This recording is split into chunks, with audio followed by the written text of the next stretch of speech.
Jullie mogen overgaan in arbeidsdraf.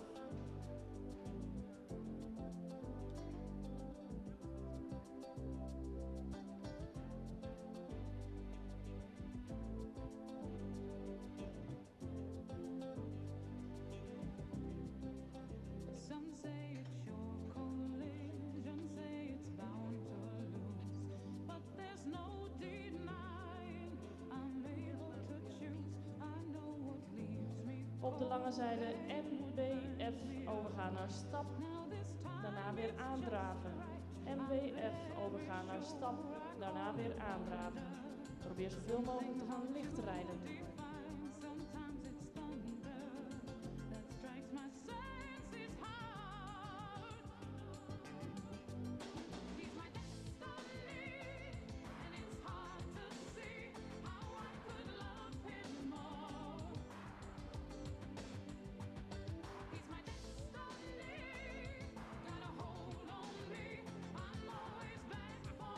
BEB grote volte, BEB grote volte.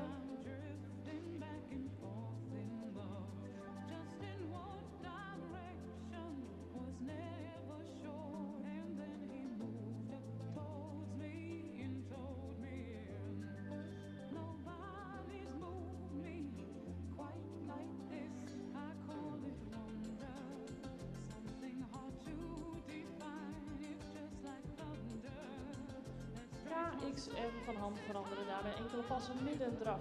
KXM van hand veranderen, daarbij enkele passen middendraf.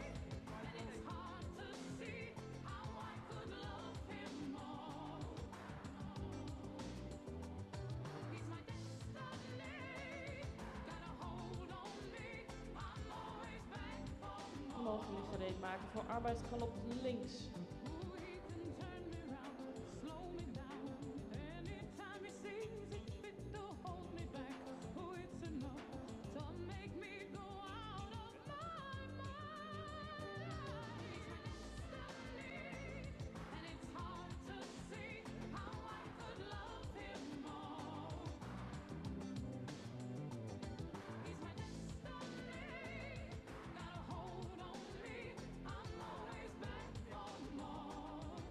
Overgaan naar arbeidsdraf.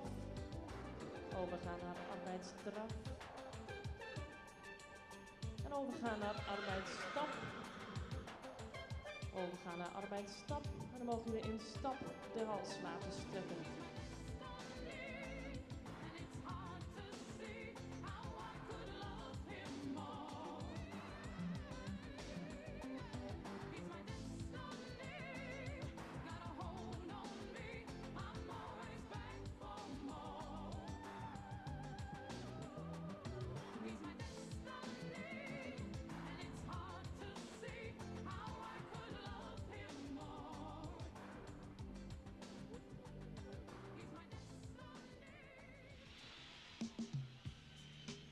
Teugels op maat maken en overgaan in arbeidsdraf.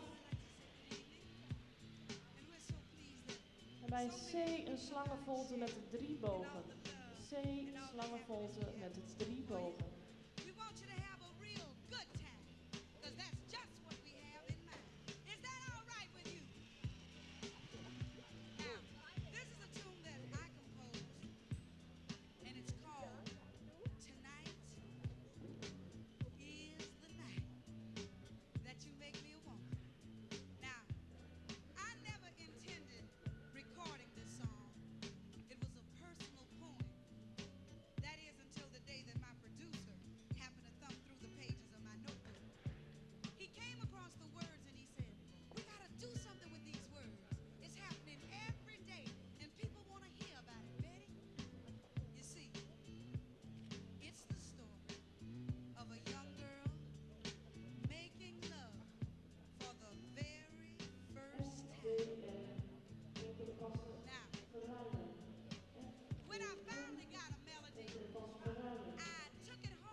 HXF van hand veranderen. HXF van hand veranderen.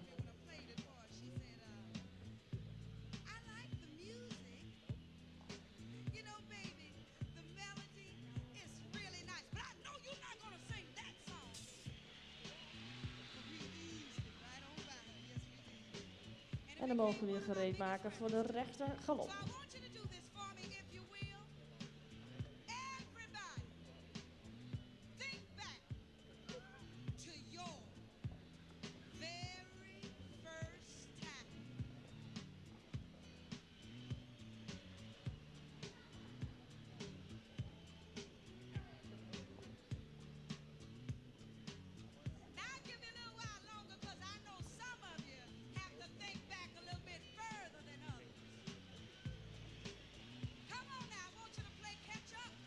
Overgaan naar arbeidsdraf. Overgaan naar arbeidsdraf. En overgaan naar arbeidsstap. En daarmee zijn we aan het einde gekomen van de proef.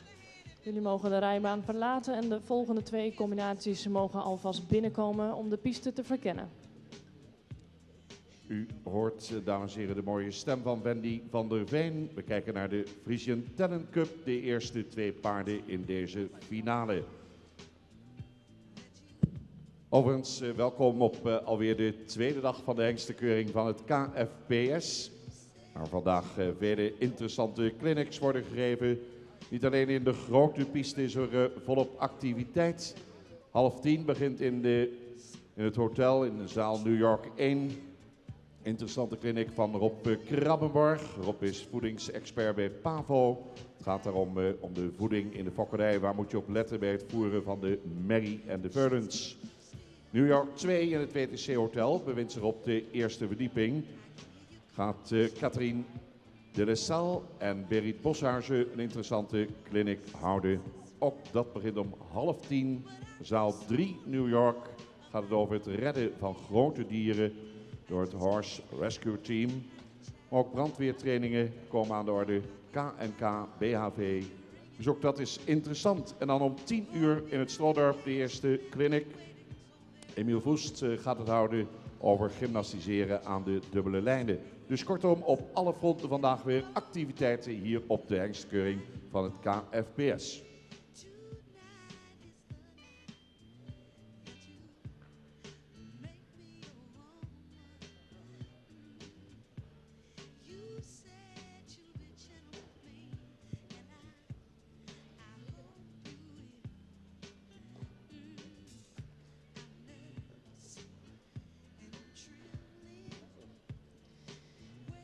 In de baan de combinaties van de tweede groep met nummer 3, Tjarda van de Alderiet. Is een merrie van Henk Stendert en wordt voorgesteld door Anke Kuppens. Is gefokt en in eigendom van RNG Lemstra en coach de Tille. Nummer 4, Trude van Burgermeheide, is een merrie van Henk Schalle. Wordt gereden door Belinda Sibesma. Gefokt en in eigendom van PH van der Meulen uit Hillegriep.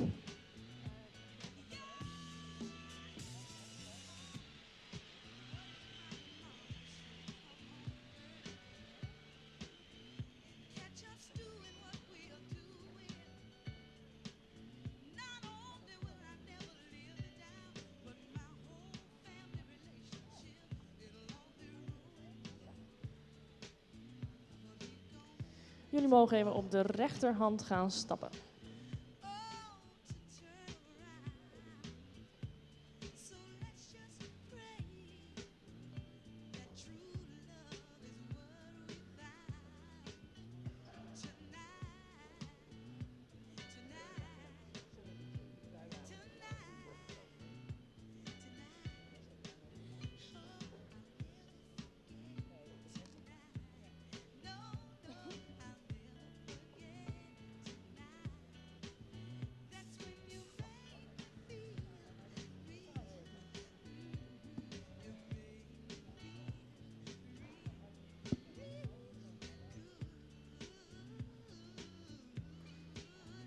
Jullie mogen overgaan in arbeidsdraf.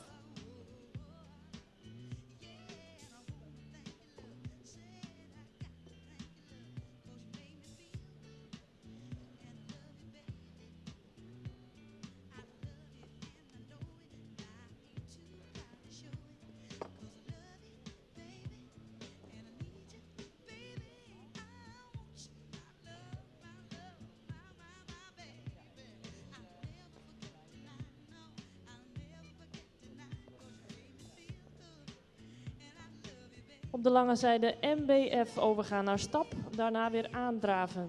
MBF overgaan naar stap, daarna weer aandraven.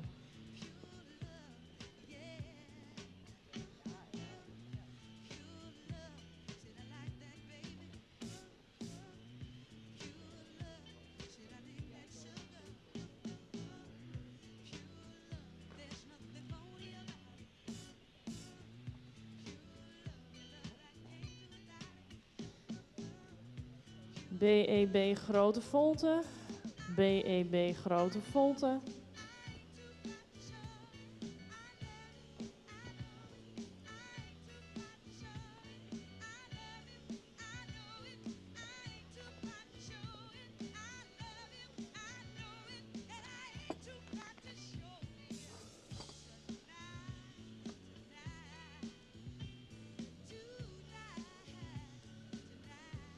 KXM van hand veranderen, daarbij enkele passen middendraf. KXM van hand veranderen, daarbij enkele passen middendraf.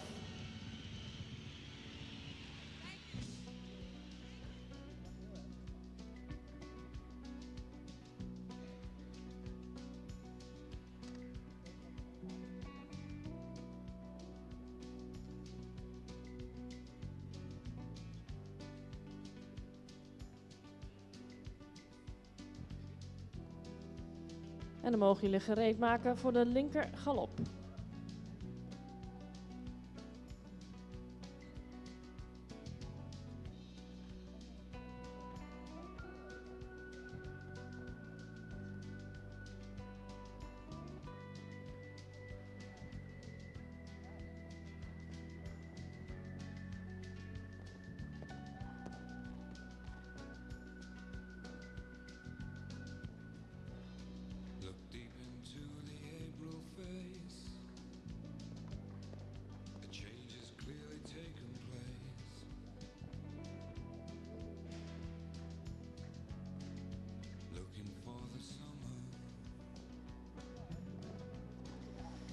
Overgaan naar arbeidsdraf en daarna overgaan naar arbeidsstap.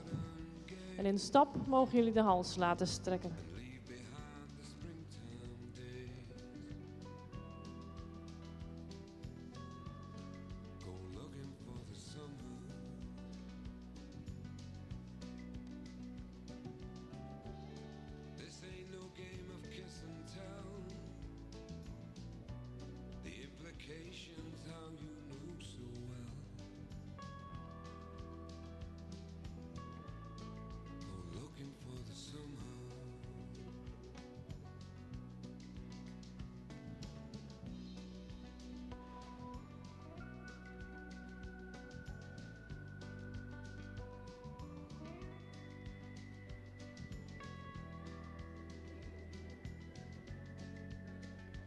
Teugels op maat maken en overgaan in arbeidsdraf.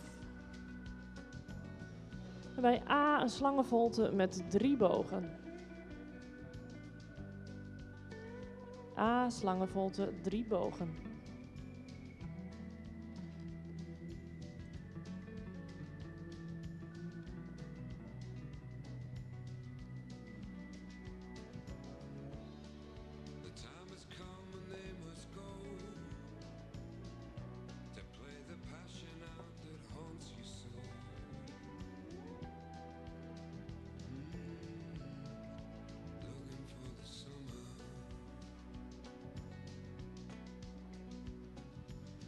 Op de lange zijde FBM, enkele passen verruimen.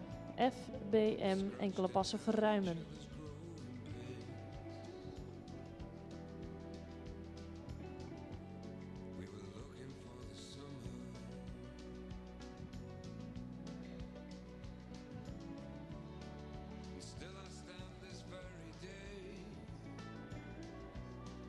HXF van hand veranderen.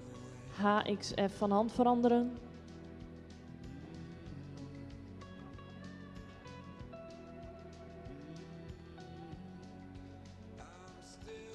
En dan mogen jullie gereed maken voor de rechter galop.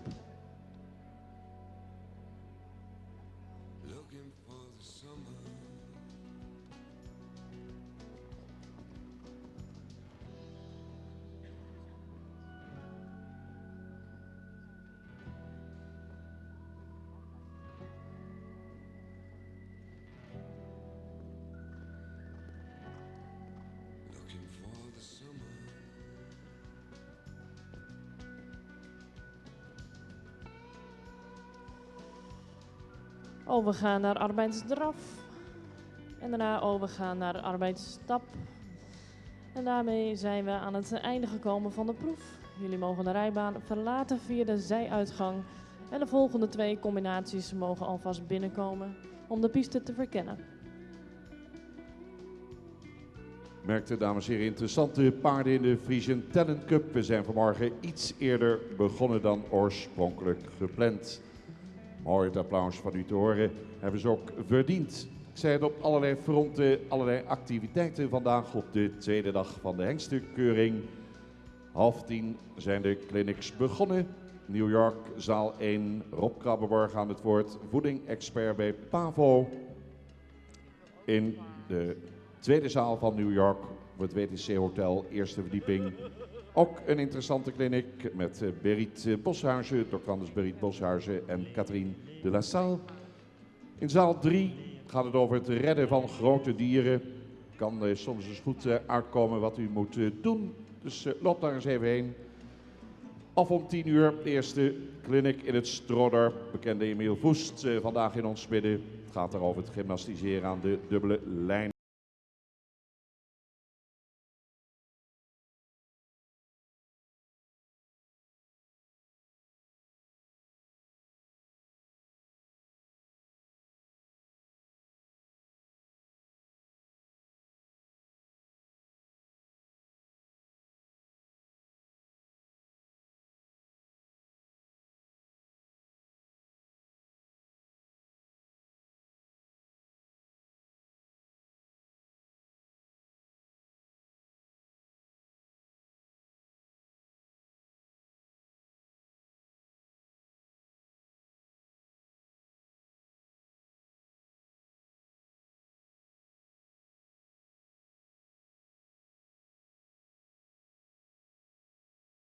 In de baan de combinaties van groep 3 van de rubriek Merries.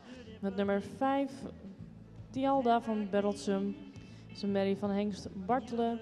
Wordt voorgesteld door Lisanne Veenje. Fokker is M. Schiphof uit Berlicum en eigenaar is W.E. Lokhorst uit Ederveen.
Op de lange zijde MBF overgaan naar stap, daarna weer aandraven.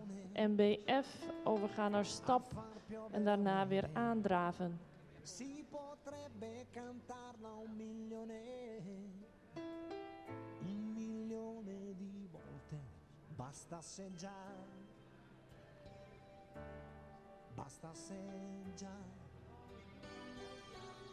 non ci vorrebbe BEB grote volte, BEB grote volte. se bastasse una vera canzone per convincere gli altri, si potrebbe cantarla più visto che sono in tanti, fosse così, fosse così. KXM van hand veranderen, daarbij enkele passen middendraf.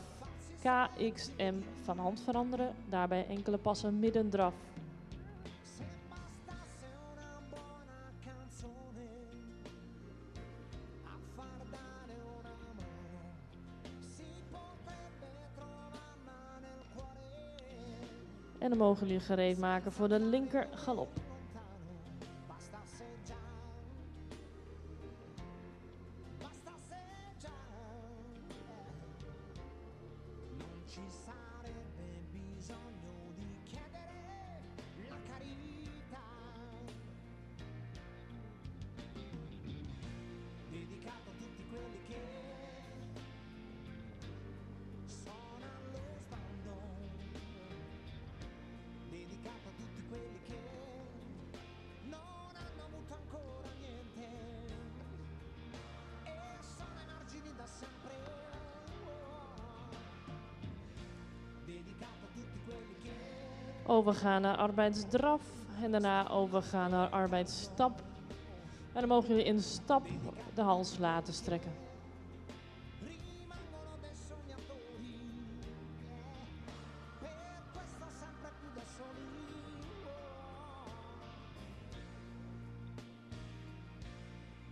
Se bastasse una grande canzone per parlare di pace, si potrebbe chiamarla per nome,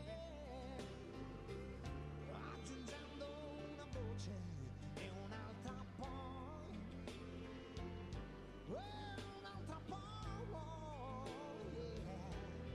finché diventa di un solo colore, più vivo che mai. Dedicato a tutti quelli che sono allo sbando, dedicato a tutti quelli che hanno Teugels op maat maken en overgaan naar arbeidsdraf. una canzone per cambiare. Bij A een slangenvolte met 3 bogen. A slangenvolte met 3 bogen. Stanno aspettando, dedicato a tutti quelli che venuti su con troppo vento,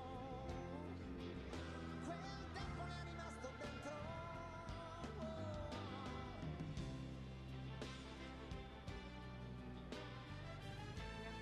In ogni senso hanno creduto, cercato e voluto che fosse FBM enkele passen verruimen. FBM enkele passen verruimen.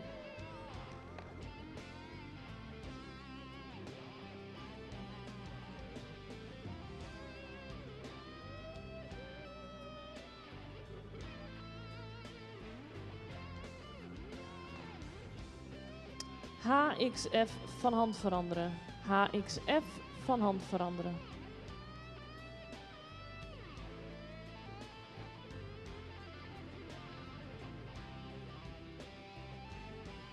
En dan mogen we je daarna gereed maken voor de rechter galop.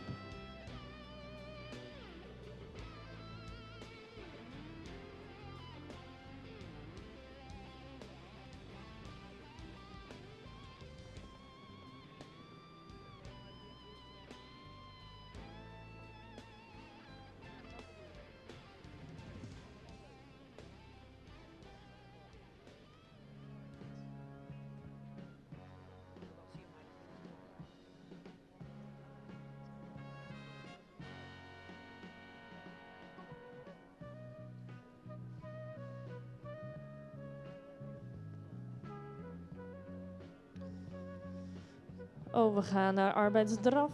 Overgaan naar arbeidsdraf. En daarna overgaan naar arbeidsstap. Daarmee zijn we aan het einde gekomen van de proef. Jullie mogen de rijbaan verlaten via de zijuitgang. En de volgende 2 combinaties mogen alvast binnenkomen om de piste te verkennen.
In de baan de 2 laatste combinaties van de rubriek Merries.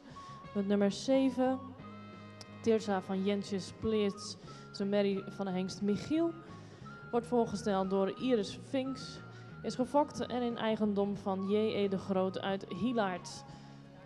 Nummer 8, Fayen T. Horsey, zijn merrie van de hengst Timon. Wordt voorgesteld door Isabelle Vromans. Is gefokt door M.A. Irik in Cornwerd en is in eigendom van mevrouw I.A.E. Vromans-Baks uit Leende.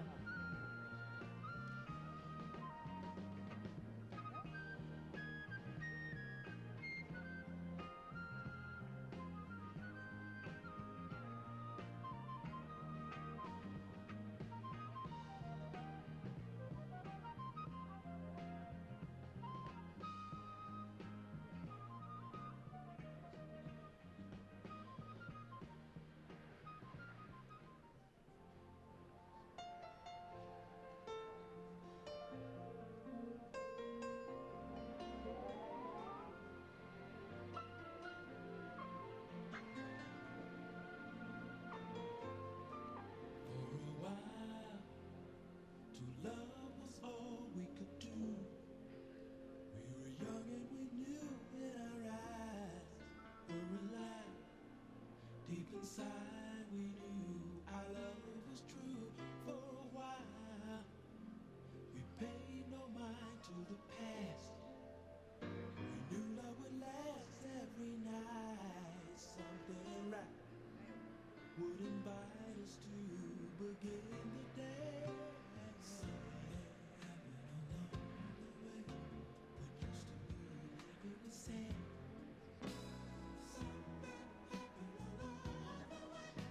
We mogen overgaan in de arbeidsdraf.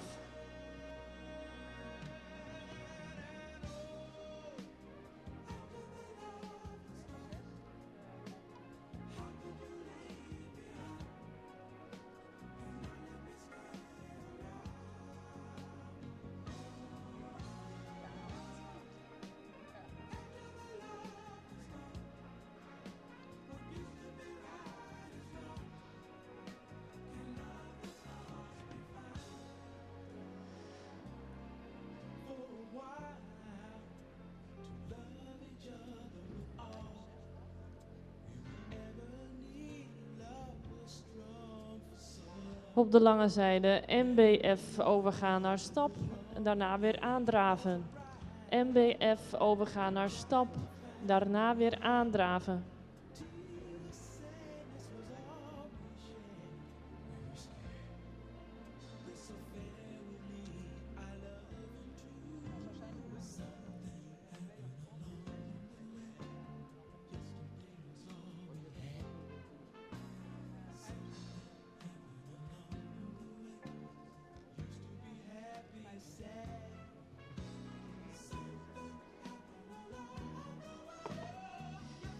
BEB Grote Volte, BEB Grote Volte.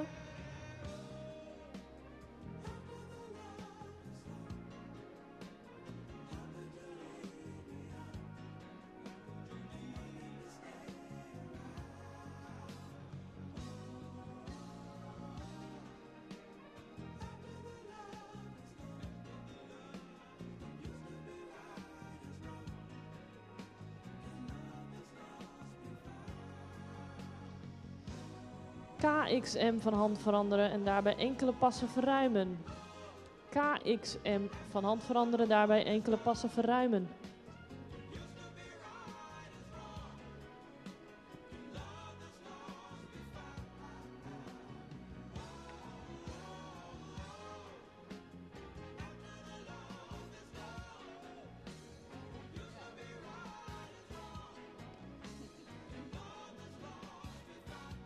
En dan mogen we weer gereed maken voor de linker galop.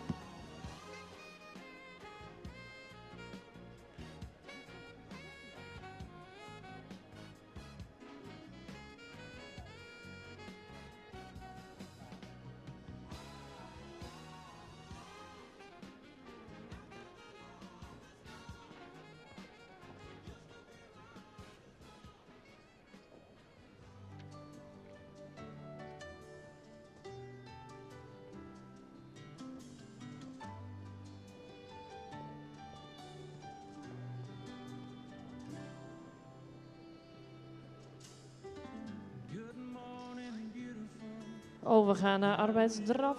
Overgaan naar arbeidsdraf.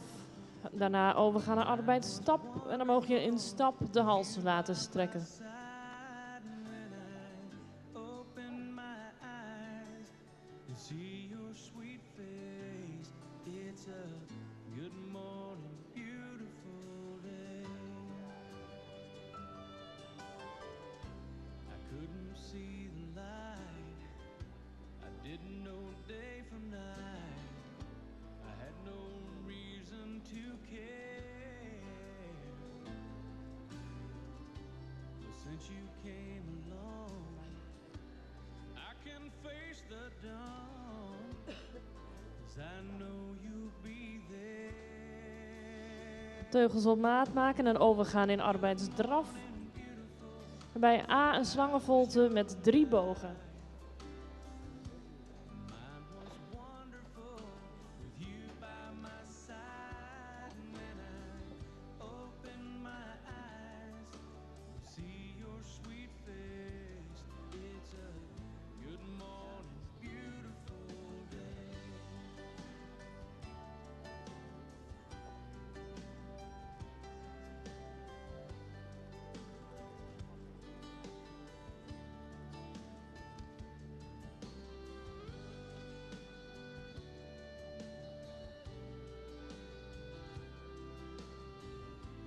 De lange zijde FBM, enkele passen verruimen. FBM, enkele passen verruimen.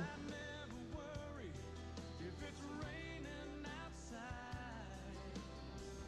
'Cause in here with you, girl, the sun always. HXF van hand veranderen. HXF van hand veranderen. Good morning, beautiful. How was your night? Mine was wonderful with you by my side. And when I open my eyes and see your sweet. En dan mogen jullie gereed maken voor de rechter galop. Good morning, beautiful day. Yeah. Good morning, beautiful day.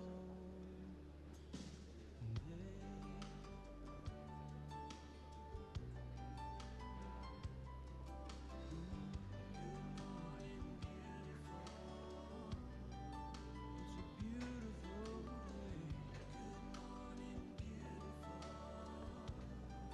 Good morning.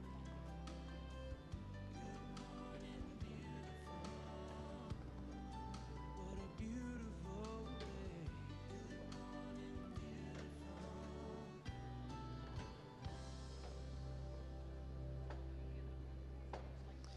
Overgaan naar arbeidsdraf. Overgaan naar arbeidsdraf.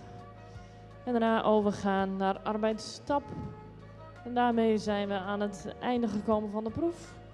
En daarmee ook aan het einde van de rubriek merries. De jury zal gaan overleggen welke 3 combinaties terug mogen komen voor de huldiging. Die start om 11:15.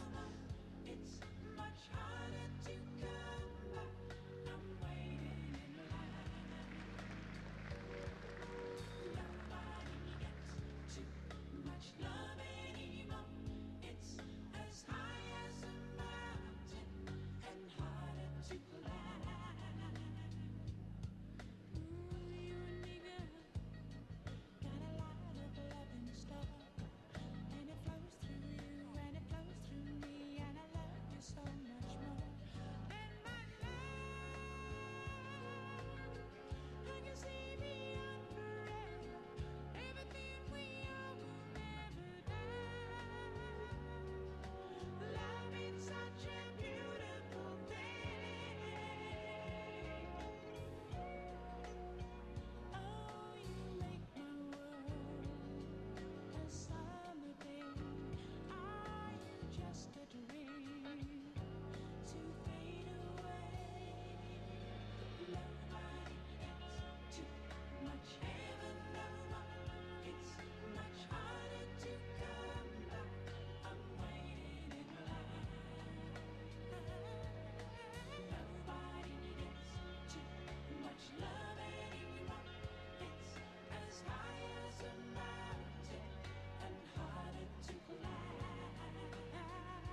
In de baan de eerste 2 combinaties van de rubriek Hengsten en Ruinen met nummer 9, Tjalling van de Klaster. Het is een afstamming van hengst Torben en wordt voorgesteld door Wendy Okkema.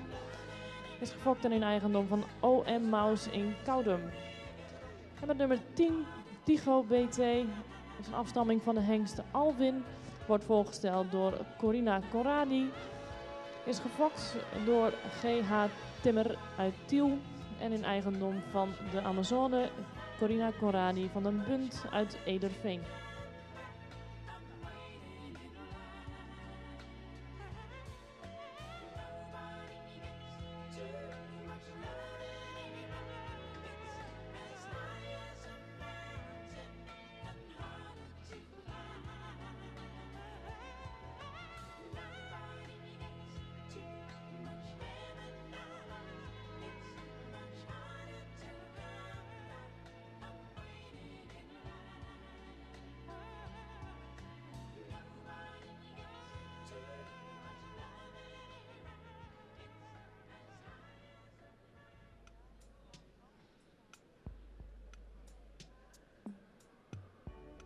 J'ai compris tous les mots, j'ai bien compris, merci.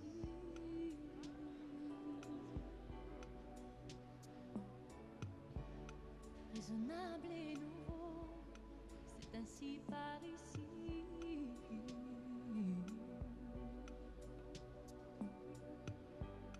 Que les choses ont changé, que les fleurs ont fané, que le temps d'avant, c'était le temps d'avant. Que si tout s'appelasse, les amours s'y passent.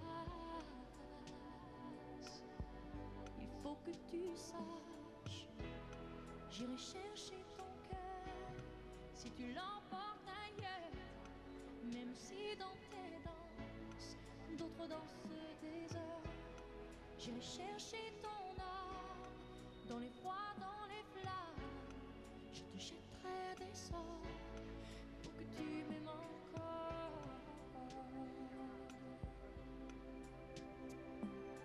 Que tu m'aimes encore. Fallait pas commencer, m'attirer, me toucher.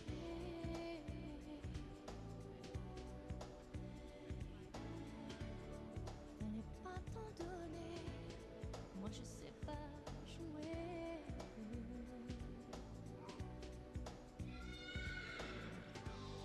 On me dit qu'aujourd'hui, on me dit que les autres font ainsi. Je ne suis pas les autres, non, non, non. Avant que l'on s'attache, avant que l'on se gâche, je veux que tu saches, j'irai chercher ton cœur si tu l'emportes ailleurs. Même si dans tes danses, d'autres dansent des heures. J'irai chercher ton âme dans les froids, dans les flammes. Je te jetterai des sorts pour que tu m'aimes encore. Je trouverai des langages pour chanter tes louanges. Je ferai nos bagages pour d'infinis vendanges. Les formules magiques des marabouts d'Afrique. Je dirai sans remords que tu m'aimes encore.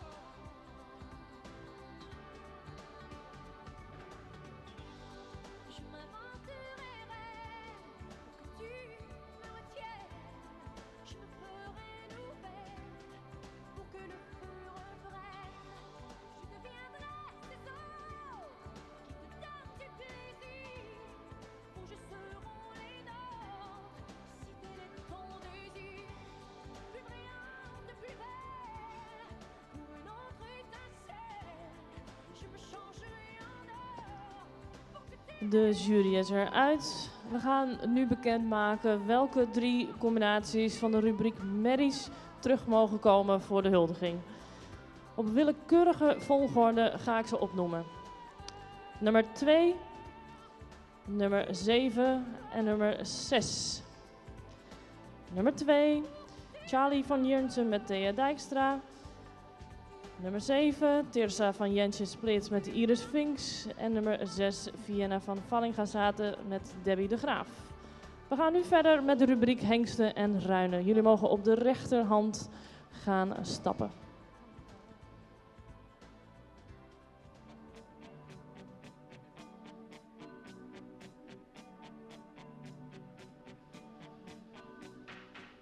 Den ganzen Tag hast du geschwiegen. Wozu hast du dich heute entschieden? Ich fürchte, du hast etwas vor, was dich unglücklich macht. Geh nicht in die Stadt, geh nicht in die Stadt, heute Nacht. Jullie mogen overgaan in arbeidsdraf. Kalte Hand, so hab ich dich nie gekannt. Du willst alles ändern, sagst du, in mir wächst ein Verdacht. Geh nicht in die Stadt, geh nicht in die Stadt, heute Nacht. En willen de ruiters en Amazones vragen om te gaan lichtrijden tijdens de arbeidsdraf. Op de lange zijde MBF overgaan naar stap, daarna weer aandraven. MBF overgaan naar stap en daarna weer aandraven. Such nicht im Dunkeln nach Halt. Wenn du nicht mehr an Wunder glaubst, glaub nicht an die Gewalt. BEB grote volte. BEB grote volte. Du hast nie ne Chance bekommen. Der Mut der Verzweiflung hat dich auf Ideen gebracht. Geh nicht in die Stadt, geh nicht in die Stadt, heute Nacht. Geh nicht in die Stadt, geh nicht in die Stadt, heute Nacht. KXM van hand veranderen, daarbij enkele passen verruimen. KXM van hand veranderen, daarbij enkele passen verruimen. Du willst etwas tun, was uns befreit, doch Unrecht macht nicht frei. Den ganzen Tag hast du geschwiegen, wozu hast du dich heute entschieden? En dan mogen jullie gereed maken voor de linker arbeidsgalop. Was dich unglücklich macht. Geh nicht in die Stadt, geh nicht in die Stadt, heute Nacht. Geh nicht in die Stadt, geh nicht in die Stadt, heute Nacht. Geh nicht in die Stadt, geh nicht in die Stadt, heute Nacht.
waiting for my girl to show, feeling the harmony grow.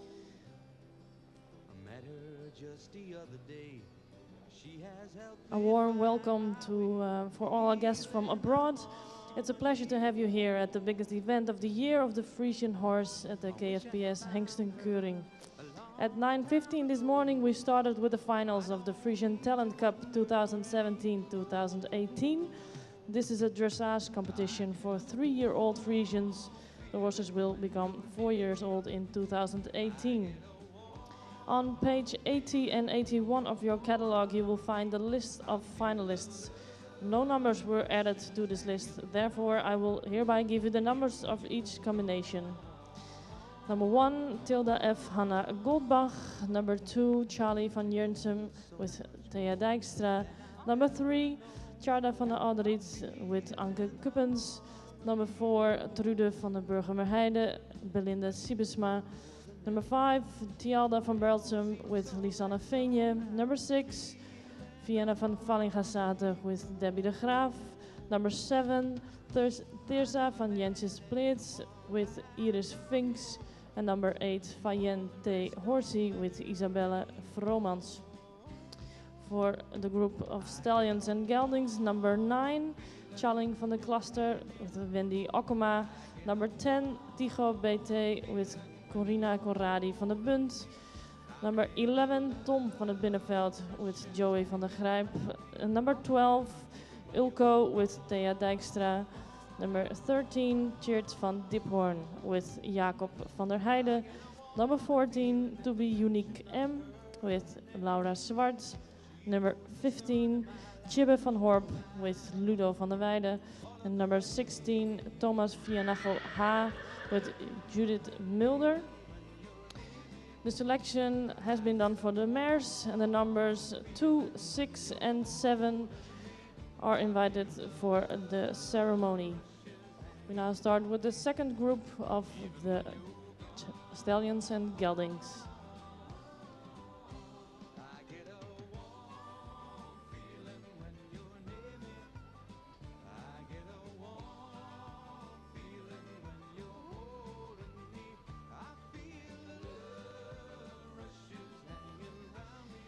In de baan de combinaties van de tweede groep van de rubriek Hengsten en Ruinen. Met nummer 11 Tom van het Binnenveld. Dat is een afstamming van de hengst Tjalke. En wordt voorgesteld door Joey van der Grijp. Gefokt door M. Harkens in Heeswijk en in eigendom van Joey van der Grijp uit Bornbergen. En met nummer 12 Ulco. Dat is een afstamming van de hengst Ulke. Wordt voorgesteld door Thea Dijkstra. Is gefokt door J.T.J. Bauma uit Nijland en is een eigendom van SK Papjes uit Sibranda Buren. Jullie mogen op de rechterhand gaan stappen.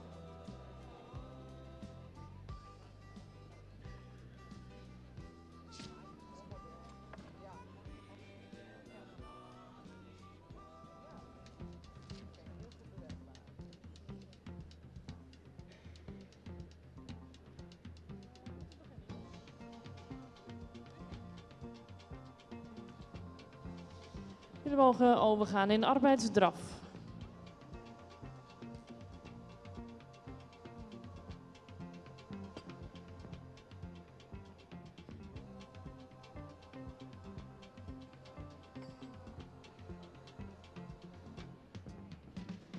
First thing I remember, I was lying in my bed. Couldn't have been no more than 1 or 2. And I remember there was a radio coming from the room next door. My mother laughed away someday. Op de lange zijde MBF overgaan naar stap, daarna weer aandraven. MBF overgaan naar stap en daarna weer aandraven. Next thing I remember, I'm walking down the street. I'm feeling all right. I'm with my boys and with my troops, yeah. And down along the avenue, some guys were shooting pool, and I heard the sound of a cappella groups, yeah. Singing BEB Grote Volte, BEB Grote Volte. blues, yeah. Then I learned to play some lead guitar. I was underage and this funky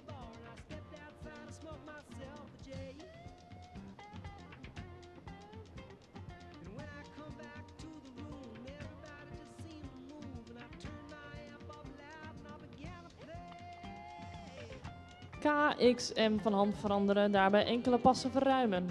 KXM van hand veranderen, daarbij enkele passen verruimen.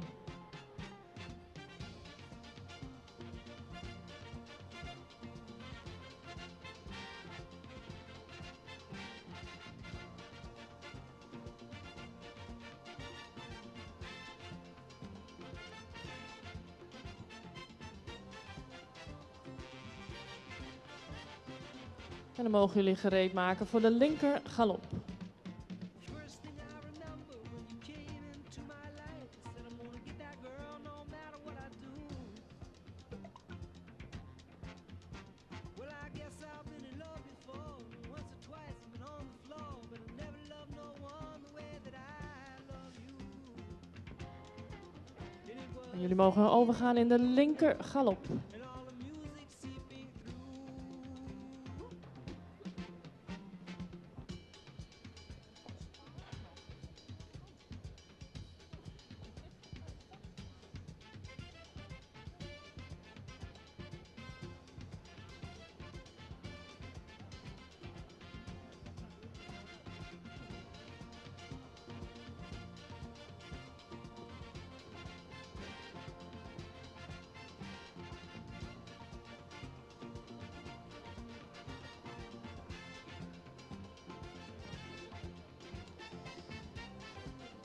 Overgaan naar arbeidsdraf. Overgaan naar arbeidsdraf. En daarna overgaan naar arbeidsstap. En dan mogen jullie in stap de hals laten strekken.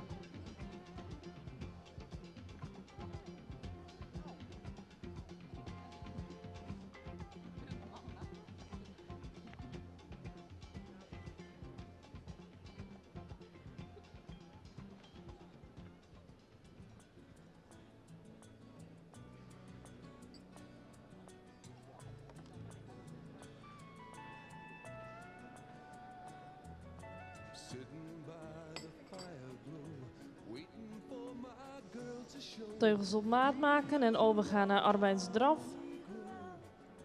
Teugels op maat maken en overgaan naar arbeidsdraf. En bij A een slangenvolte met 3 bogen. A slangenvolte met 3 bogen.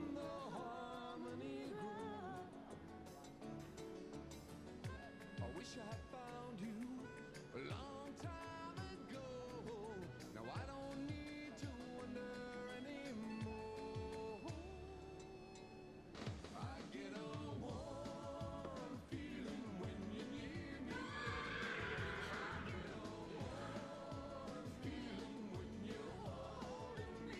Graag niet doorzitten, maar licht rijden.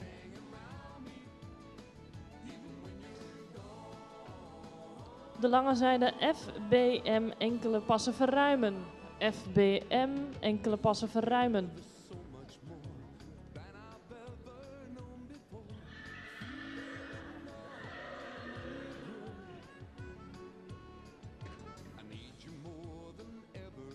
HXF van hand veranderen. HXF van hand veranderen.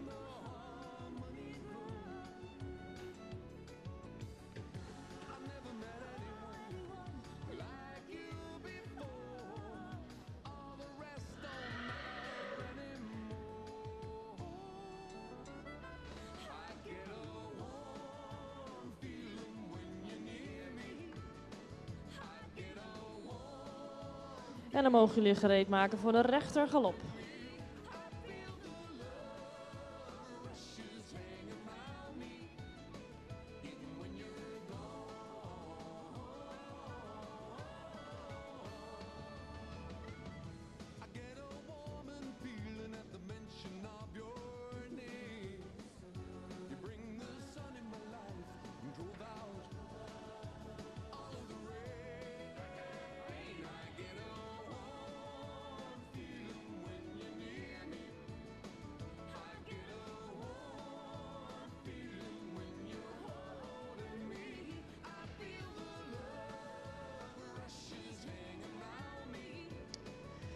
Overgaan naar arbeidsdraf, overgaan naar arbeidsdraf.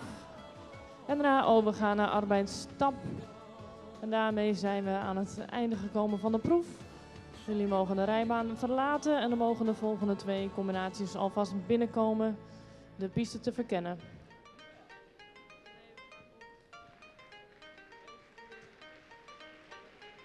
Mooi applaus, dames en heren. De jonge paarden in de Frisian Talent Cup hier op deze vrijdagmorgen bij de hengstenkeuring van het KFPS.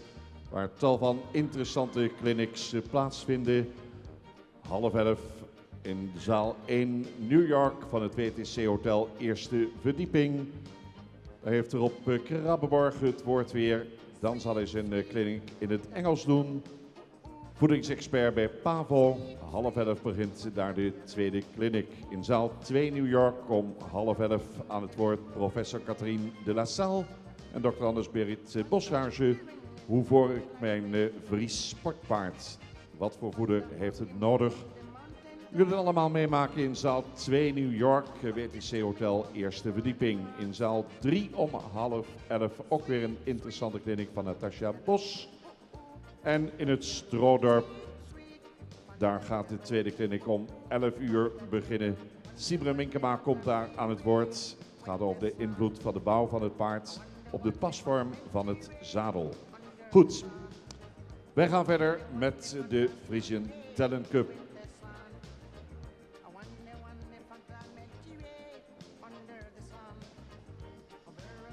Een oproep aan de fokkers en eigenaren van de merries die terug mogen komen voor de huldiging.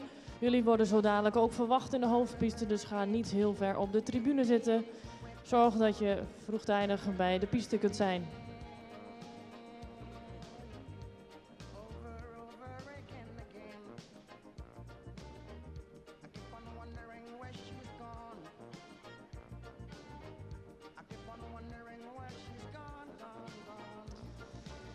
In de baan de derde groep van de rubriek Hengsten en Ruinen met nummer 13 Tjeerd van Diphoorn. Is een afstamming van de hengst Alke. Wordt voorgesteld door Jacob van der Heijden. Is gefokt door familie Ensing uit Diphoorn en is in eigendom van H. Eppinga uit Oude-Mirdum. En nummer 14 To Be Unique M is een ruin van de hengst Jasper. Wordt voorgesteld door Laura Zwart. Is gefokt door mevrouw Christina Mané Breza uit Judith Prahova. En is in eigendom van familie Emmens en I. Janssens uit Marwijksoord. Jullie mogen even in stap op de rechterhand gaan. Graag in arbeidsstap op de rechterhand.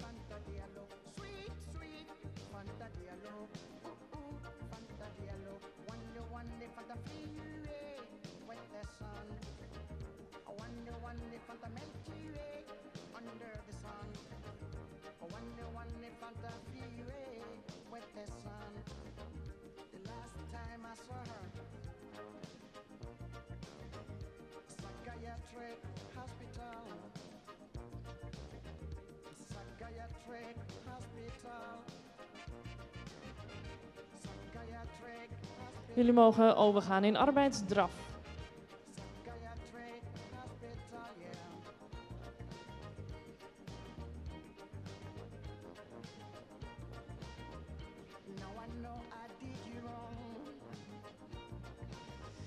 We willen de ruiters en Amazones vragen om te gaan lichtrijden tijdens de arbeidsdraf.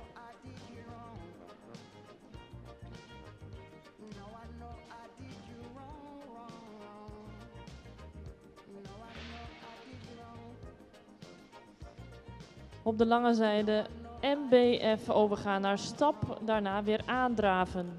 MBF overgaan naar stap, daarna weer aandraven.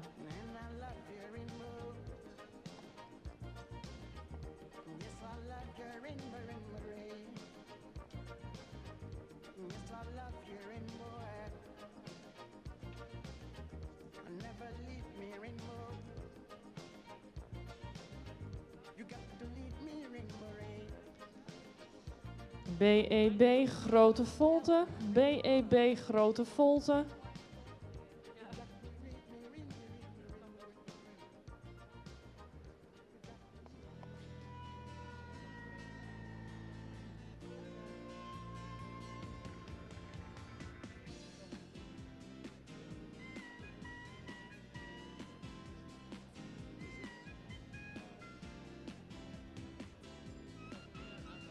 KXM van hand veranderen, daarbij enkele passen verruimen.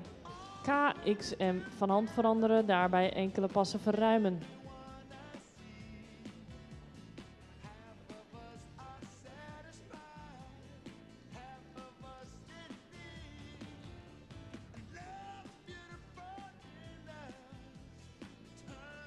En dan mogen jullie gereed maken voor de linker galop.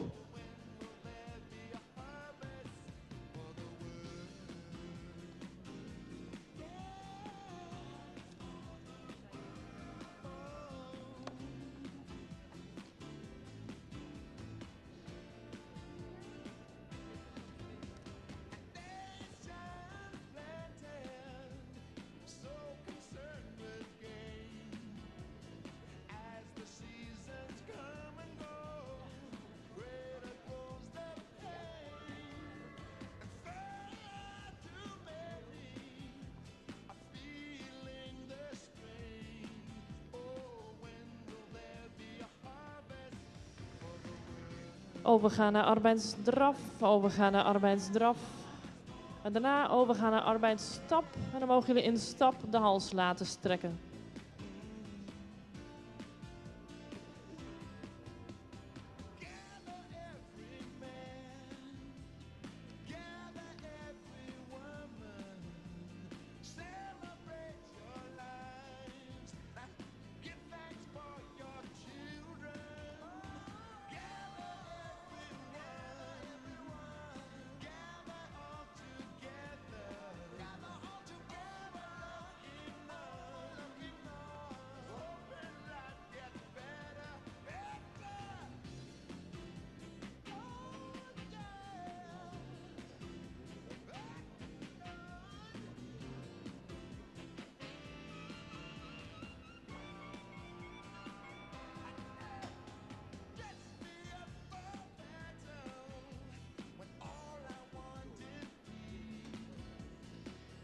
Teugels op maat maken en overgaan naar arbeidsdraf. Teugels op maat en overgaan naar arbeidsdraf. En bij A een slangenvolte met 3 bogen. A slangenvolte met 3 bogen.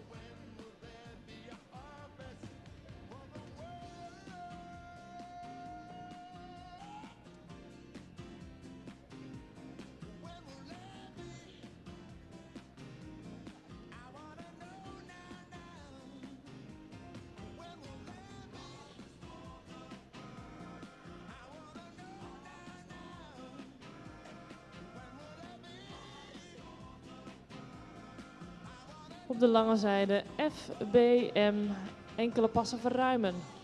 FBM, enkele passen verruimen.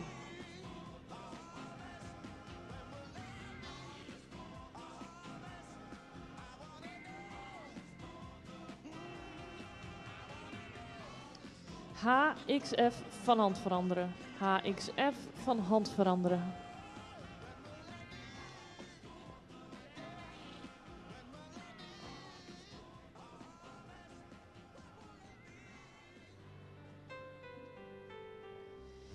En dan mogen jullie overgaan in de rechter galop.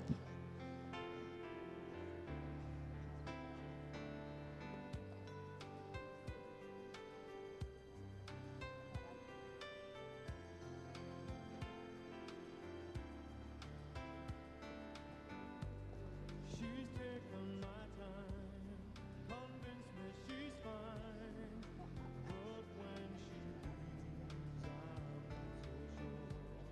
It's always the same. She's playing her game, and when she goes, I feel to blame. Why won't she stay to me? Overgaan naar arbeidsdraf, overgaan naar arbeidsdraf. En dan mogen jullie daarna overgaan naar arbeidsstap. En daarmee zijn we aan het einde gekomen van de proef. Jullie mogen de rijbaan verlaten via de zijingang, uitgang. En dan mogen de laatste 2 combinaties binnenkomen de piste te verkennen.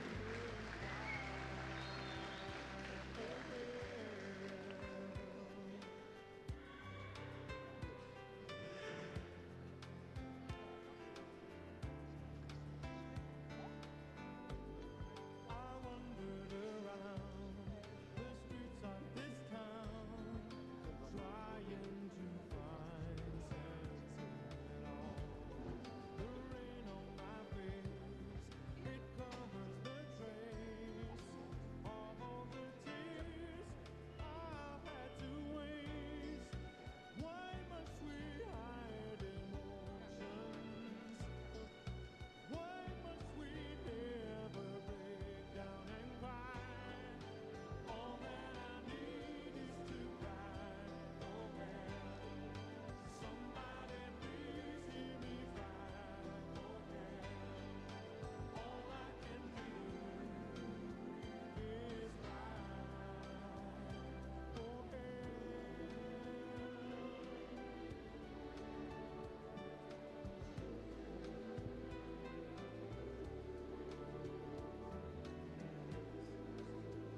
In de baan de laatste 2 combinaties van de rubriek hengsten en ruinen met nummer 15.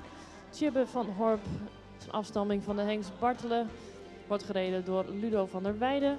Is gefokt door J.P. Mensing uit Zwelo en in eigendom van Friesenstal Manel en Tedeboer uit Sint-Johannesga. Met nummer 16, Thomas Vianago VH, zijn afstamming van de hengst Maaien, wordt voorgesteld door Judith Mulder. Is gefokt door A.J.T.H. van Hal uit Gendringen en is in eigendom van mevrouw M. Kolb uit Noordsleen. Jullie mogen op de rechterhand gaan stappen.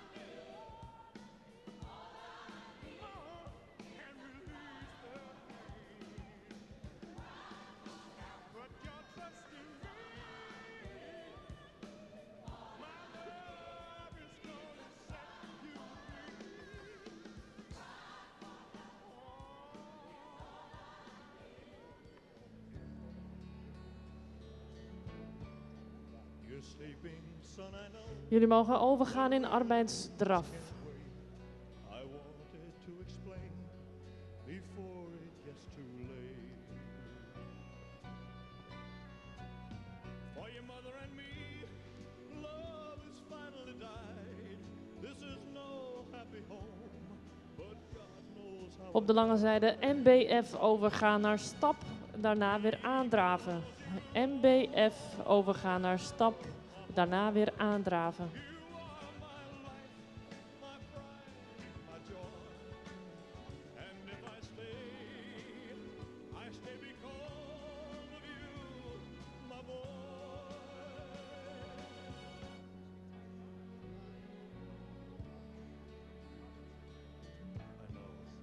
It's hard to understand.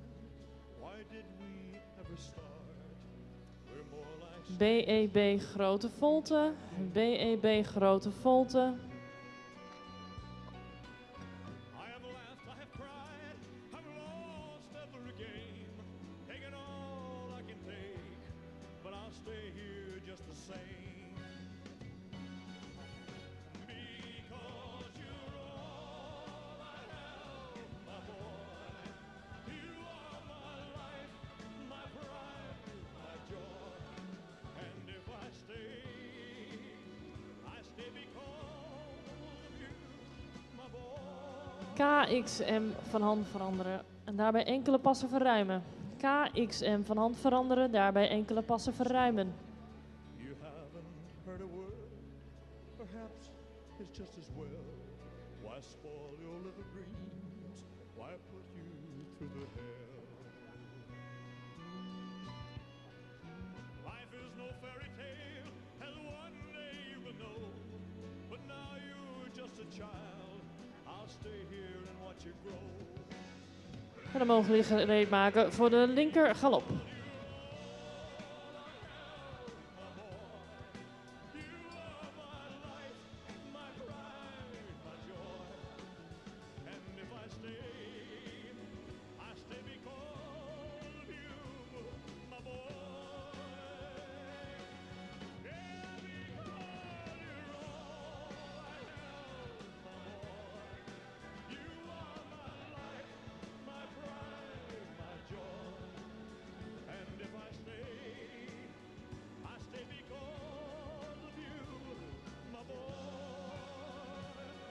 Overgaan naar arbeidsdraf, overgaan naar arbeidsdraf. En daarna overgaan naar arbeidsstap. En dan mogen jullie in stap de hals laten strekken.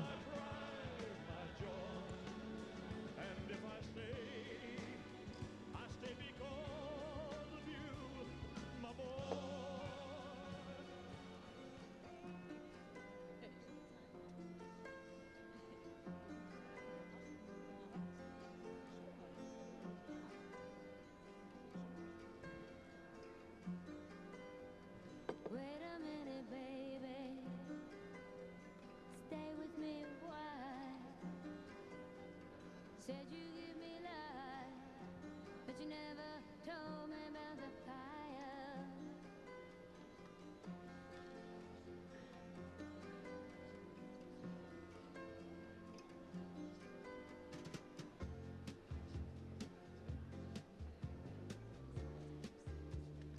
Teugels op maat maken en overgaan naar arbeidsdraf.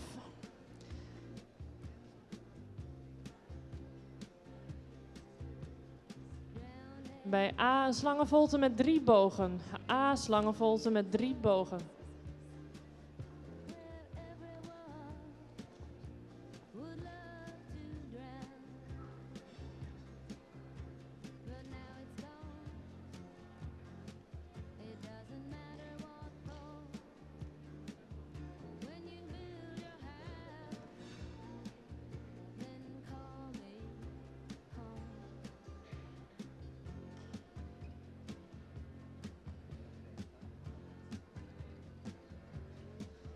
De lange zijde FBM enkele passen verruimen. FBM enkele passen verruimen.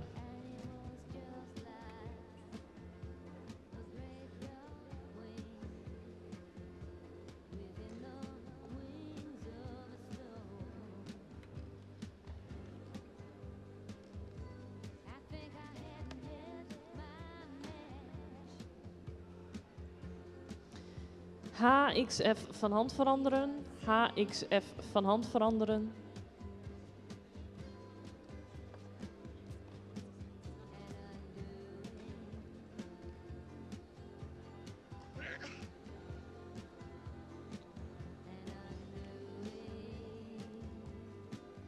En dan mogen jullie gereed maken voor de rechter galop.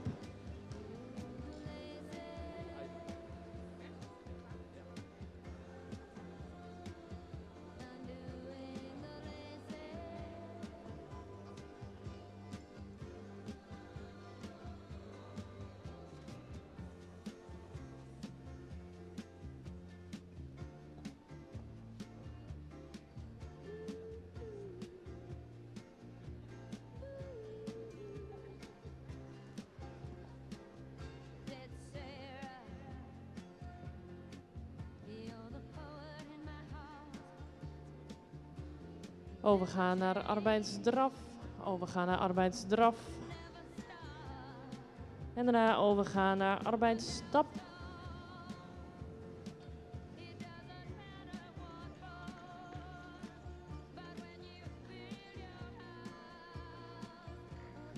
Hiermee zijn we aan het einde gekomen van de rubriek Hengsten en Ruinen. De jury zal gaan overleggen welke 3 combinaties terug worden verwacht met de huldiging. Om 11:15 beginnen we met de rubriek Merries huldiging en aansluitend met de rubriek Hengsten en Ruinen.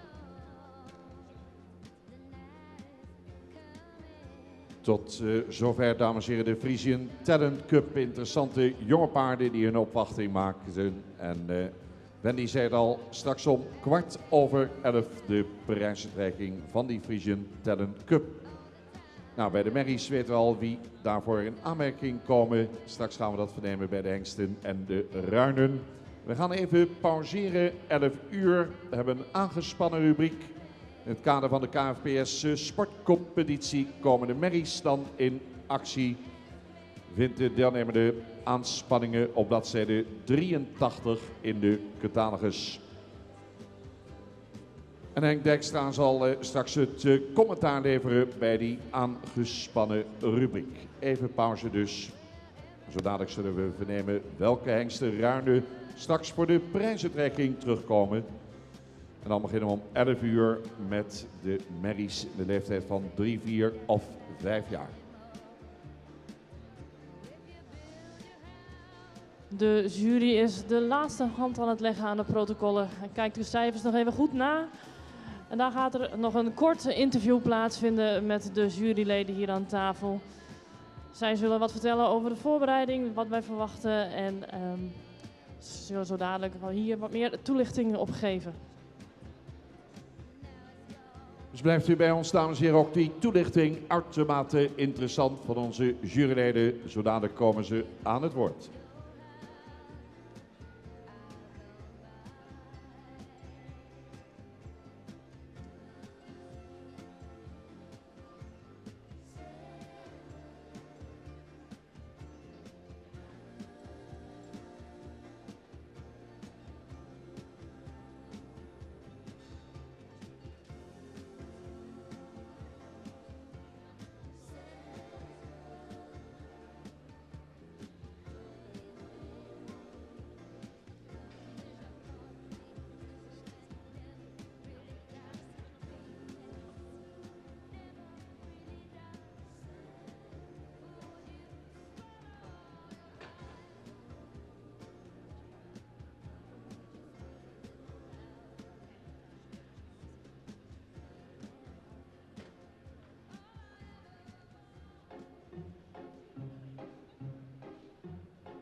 Vrijdag altijd de morgen van de clinics.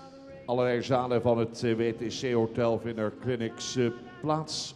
New York, zaal 1 op de eerste verdieping. Om 10:30 Rob Krabbenborg weer aan zijn betoog begonnen. Rob is voeding-expert bij Pavo.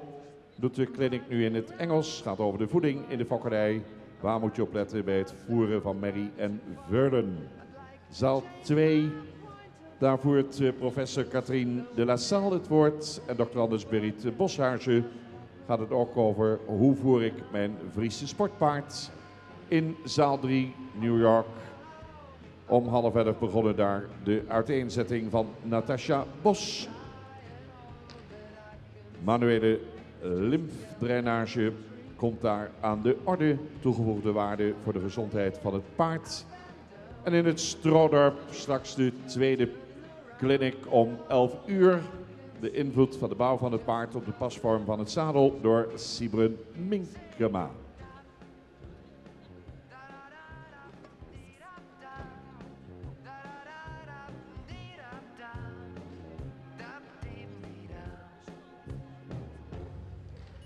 I'm sitting here, I miss the power. I'd like to go out, taking a shower, but there's a heavy cloud inside my head.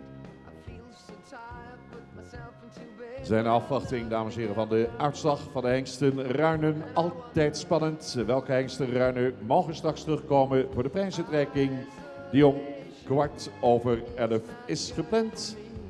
En daarvoor om 11 uur hebben we de eerste aangespannen rubriek. Sit on the lemon tree, I'm stepping around in the desert of joy. Maybe anyhow I'll get another toy and everything will happen.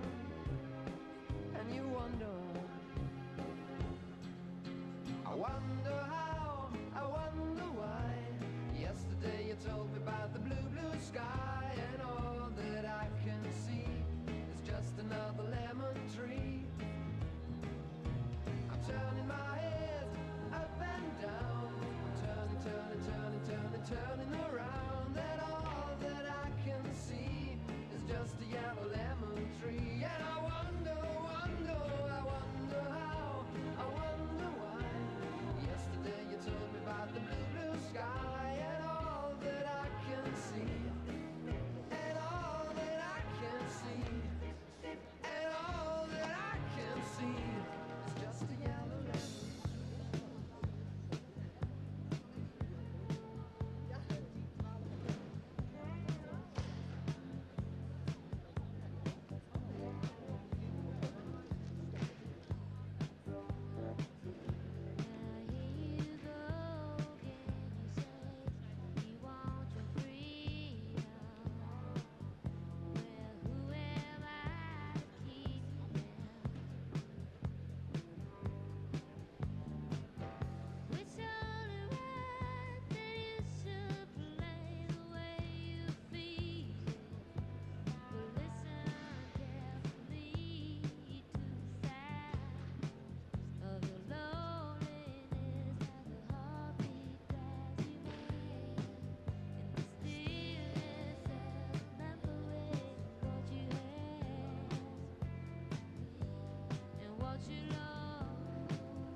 De jury is er nog niet helemaal uit. En aangezien de baan moet omgebouwd worden, gaan we even verplaatsen. De top 3 wordt zo dadelijk bekendgemaakt. Nog even geduld.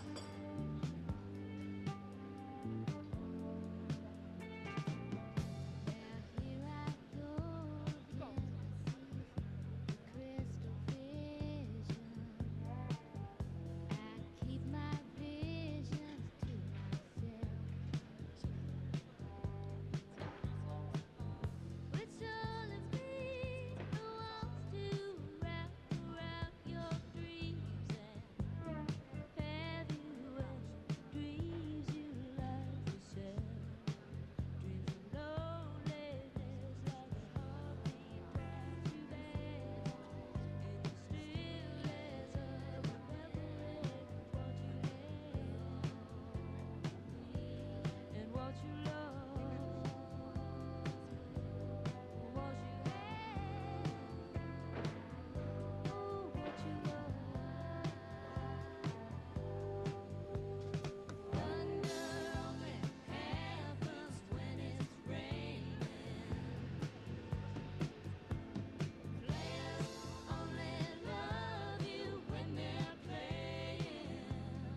Spannend, dames en heren, wachten we nog steeds op de uitslag van de Frisian Talent Cup. Welke hengsten ruinen komen terug voor de prijsuitreiking?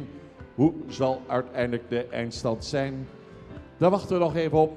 En zoals aangekondigd, de prijsuitreiking van de vermaarde Frisian Talent Cup. Die begint om 11:15. In die tussentijd kunt u genieten van een aantal aanspanningen.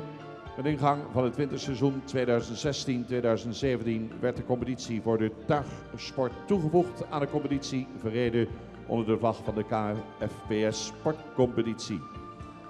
We hebben vandaag een viertal rubrieken. We beginnen straks met de merries. En Henk Dijkstra zal het verslag doen.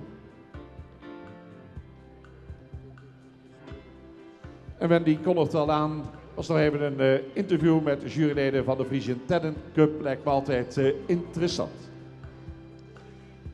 De jury is inmiddels eruit. We weten welke 3 combinaties van de rubriek hengsten en ruinen terug mogen komen. In willekeurige volgorde zijn dat de nummers 10, nummer 15 en nummer 13. Graag tot ziens en tot straks bij de huldiging.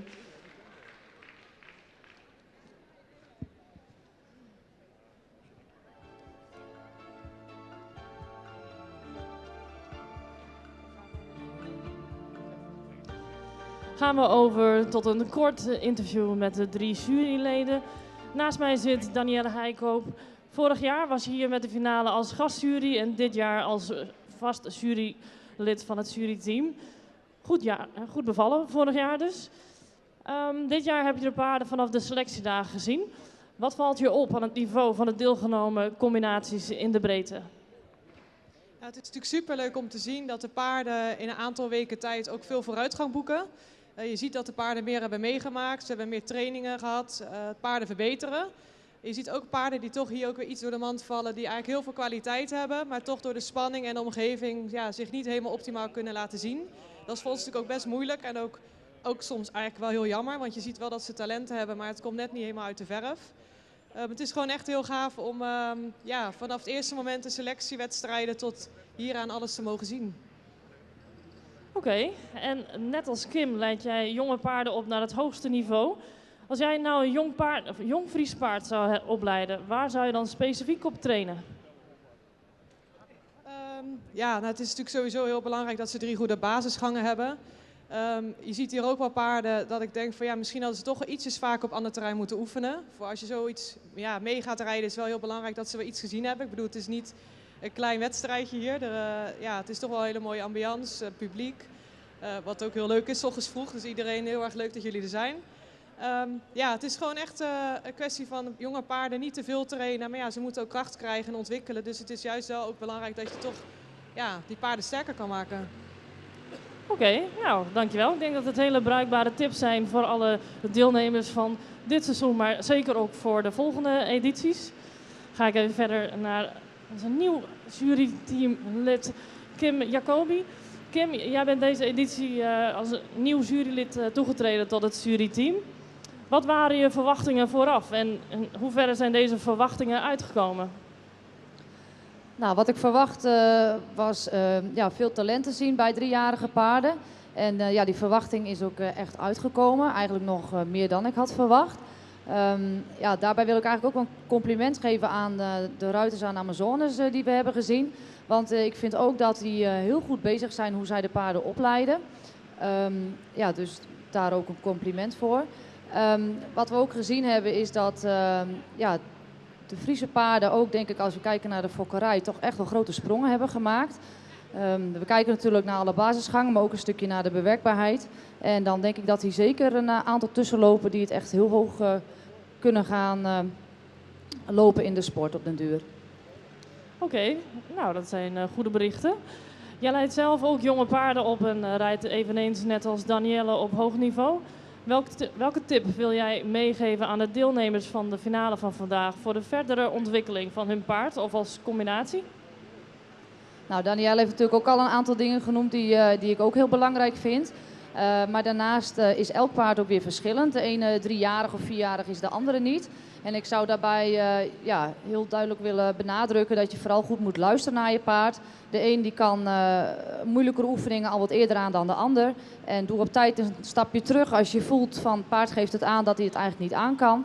En dat vind ik eigenlijk het allerbelangrijkste in de hele opleiding. Dat je vooral goed luistert naar wat het paard jou aangeeft. Oké, nou hartstikke bedankt. En ook natuurlijk bedankt als jury dit jaar. En wellicht volgend jaar weer.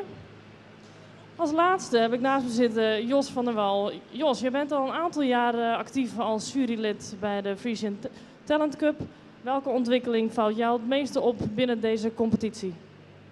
Nou, dat de paarden in stap en galop gemakkelijkere stappen, meer lichaamsgebruik hebben. En de galop ook, dat dat wat gemakkelijker gaat. In de beginjaren was het altijd een racepartij, met name in de galop. En dan moesten ze via een hoog tempo proberen die paarden in galop te krijgen. Nu springen ze al meer aan. Ook in de overgangen, wanneer je het dan weer ziet, dat de paarden dan ook weer wat makkelijker, zuiverder kunnen stappen. En dat is een hele vooruitgang. Want als je een 10 jaar geleden bekijkt ongeveer, dan was het de galop was een moeizaam punt en de stap ook. En dat is enorm verbeterd. Kijk, dat zijn nog eens goede berichten. Als laatste, waar zouden de deelnemers van de volgende edities wat jou betreft de aandacht aan moeten besteden als voorbereiding op de Frisian Talent Cup? Het is een beetje verschillend. Je hebt natuurlijk mensen die te veel trainen. Te weinig is ook niet goed. Ik vind wel dat je de paarden daarin aan moet passen dan de training. En meer naar de ontspanning. En dat meer de hals op lengte gereden kan worden en de aanleuning. Ja, dat heeft natuurlijk heel veel aandacht. Vooral in de training. Want de aanleuning, een fijne aanleuning, geeft ook vaak een ontspannen beeld. Een losgelaten paard. En die is dan ook weer wat zuiverder vaak in de beweging. Oké, nou, dank jullie wel, alle drie. Namens de organisatie als voorzitter van de Frisian Talent Cup wil ik jullie natuurlijk ontzettend bedanken voor jullie inbreng deze editie. Zometeen gaan we nog even, de huldiging gaat plaatsvinden en dan gaat zo dadelijk ook Kim een toelichting geven bij de top 3. Ik geef het woord aan Henk Dijkstra voor de tuigcompetitie, zodat zij ook alvast kunnen beginnen.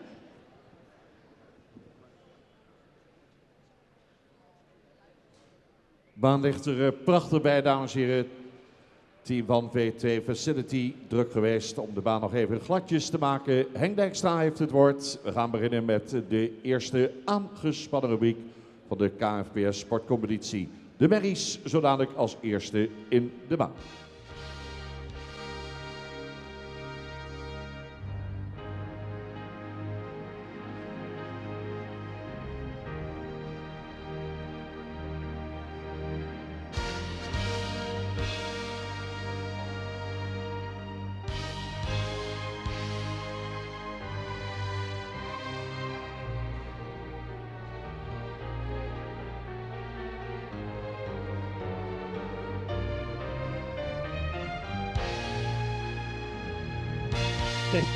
Goed, 11 uur, dames en heren. Wij maken ons op voor de eerste wedstrijd in het kader van de KFPS sportcompetitie editie 2017-2018. Een viertal rubrieken tussen nu en 1:30 hebben wij voor u. En we hopen natuurlijk dat u daarbij volop kunt gaan genieten van Friese tuigpaarden, jonge paarden in de leeftijd van 3, 4 en 5 jaar. Die hier vanmiddag en vanmorgen in deze fraaie piste hun derde wedstrijd in de reeks van 4, waarvan de finale op 16 februari in Zonnega gaat plaatsvinden. En onderwijl begroeten wij hier in de piste onder nummer 148 Vedette PW, een afstammeling van de hengst Timon, in eigendom bij Pieter Wiebinga in Oudwoude en gereden door Udo de Haan. Met 91 aan de wagen. Tjenke van de Heermar, een jonge Alke van Meindert de Boer in Koudem, gereden door Hendrik Eppinga. met 93 aan de wagen Sophie en een jonge Jerke. Met aan de leidsels de eigenaar Ito Werkman. Dan met 5,43 aan de wagen Merle van de Waalhoeve, een jonge Uldrik. Van Margreet Hendricks in Zuilichem. Met aan de leidsels Marcel van Bruggen. Met 271 aan de wagen Bommelsteins Zwaan. Stamt af van de hengst Alwin van Jaap van der Meulen in Broek Noord. Met Henk Hammers aan de leidsels. Met 57 aan de wagen Stal Couperus Neeltje. Stamt af van de hengst Maurus. Gereden door zijn eigenaar Erik Couperus uit Oude Mirdum. En last but not least met 68 aan de wagen Tjarda van Betterzicht. Stamt af van de hengst Tjalle van de combinatie Van Dijkhuizen en Griffioen. Gereden door Gert van Dijkhuizen uit Oosterzee. De jury bestaat uit een drietal personen.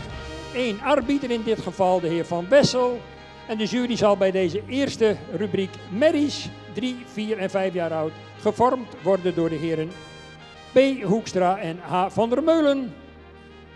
Respectievelijk in Akmarijp en Noordbergen.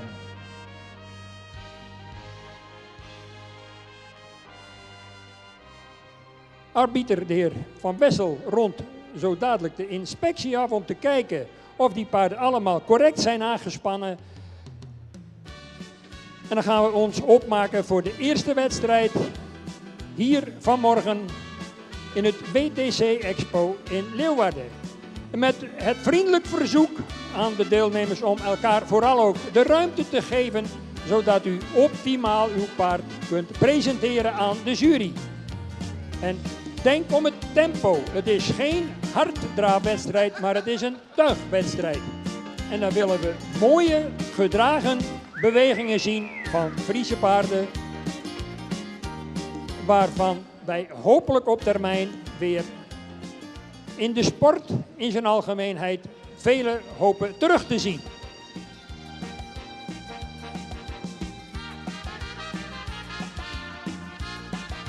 Een prachtig veld, jonge, talentvolle paarden die hier ook heel veel ervaring op doen bij een dergelijk gebeuren. En waaruit de gerenommeerde concoursrijder ook vaak weer paarden ontdekt die hij in de loop van het komende groene seizoen weer mee kan op wedstrijd. Op tal van concours-hippiek evenementen die we in Nederland kennen. Het gaat natuurlijk om een mooi, vriendelijk beeld. In een mooi, evenwichtig tempo.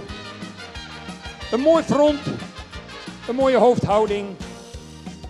Een mooie, grijpende voorhand met veel knieactie. En uiteraard de motor van ook een tuigpaard die zit achter. En dan zien we graag een goed ondertredend achterbeen met veel buiging en het spronggewricht.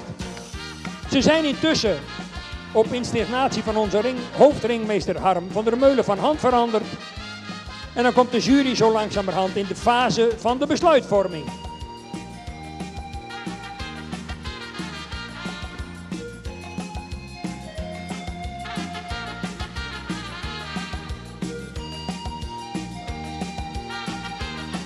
Binnen mogen komen 2,71, 5,43 en 57. 91, 148, 93 en 68. Ook die kunnen opstellen.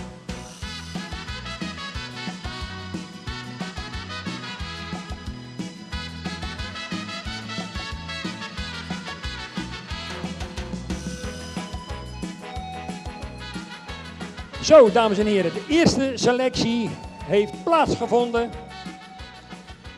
En uit het feit dat de jury vrij snel de eerste 3 heeft laten opstellen, kunt u al afleiden dat de finale, die zo dadelijk in volle hevigheid gaat ontbranden, zich gaat voltrekken tussen die eerste 3 binnengeroepene paarden. Even gelegenheid geven om op adem te komen. Het zijn voor het merendeel allemaal jonge paarden die ook even de batterij op kunnen laden voor die allesbeslissende finale die we zo dadelijk gaan beginnen. We zijn zover. Dan mag ik de eerste 3 uitnodigen voor het overrijden op de rechterhand. En dan is de vraag wie deze finale op zijn naam gaat schrijven. Alle zeer gerenommeerde tuigpaardrijders, Henk Hammers natuurlijk, vanuit de KBPN, tuigpaardenwereld, een grote naam in deze sport. Dat geldt ook voor Marcel van Brugge. En dan mag je Erik Couperus toch wel als een zeer verdienstelijk en verrassende jongster karakteriseren in deze sport. En die toch fantastisch partij geeft in deze finale. En u mag uw sympathie gerust even laten blijken, dames en heren, als u vindt dat bijvoorbeeld Henk Hammers moet winnen. Of dat u vindt dat Marcel van Brugge dat moet worden. Of wordt het toch die verrassende jongster Erik Couperus?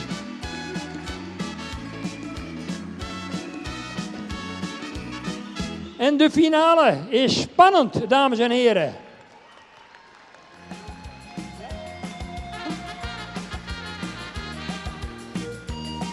Goed, dames en heren. Nou, hij rijdt voorop en hij blijft voorop. De winst is voor Henk Hammers. En het zilver gaat naar Marcel van Brugge. En heel verdienstelijk pakt hij hier het brons. Erik Couperus. Een spetterende finale waarbij ieder van deze 3 finalisten veel aanhang had, ook op de tribune. En om toch even ook een klein onderscheid aan te geven waarom, het hoe en wat van deze plaatsing, geef ik met alle genoegen het woord even aan de heer Hoekstra als woordvoerder van de jury. Goedemorgen. We hebben een mooie rubriek gezien met 3 mooie finalisten. Nummer 271, een paard met een sterke achterhand. Moet niet snel rijden, vinden we, want dan gaat het front een beetje zaken. En dat willen we graag niet zien, want een goed tuigpaard begint met een prachtig mooi front. En natuurlijk dan een sterke achterhand. Op nummer 2, 543, een paard met een mooie actie, ook met een mooi front. Kon in het achterbeen iets meer doortreden dan nummer 271. En nummer 57 op de 3e plaats. Mooi in het front, ook een deftig voorbeen. Kon iets meer voorwaarts zijn in het achterbeen. Allemaal van harte gefeliciteerd. Zeer bedankt Piet Hoekstra voor deze duidelijke uiteenzetting met betrekking tot de plaatsing in deze rubriek. Loop ik toch even naar de winnaar ook nog even voor een korte reactie. Het lijken me inspannende dagen, Henk, want gisteravond denderde je hier door de piste in het kader van de Frisian Proms met de Nederlandse kampioen Joppe. En ja, een paar uur later dan zit je hier weer achter de winnende combinatie. Kan het allemaal nog een beetje lukken met zo'n volle agenda? Ja, dat lukt zeker. We zitten op het moment meer in een vrachtwagen als in bed, denk ik. Maar goed, dit geeft veel sfeer hier in Leeuwarden, dus dat geeft ons veel steun. En daardoor kunnen we het makkelijk volhouden. We hebben mooie paarden hier, de mooie rubrieken. Dus wat wil je nog meer? Gefeliciteerd. Dames en heren, uw waardering voor al deze combinaties in deze eerste rubriek van de merries in het kader van de KFPS sportcompetitie, mogelijk gemaakt door Stoeterij Bommelstein in Haskerhorne, de Nieuwe Heuvel in Lunteren en Heuveler Paardenvoeders. Waarvoor onze dank en uw applaus, dames en heren.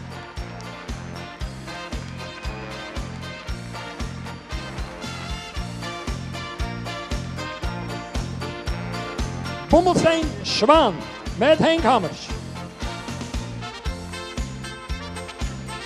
Zeker van de finale in elk geval, in Zonnega op 16 februari.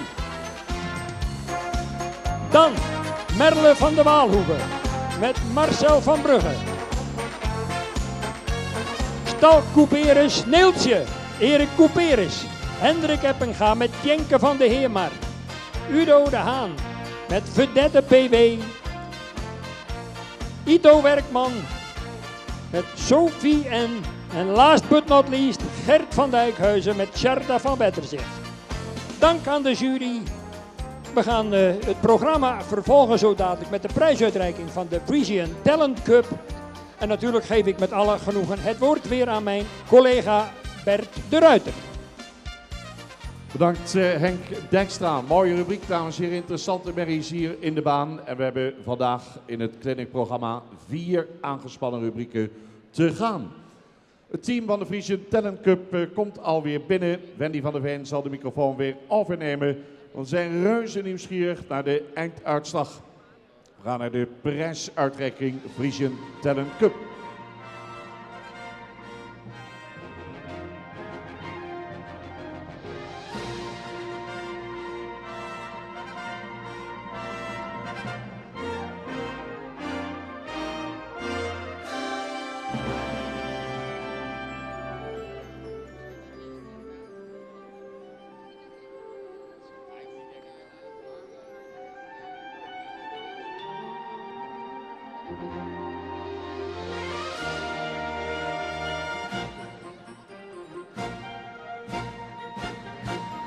De merries van de top 3 van de rubriek Henk Merries mogen binnenkomen voor de huldiging van de Frisian Talent Cup kampioenschap 2017-2018. Ik sta hier naast een van de co-hoofdsponsors, Aga Okkema van Stal de Mersken. Wat vind je ervan? Ja, geweldig natuurlijk. Die 3-jarige paarden hebben hier het heel goed laten zien. Enkele paarden hadden misschien wat last van spanning, waardoor de uitslagen misschien een beetje anders zijn als de voorrondes. Het is natuurlijk een hele grote indruk voor die jonge paarden hier met de vlag en het hele gebeuren. Maar het is gewoon geweldig dat er zoveel mensen eraan meedoen en aanmeldingen. Dus voor ons als sponsor is dat natuurlijk heel mooi. En we gaan er lekker mee door met het sponsoren van dit mooie evenement. Dankjewel. Ja, jij ook bedankt. Je hebt nog een bijzondere prijs in je handen voor de kampioen van de rubriek Merries. Kun je daar wat meer over vertellen? Nou ja, wij als sponsor vinden het leuk om de winnaar van de Merries toch een hele mooie dekking van een van onze hengsten aan te bieden. Ik zie hier van Torben Ortjalla. Mocht je die niet willen gebruiken, dan kan er ook over de andere hengsten gesproken worden. Wij doen niet al te moeilijk bij Stal de Mersken. Nou, dat is goed te horen wat dat betreft. Ik denk dat we overgaan tot de huldiging. In de baan hebben we de combinaties die hier nu lopen. Met nummer 6 Debbie de Graaf met Vienna van Vallingazaten. Nummer 2 Thea Dijkstra met Charlie van Jirsum. En met nummer 7 Iris Vinks met Tirsa van Jensje Splits. Nogmaals het verzoek aan de eigenaren en aan de fokkers. Wees in de buurt. We gaan zo dadelijk bekendmaken wie er de nummer 1, 2 en 3 gaat worden. Jurylid, we willen vragen dat een van de deelnemers van de hengsten en ruimen nog even de piste mag verlaten. We gaan eerst de rubriek Merries afhandelen. Hartstikke bedankt voor je enthousiasme, maar je mag zo dadelijk nog even een rondje lopen. Ik ga het woord geven aan Kim Jacobi. Zij zal gaan bekendmaken wie er op de 3e plaats, op de 2e plaats en uiteindelijk op de 1e plaats geëindigd is. Ja, dankjewel Wendy. Nou, we zijn eruit. En ik zei net al, het is eigenlijk toch wel een heel mooi moment als zo die 3 merries binnenkomen lopen. We hebben natuurlijk de afgelopen maanden al die ruinen, merries en hengsten gejureerd. En dat je dan die 3 merries ziet die dan de beste zijn, die dan hier uit de finale komen, dan is dat toch wel een heel mooi moment. Nou, Age noemde het net al, dat de uitslag misschien toch heel anders is dan in de selecties en in de halve finale. Nou, ik kan vast verklappen, dat is bij de merries ook zo. Een aantal hadden natuurlijk last van spanning. Maar goed, we beoordelen natuurlijk vooral de gangen en de natuurlijke aanleg. En als een paard dan een keer schrikt en een keer opzij springt of een keer in galop valt in de uitgestrekte draf of in de middengangen, dan is dat op zich ook geen ramp. Nou, een stukje bewerkbaarheid hebben we ook meegenomen natuurlijk, van hoe laten ze zich dan bewerken in deze entourage. En over het algemeen was dat bij de merries eigenlijk heel goed voor elkaar. Nou, dan gaan we naar de uitslag. Ik begin met de 3e plek. En op de 3e plek is geëindigd Debbie de Graaf met Vienna van Vallingazaten. Ze had 75 punten. We vonden het een merrie met een zuivere stap. Veel activiteit. In draf had ze veel balans. In de verruiming kon ze misschien net iets meer verschil laten zien. Galop ook veel techniek en veel balans. De impuls in alle gangen was heel goed voor elkaar. Een merrie met veel zelfhouding. Heel aansprekend, heel bewerkbaar. En vooral het hele sympathieke beeld. Dat was wat ons vooral heel erg aansprak bij deze combinatie.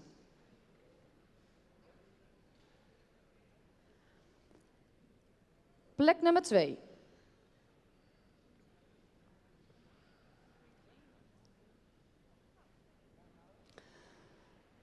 Een merrie die heel actief en zuiver stapt.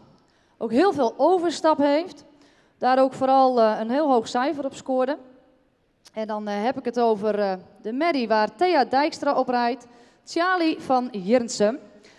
Ook de draf is heel lichtvoetig, veel techniek. Galop, veel balans, heel veel sprong. Vooral souplesse viel ook op. Paard die vanuit de galop meteen heel netjes terug naar draf. In stap, lange teugel, meteen ontspant. Dus vooral dat stukje aanspanning naar ontspanning was een heel positief punt bij deze merrie. Verruimingen, overgangen waren ook een hoogtepunt. Ze schakelt heel makkelijk. Ze zou misschien net iets meer bergop mogen zijn. Maar het ziet er heel makkelijk uit. En heeft gewoon 3 hele goede basisgangen. Want daar scoorde ze ook alleen maar 8 voor. Totaal kwam ze op een score van 78,5 punt. Ja, en dan is natuurlijk de nummer 1 ook al bekend. Want ja, goed, dan blijf jij over. Iris Sphinx. Ja, en dat wil ik toch even noemen, want nou, we noemden het net ook al bij ons net aan tafel, het overleg. Dat we wel heel bijzonder vinden hoe deze merrie op de eerste selectie nou, misschien niet opviel. En hoe ze zich heeft ontwikkeld, ja, dat kun je echt een ruwe diamant noemen. En dat is ook alle complimenten voor jou, Iris, hoe je dat hebt gedaan. Hè? De eigenaar heeft ook een ruitenwissel gedaan. En ik denk dat dat een hele goede keuze is geweest. Natuurlijk heeft de eerste Amazone ervoor gezorgd dat ze door was. En jij hebt het heel goed afgemaakt. Je rijdt op het paard Tirza van de Jensje Pleerts. En je behaalde een score van 80,5%.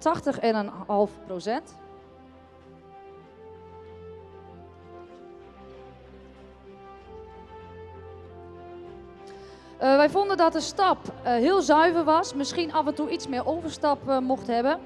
De draf, dat was echt een hoogtepunt van jouw paard. Kreeg hij ook een 9,5 voor. Heel veel swoon, draagvermogen, heel veel houding. Ja, dat wil je gewoon zien bij een dressuurpaard. De galop, veel techniek. Zou misschien nog ietsje meer mogen dragen als we dan nog hebben over een klein puntje van kritiek. Maar over het algemeen een hele imponerende merrie met veel houding. Heeft zoveel ontwikkeling doorgemaakt. En dat is uiteindelijk ook het doel van de Frisian Talent Cup. Dat je vanaf de selectiemoment tot aan de finale natuurlijk een bepaalde doorgaande lijn laat zien. En dat is wel echt wat jij hebt gedaan. En ja, dat vonden we gewoon heel mooi. Nou, dan wil ik ook nog even zeggen dat de verruimingen, die leverden ons echt kippenvel op. Dus ik zou zeggen, laat zo in de eerronde nog eens even zien wat je paard allemaal in huis heeft. Oh ja, dat vergeten wij niet. De eigenaren en fokken zouden we ook graag even in de ring willen hebben, want die ontvangen ook nog een prijs. Een hele mooie toelichting van een van de juryleden, Kim Jacobi. Zoals aangegeven, graag fokkers en eigenaren in de baan. De fotograaf is er natuurlijk om dit memorabele moment vast te leggen. Een mooi begin van een hele mooie carrière.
De fotograaf gaat nog even de laatste foto's maken. En dan willen we de eigenaren en fokkers vragen om eventjes de baan te verlaten.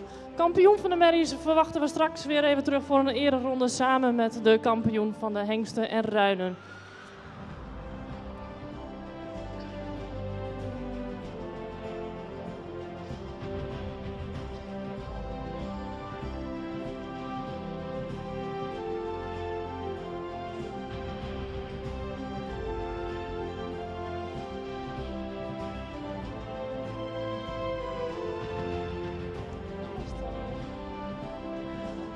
Ik denk dat alle foto's inmiddels wel gemaakt zijn.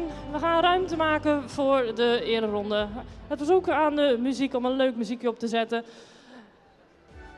Dan gaan we rond.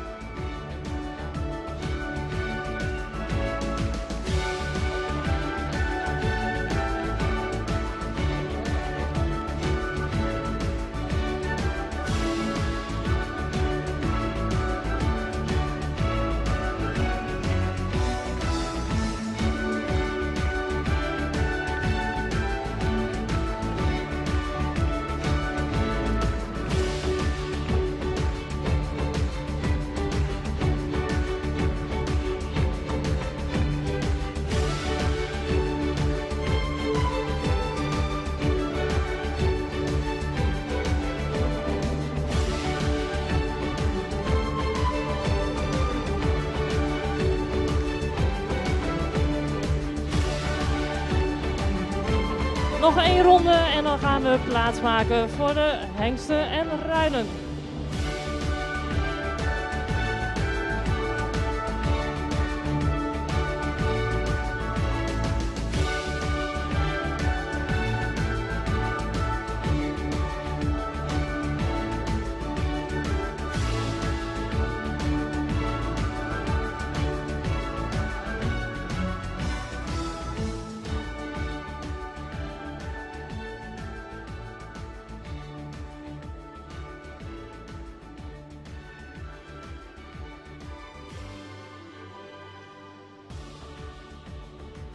De top 3 van de rubriek hengsten en ruinen mogen binnenkomen.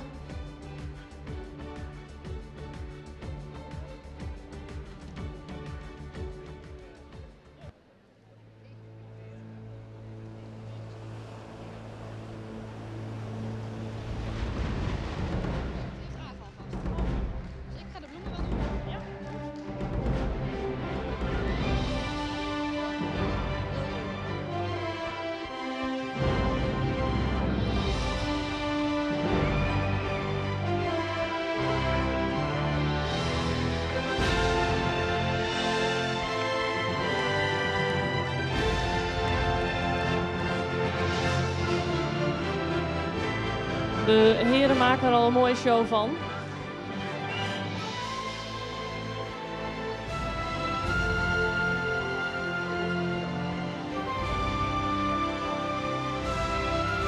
Voor de huldiging zijn uitgenodigd nummer 15, Tjibbe van Horp met Ludo van der Weijden. Nummer 10, Tycho BT met Corina Conradi van der Bunt. En met nummer 13, het heeft geen ongeluk gebracht, Tjeerd van Diphoorn met Jacob van der Heijden.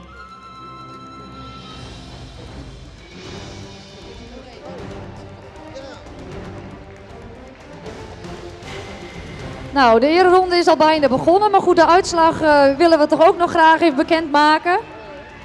Maar volgens mij is er wel duidelijk te zien dat dit wel hele kwaliteitvolle paarden zijn. Goed, ga ik toch beginnen met de derde plaats. En ja, dat vonden we een hele lastige. Daarom duurde de uitslag ook een klein beetje langer, want het scheelt ook maar een half puntje. Maar plek 3 en 4 hadden we wat langer tijd nodig voor overleg. Het lag ook heel dicht bij elkaar. En ja, als we dan toch kijken naar de progressie die nummer 3 heeft gemaakt van de halve finale naar de finale, gaf dat toch de doorslag. En daarom is op plek nummer 3 geëindigd Ludo van der Weijden met Tjibbe van Korp. Hij had een score van 71,5 punt. Een imponerend paard, ontzettend veel talent. Af en toe vonden we wel een klein beetje hectisch worden in zijn beweging. Maar goed, we hebben het ook over aanleg en dat zien we zeker in dit paard. En als de bewegingsafloop nog ietsje meer rust krijgt, denk ik dat dit een heel goed paard kan worden voor de dressuursport. In de stap zagen we ook een klein beetje wisselend beeld. Maar eigenlijk hetzelfde verhaal als wat ik net zei. We zien wel heel veel kwaliteit. De draf is heel ruim. Af en toe een klein beetje loperig. De galop ook heel veel techniek. Zou ook iets meer gedragen mogen zijn. Maar wat ik net al zei. Als dat allemaal meer rust krijgt en nog meer bevestigd is en meer kracht. Denken we zeker dat dit een heel goed paard kan zijn voor de toekomst. Ja, je mag even opstellen hier voor de jury, Ludo. Gaan we naar de nummer 2. En de nummer 2 dat is geworden Corina Conradi van de Bunt met Tigo BT. Zij behaalde een score van 77 punten. En wat vooral opviel bij Corina is dat zij haar paard ontzettend sympathiek voorstelt. Heel mooi van de hand, laat haar paard heel mooi in balans lopen op eigen benen. Het paard laat daarbij ook heel veel zelfhouding zien. Het ziet er gewoon heel makkelijk uit. Daarbij scoorde hij ook hele goede cijfers op de basisgangen. We vinden de stap is actief, ruim en heel ontspannen. De draf, heel veel regelmaat. Zou misschien af en toe nog iets meer gedragen mogen zijn. Maar goed, we zagen net al een stukje waarin dat al veel beter was. De galop, veel techniek. Zou die ook iets meer bergop mogen zijn. De overgangen waren heel erg vloeiend. Souplesse was een punt dat positief opviel, waar je ook een 8 voor scoorde. Hij buigt heel makkelijk in de wendingen. Al met al een heel compleet dressuurpaard al.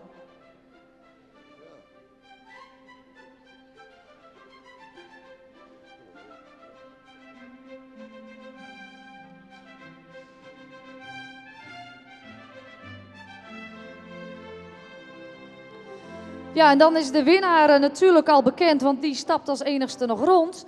En ja, de uitslag bij de merries was misschien wel een klein beetje verrassend. Ook weer heel anders dan de halve finale. Maar ja, bij de Hengsten Ruinen was Jacob ook al de beste op de halve finale. En hij heeft die progressie die hij heeft gemaakt van selectie naar halve finale doorgezet. En weet hierbij ook bij de Ruinen Hengsten de finale te winnen. Met 81 punten met Tjeerd van Diphoorn.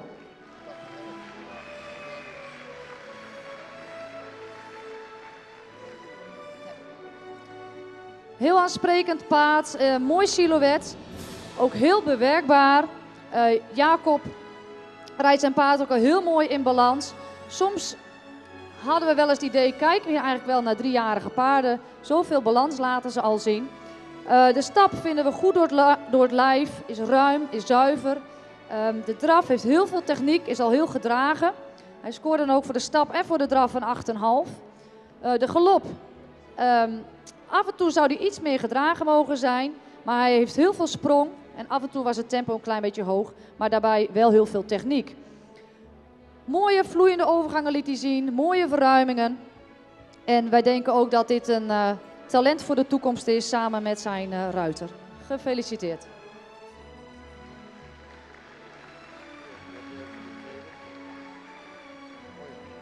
Ja, willen we ook nu eveneens graag de fokkers en de eigenaren nog even bij hun paard, zodat de prijzen aan jullie kunnen worden uitgereikt. En natuurlijk ook even voor een fotomoment.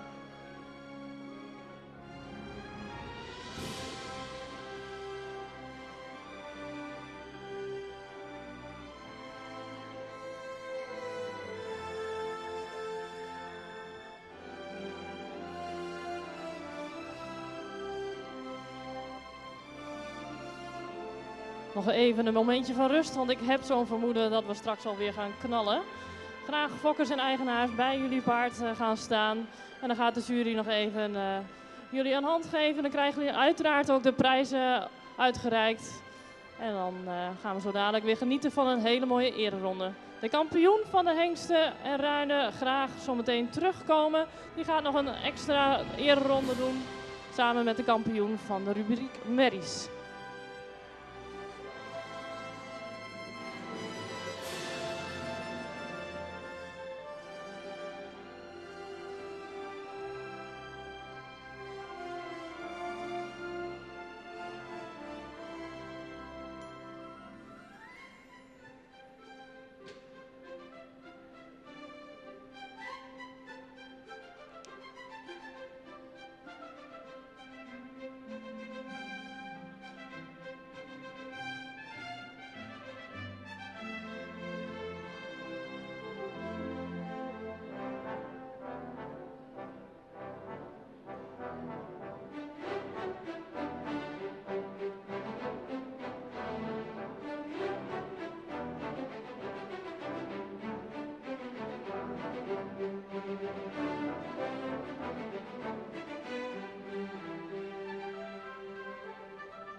De foto's zijn gemaakt. Ik wil de fokkers en eigenaren vragen de piste weer te verlaten voor hun eigen veiligheid. En dan mogen de top 3 ruiters en Amazone mogen nog even een ereronde maken.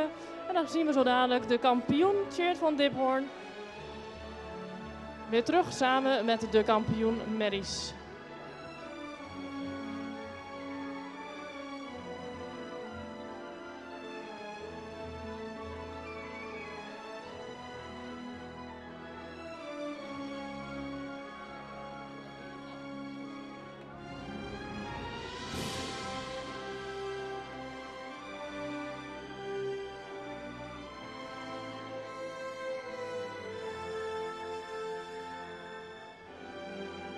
Jacob, jij mag van start gaan. Jij mag voorop. De ereronde en de baan is voor jou.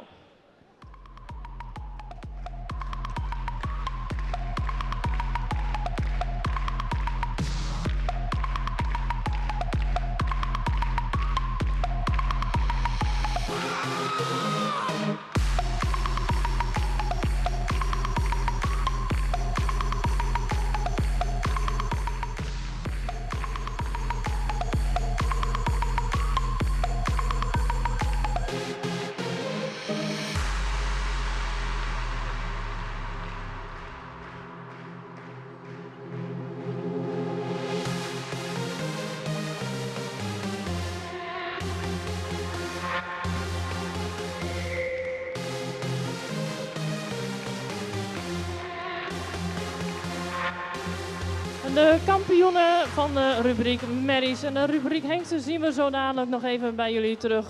Het geeft mij in ieder geval even het moment om een aantal betrokkenen te bedanken voor al hun inbreng voor de Frisian Talent Cup 2017-2018. Allereerst natuurlijk de jury, Jos van der Wal, Kim Jacobi en Danielle Heikoop. Hartstikke bedankt. Ook bedankt Stal de Werske en de Demro Stables. Zonder jullie zou dit evenement gewoon niet plaatsvinden, dus ook nogmaals bedankt. Daar mag een applaus voor gemaakt worden.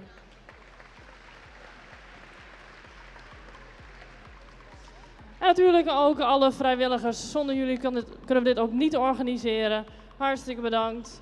En zodra de andere paarden klaar zijn, gaan we over tot de laatste ereronde.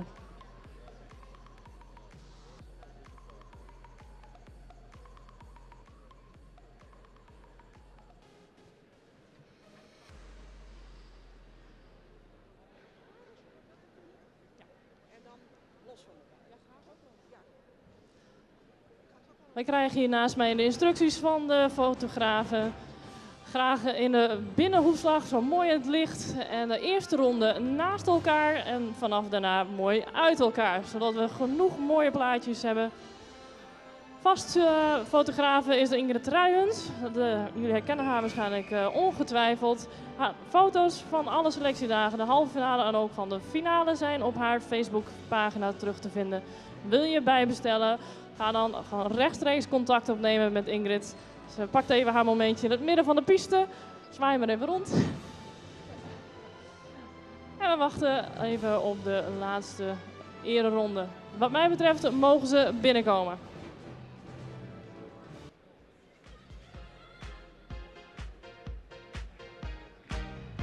Een heel groot applaus voor de Frisian Talent Cup kampioenen 2017-2018.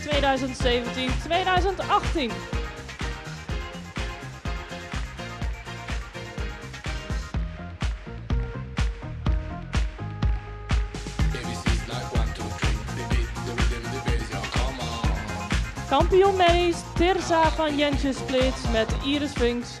En de kampioen bij de Hengsten en Ruinen, Tjeerd van Diphoorn met Jacob van der Heijden.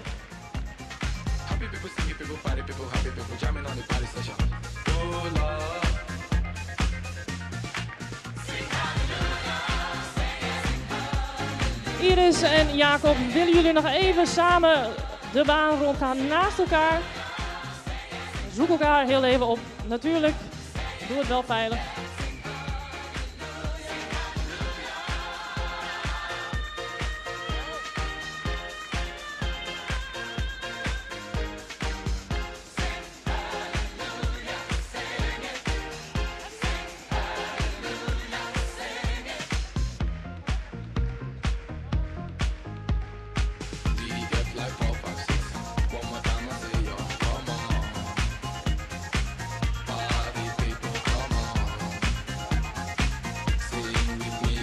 foto's zijn klaar. Bedankt en wellicht tot volgend jaar met de Frisian Talent Cup 2018-2019.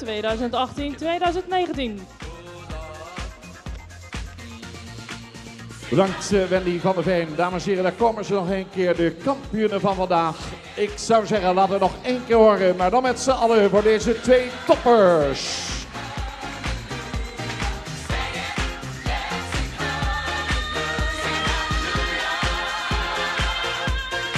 Tirza van Jentjesbeds met Iris Pinks en de kampioen Tjeerd van Diphoorn, Jacob van der Heijden.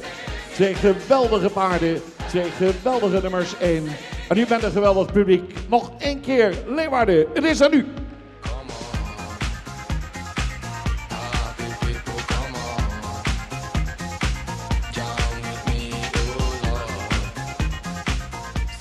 Ja, en dan gaan we door met de tweede aangespannen rubriek. De jongwaarders komen, dacht ik, in actie. In ieder geval, Henk Dijkstra, die weet er alles van. En die gaat het commentaar weer leveren. Henk, het is aan jou.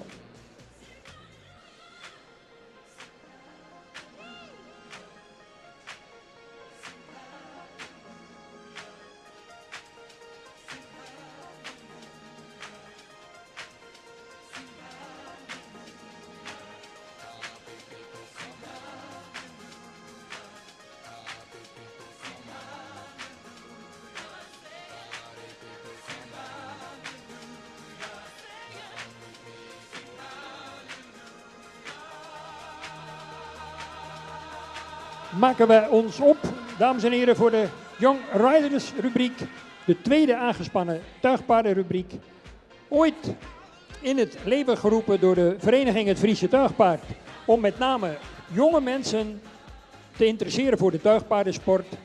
En die ontwikkeling die heeft de afgelopen jaren een uitstekend verloop te zien gegeven. Veel jonge mensen die de aangespannen sport toch ook hebben ontdekt. Als zijnde een fantastische manier om met Friese paarden in dit geval bezig te zijn. Zijn veelal opgeleid bij de gevestigde stallen die we in Friesland en ook daarbuiten kennen. En dat heeft erin geresulteerd dat wij ook weer nieuwe aanwas hebben op de concoursvelden. Als eerste betreedt de piste Ulbe van de Noesterhoeve, stamt af van de hengst Beert. In eigendom bij Pieter Okkema te Witmarsum en hij wordt voorgesteld door Nadia den Hollander. Dan onder nummer 92, stal Jedes Juwiel. Stamt af van de hengst Tjalle, in eigendom bij stal Jede in Vledder, gereden door Hilda de Vries. Dan met 57 aan de wagen, stal Couperus Sneeltje van Maurus met eigenaar-rijder Erik Couperus.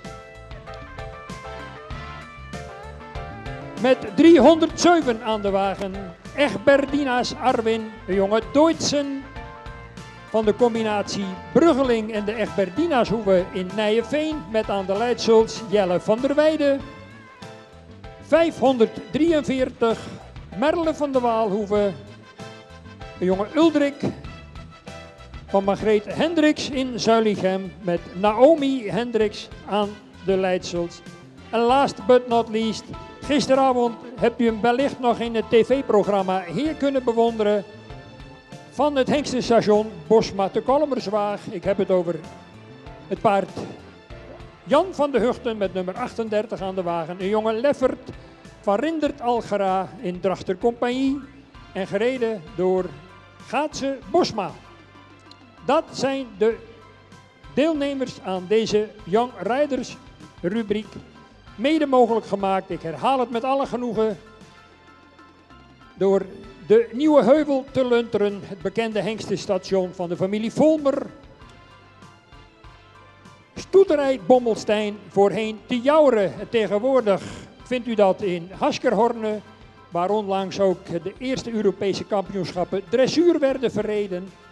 En natuurlijk ook last but not least, dient met ere vermeld te worden, de derde sponsor van deze KFPS sportcompetitie, Heuveler Paardenvoeders, en waarvoor uiteraard onze erkentelijkheid.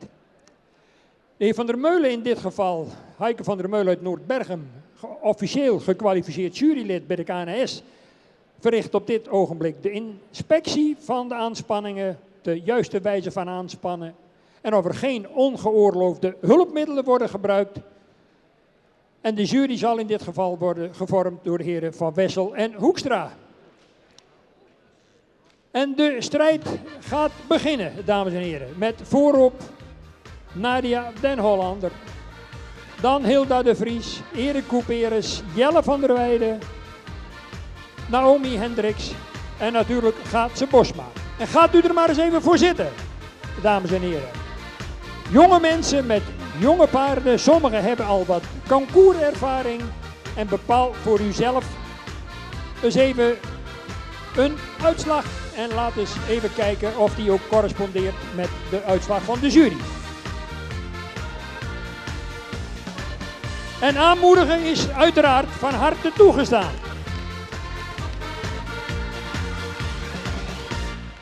En denkt u om het tempo, dames en heren. Tuigpaarden moeten ook mooi op eigen benen tot een mooie aansprekende verrichting kunnen komen.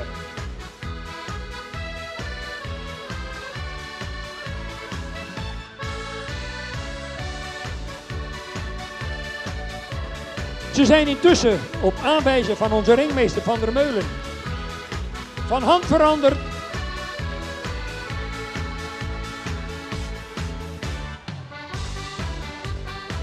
Heel typisch ook die mooie aansprekende verschijning hier in de piste.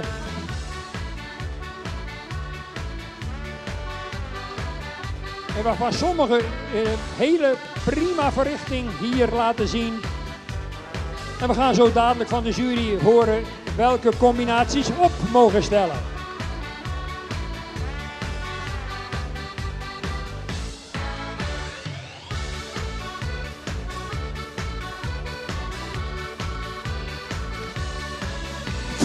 ...94, 307 en 38 mogen binnenkomen. 94, 307 en 38. 57, 543 en tenslotte 92. Enige tekening in de strijd ontstaan.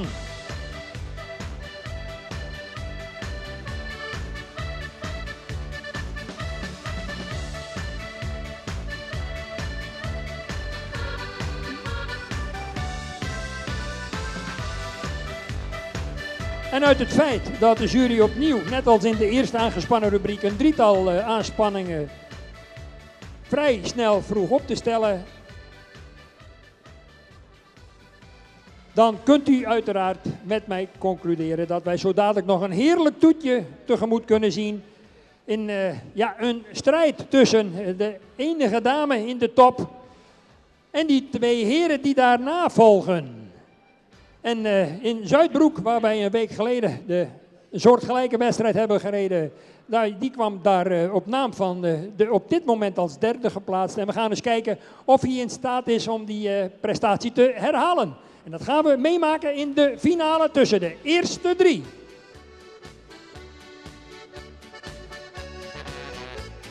Ulbe van de Noestenhoeve, die gaat uiteraard voor het goud. Maar dat gaat Egbertina's Arwin natuurlijk ook.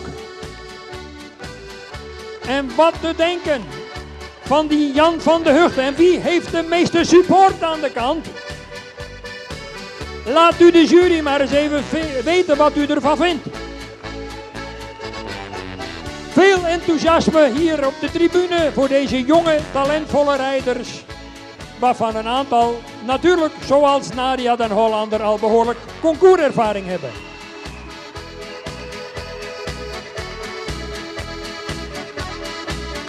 Een strijd, een prachtige strijd tussen 1 dame en 2 heren. En zegt u het maar. Nadia den Hollander of Jelle van der Weijden. Of wordt het toch Gaatse Bosma? U kunt de jury nu nog beïnvloeden.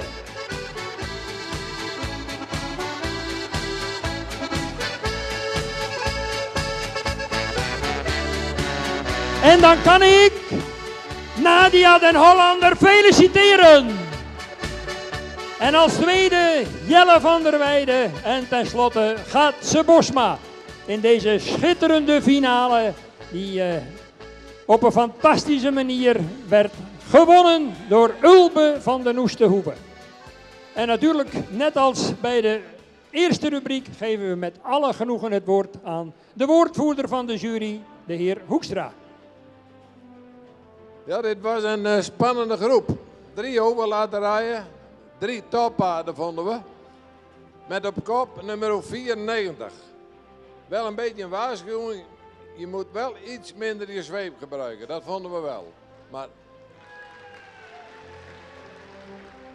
we hebben ze toch op kop gezet. Want we vonden toch de manier van lopen, het technische lopen, was fantastisch. Mooi in het front.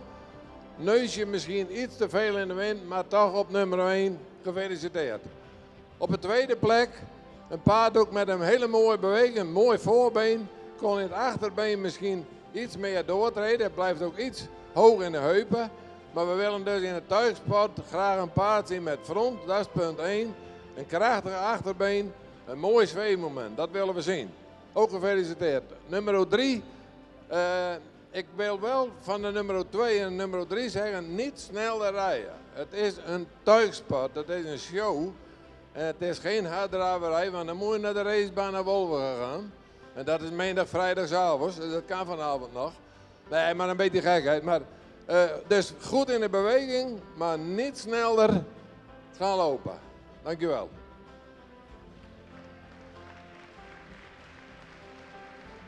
Dankjewel, Piet Hoekstra, voor de duidelijke uiteenzetting. En zeker met name ten aanzien van het tempo. In sommige gevallen sluit ik me daar uiteraard van harte bij aan. En dan gaan we nog eens afsluitend genieten, dames en heren, van de winnares en de overige gladiatoren van deze rubriek. Uw waardering. En nu hebt u de kans. De toppers uit de rubriek de Young Riders maken een afsluitende ereronde. En laat u nog maar eens even horen.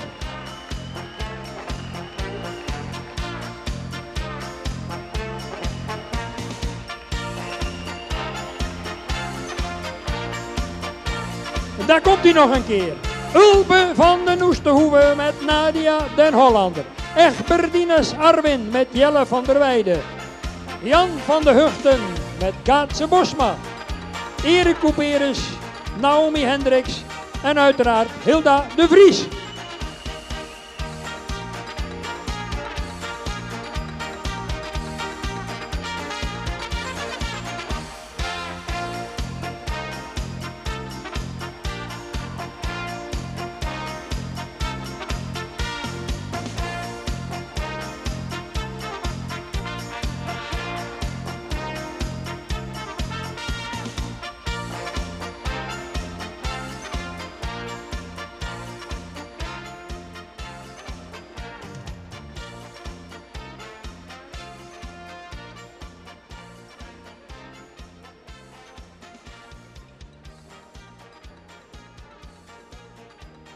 Geef ik met alle genoegen uiteraard het woord weer aan mijn collega Bert de Ruiter.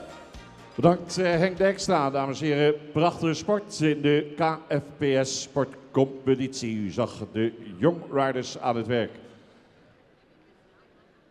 Tal van fronten, interessante clinics, dames en heren. Even een kort overzicht in zaal 1 New York. In het WTC Hotel op de eerste verdieping is op dit moment inspecteur Louise Hompe aan het woord. Ze doet dat dacht ik in het Spaans.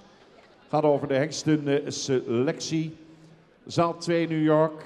Daar vindt een uiteenzetting plaats over dressuur.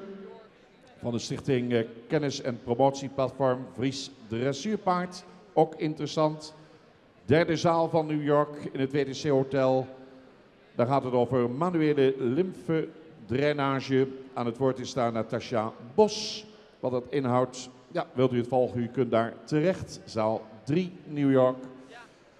Dan in het Strodorp op dit moment het redden van grote dieren. Dat duurt nog tot 20 minuten over 12. En wij gaan hier in de grote piste verder Met een interessante clinic van Herman Smit. Hoe rijd je IBOP-proeven? Waar let de jury op? Bij de IBOP wordt een paard beoordeeld op zijn bruikbaarheid, zijn natuurlijke gangen. En bij de presentatie is het vooral van het belang dat het paard zich ontspannen ook gehoorzaam toont. Het woord aan Herman Smit. Dank u wel, Bert. Dames en heren, hartelijk welkom namens KFPS. Zeker ook namens Udo de Haan. U hebt in het aanschrijven gelezen waar wij het over zullen gaan hebben. Wij zullen proberen vanmorgen, en een deel van de middag natuurlijk, om u duidelijk te maken dat het presenteren van een IBO-paard eigenlijk veel minder moeilijk is dan dat men vaak denkt. Wij worden als juryleden heel vaak benaderd door mensen. Welk systeem moeten we hanteren? In welke houding wilt u het paard gereden hebben? U moet in de allereerste plaats zich realiseren dat IBOP is een bruikbaarheidsonderzoek voor jonge paarden ten dienste van de fokkerij. Dus wij zijn als juryleden voornamelijk geïnteresseerd in hun natuurlijke gangen, in hun natuurlijke bewegingen, in hun natuurlijke houding en niet allerlei zaken die daar kunstmatig aan zijn veranderd. Dat is ook, het zijn ook de elementen van het scala van de africhting waar wij ons aan conformeren. En wij houden dus in de allereerste plaats rekening, althans dat proberen we, met de zuiverheid van de gangen. In het scala staat dat als eerste regel vermeld, tact en regelmaat. En u kunt zich voorstellen dat je soms paarden hebt met enorm ruime bewegingen. Maar als die bewegingen niet zuiver viertakt zijn in de stap, dan heb je niks. En zo erg kan het zijn. We hebben soms paarden die enorm groot lopen, maar door allerlei redenen niet zuiver viertakt. Dus een achterbeen wat het voorbeen verdrijft aan diezelfde kant. Als dat niet gebeurt en ze stappen bijna lateraal, dan heb je gewoon een onvoldoende stap, hoe groot die ook kan zijn. En wij weten ook dat, omdat we werken vaak met jonge paarden, dat veel van die problemen voortkomen uit de spanning vandaan. Of dat nou veroorzaakt wordt door de ruiter, door de menner of door de omstandigheden, dat doet er eigenlijk niet zoveel toe. Spanning is dodelijk voor de zuiverheid van de gangen. Nou, ik denk dat wij, als we Udo zo bezig zien, met dat probleem nu niet echt te maken zullen krijgen. We willen ook graag aan u laten zien hoe mensen dan hun paarden voor zo'n IBOP-test dienen voor te bereiden. Wij zeggen vaak, je moet zo'n paard niet rijden in die proeven, je moet ze begeleiden. Je moet ze ondersteunen in waar ze goed in zijn en een klein beetje proberen te camoufleren waar ze niet zo goed in zijn natuurlijk. Maar het punt is dat wij graag de natuurlijke kwaliteiten van een paard getoond willen zien. Dat is de essentie van het hele verhaal, want het gaat namelijk niet om een sportprestatie. Het gaat om de vererving in de fokkerij. En we vererven niet de sportkwaliteiten, althans we vererven niet de kunstjes, we vererven de basiskwaliteiten van de paarden. Dat is de essentie van de IBOP en de ABFP-testen.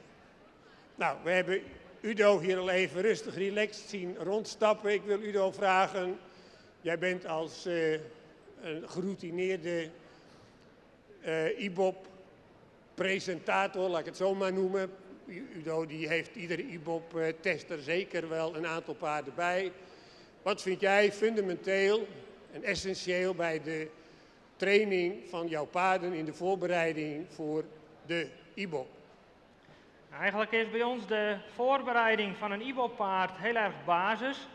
Het houdt in dat we de stap, de draf en de galop ontwikkelen in de zin van een paard gymnastiseren, dus dressuurmatig trainen, ongeacht welke discipline het paard de IBOP gaat afleggen. dat stukje kracht ga je trainen door ermee te werken. Longeren zorgt voor lossigheid, maar wij zeggen altijd aanspannen en onder het zadel zorgt voor de kracht van het paard. Nou, de meeste paarden die in training komen voor een IBOP zijn niet sportpaarden, dus zijn niet zo veel voorbereid. Over het algemeen zijn dat natuurlijk paarden van en voor de fokkerij. Dat houdt ook in dat die paarden best redelijk ver weg moeten komen. En die paarden kun je geen trucjes en kunstjes leren in een aantal weken, maar je kunt ze wel krachtig en soepel maken om ze voor te bereiden voor de IBOP. Daar is werk voor nodig en dat stukje werk zorgt er ook weer voor dat we wel meer hulpen krijgen, waardoor we uiteindelijk proberen op de IBOP en een hele mooie proef te rijden, want het oog wil ook wat, maar daardoor ook de ontspanning kunnen vragen en meer of meer een beetje kunnen afdwingen. Want op een vreemde locatie heb je met jonge paarden die niet veel van huis komen, altijd spanning, daar ontkom je bijna niet aan. Je kunt best van huis gaan te oefenen, maar een gewoon wedstrijdpaard heeft al meerdere wedstrijden nodig. Laat staan van een jong paard wat nooit ergens komt. Dus die paarden hebben daar spanning. Als je ze onder controle hebt en dan hulpen hebt, dan heb je best redelijk kans dat je ze daar doorheen kunt rijden. Op het moment dat die paarden niet netjes in de hand staan, wordt dat alleen maar moeilijker. Oké, kijk, zo pratende weg, en dat is juist zo mooi bij presentaties zoals dit. U hebt dit paard kunnen zien ontspannen. Tijdens het verhaal van Udo ziet u dat het paard heel ontspannen het bit opzoekt, de hand van de menner in dit geval. U ziet dit paard heel mooi, zuiver, viertakt bewegen. Viertakt is het aansluiten van het achterbeen naar het voorbeen toe. En het voorbeen zo laat mogelijk daarbij opgenomen. En u ziet dat, ja, verder naar voren kan hij niet, dan zou hij zichzelf beschadigen. Dus dit is in ieder geval een stap die absoluut taktzuiver is. Dus hij krijgt daar zonder meer al een voldoende voor. En nou wordt mede ook bepaald door buigzaamheid in de sprong, de elasticiteit van de beweging, of dat dan een voldoende, een ruim voldoende, een goed of zeer goed kan worden. Maar deze die scoort zeker minimaal al ruim voldoende tot goed. Nou, wij hopen dan in het drafgedeelte hetzelfde te zien. Draf is over het algemeen voor een paard, voor ieder paard, de makkelijkste gang. U ziet dat, er staan altijd twee benen tegelijk aan de grond. Dan heb je een zweefmoment en dan heb je de andere diagonaal die aan de grond staat. Nou, daar treden over het algemeen in die stap de minste storingen op, de minste taktfouten. Maar wat we wel graag willen zien, en dat is bij het stappen weer van belang. Stap is een hele gymnastiserende gang. En we willen graag zien dat paarden dus een dragende draf hebben. En dat betekent dat we graag willen zien dat het achterbeen dus zo ver mogelijk onder de massa komt. Want als dat gebeurt, als ze dat doen van nature, dan hebben ze ook van nature de mogelijkheid om zichzelf, wanneer ze meer gesloten gereden moeten worden, om ze dan zichzelf wat meer tot dragen te brengen. Nou, u ziet ook dat dit paard heeft een mooi buigend achterbeen. Plaatst het achterbeen mooi onder de massa. En dat is ook een cijfer wat je in de beoordelingsbalk terugvindt bij de IBOP. Want dan is met name de overgangen, het schakelen, is voor de jury een heel belangrijk element. Als paarden dus achter de massa blijven draven met het achterbeen, dan zal het veel meer moeite kosten om ze gesloten te krijgen dan wanneer ze, zoals deze dat doet, mooi aantreedt en mooi onder de massa komt. Heb jij daar nog speciale oefeningen voor, Udo, waardoor jij je paard eventueel toch wat beter tot dragen kunt krijgen? Ja, in de training nemen we dat mee en dat is met name bij ons het overgangrijden, het schakelen. En dat is niet alleen de draf schakelen zelf, want dat is vaak voor jonge paarden hartstikke moeilijk. Maar de overgangen naar de stap en het aandraven, ik zal het laten zien. Daarop. Dan proberen we eigenlijk altijd met een klein hulpje het achterbeen eerst te laten vertrekken. Dat we die paarden leren van achter naar voren te lopen. Door het ruggebruik en het achterbeen gymnastiseer je paard, krijg je meer hulpen, maar hij ontwikkelt met name meer kracht. Dit is een paard, braaf, zo ver waren we nog niet. Dit is een paard wat in de sport loopt en toch ook al wel wat kunstjes loopt. Maar die kunstjes willen we eigenlijk in de IBOP helemaal niet hebben. We hebben daar niet zoveel aan. Maar als een paard zover is dat hij het in de training op kan pakken, dan is het mooi om te kunnen verzamelen en achterbeen meer te trainen. En ik zal een klein stukje laten zien wat ik bedoel. Maar dat heeft voor de IBOP eigenlijk geen functie voor de proef. Want als ik hier naar terug rijd, dan krijg ik meer gedragenheid, krijg meer geslotenheid. Maar die kan ik in de proef dus niks mee, want we willen eigenlijk die paarden op een natuurlijke basis, natuurlijke bewegingsvorm presenteren.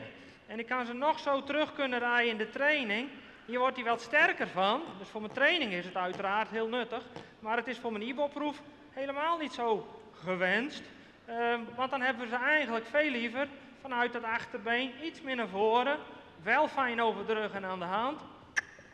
En op die manier tonen we meer de basisgangen zoals die in de natuurlijke aanleg bij het paard zijn verankerd.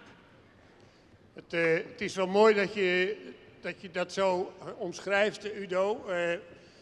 In die zin heb je er toch wel iets aan in een proef, van de jury die beoordeelt wel degelijk de overgangen, het schakelen, de overgangen naar het verruimen toe, maar ook weer vanuit het verruimen terug naar de basisgangen. Juist die korte momenten geven heel veel informatie. En dat kon je nu ook mooi zien in de overgang naar de stap. Dit paard heeft dat ook van nature, maar wordt ook zo vriendelijk gereden. Blijft ook in de overgang mooi het achterbeen eraan houden. Blijft mooi onder de massa. En ik noemde net al, ja, hij doet dit omdat hij fijn in verbinding loopt. Omdat hij fijn in aanleuning loopt. En spanning, zei ik al in het begin, spanning is dodelijk. En spanning van buitenaf, daar kun je niet alles aan doen. Maar spanning vanuit het gereden zijn, daar kun je wel degelijk iets aan doen. En we zien toch vaak wel eens dat daar mensen wel eens wat moeite mee hebben om die paarden op zo'n moment dat ze zich moeten presenteren, ontspannen in de aanleuning en in de verbinding te houden. Dat is wel eens lastig, maar ja, in principe kun je dat natuurlijk trainen. Een paard wat niet kan bewegen, dat is moeilijk om die te verbeteren. Maar dit zijn elementen, daar kun je als menner en als ruiter toch wel iets aan doen. Maar dit hele beeld straalt natuurlijk ook heel veel ontspanning uit, heel veel zelfhouding. En of die nou een beetje hoog loopt of een beetje ietsje lager, dat doet er niet zoveel toe. Er is geen standaard voor. Wij willen graag zien wat het paard is zoals die van nature is. En u ziet dat dit paard in elk geval zich heel erg ontspannen aanbiedt en heel fijn naar de hand toe loopt. En dat heeft dan ook tot gevolg dat het paard zich beweegt in zijn hele lichaam.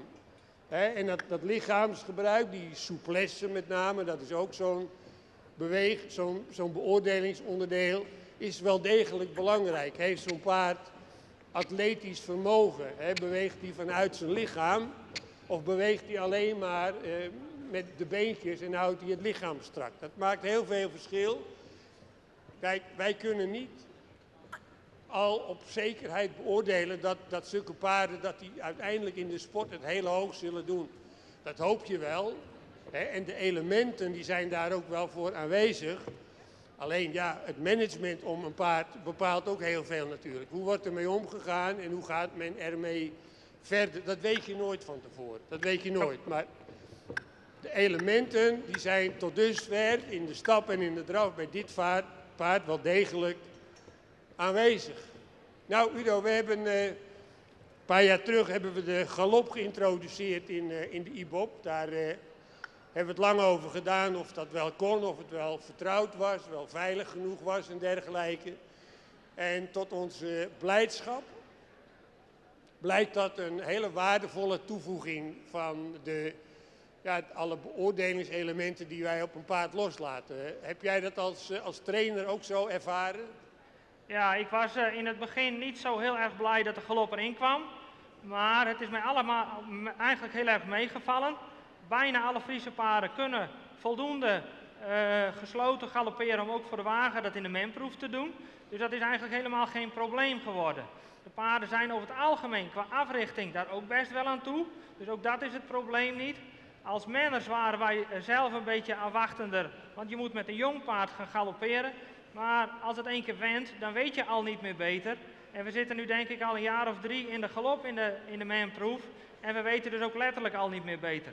Nee. De galop is voor ons goed trainbaar voor de wagen. Wordt een paard ook echt sterker van. De moeilijkheid van het aangalopperen is dat je natuurlijk weinig hulp hebt voor de wagen. Dat is die paarden prima te leren, maar daar moet je wel mee bezig. Je kunt niet zeggen, ik ga een week voor de IBOP nog even de galop erop sleutelen.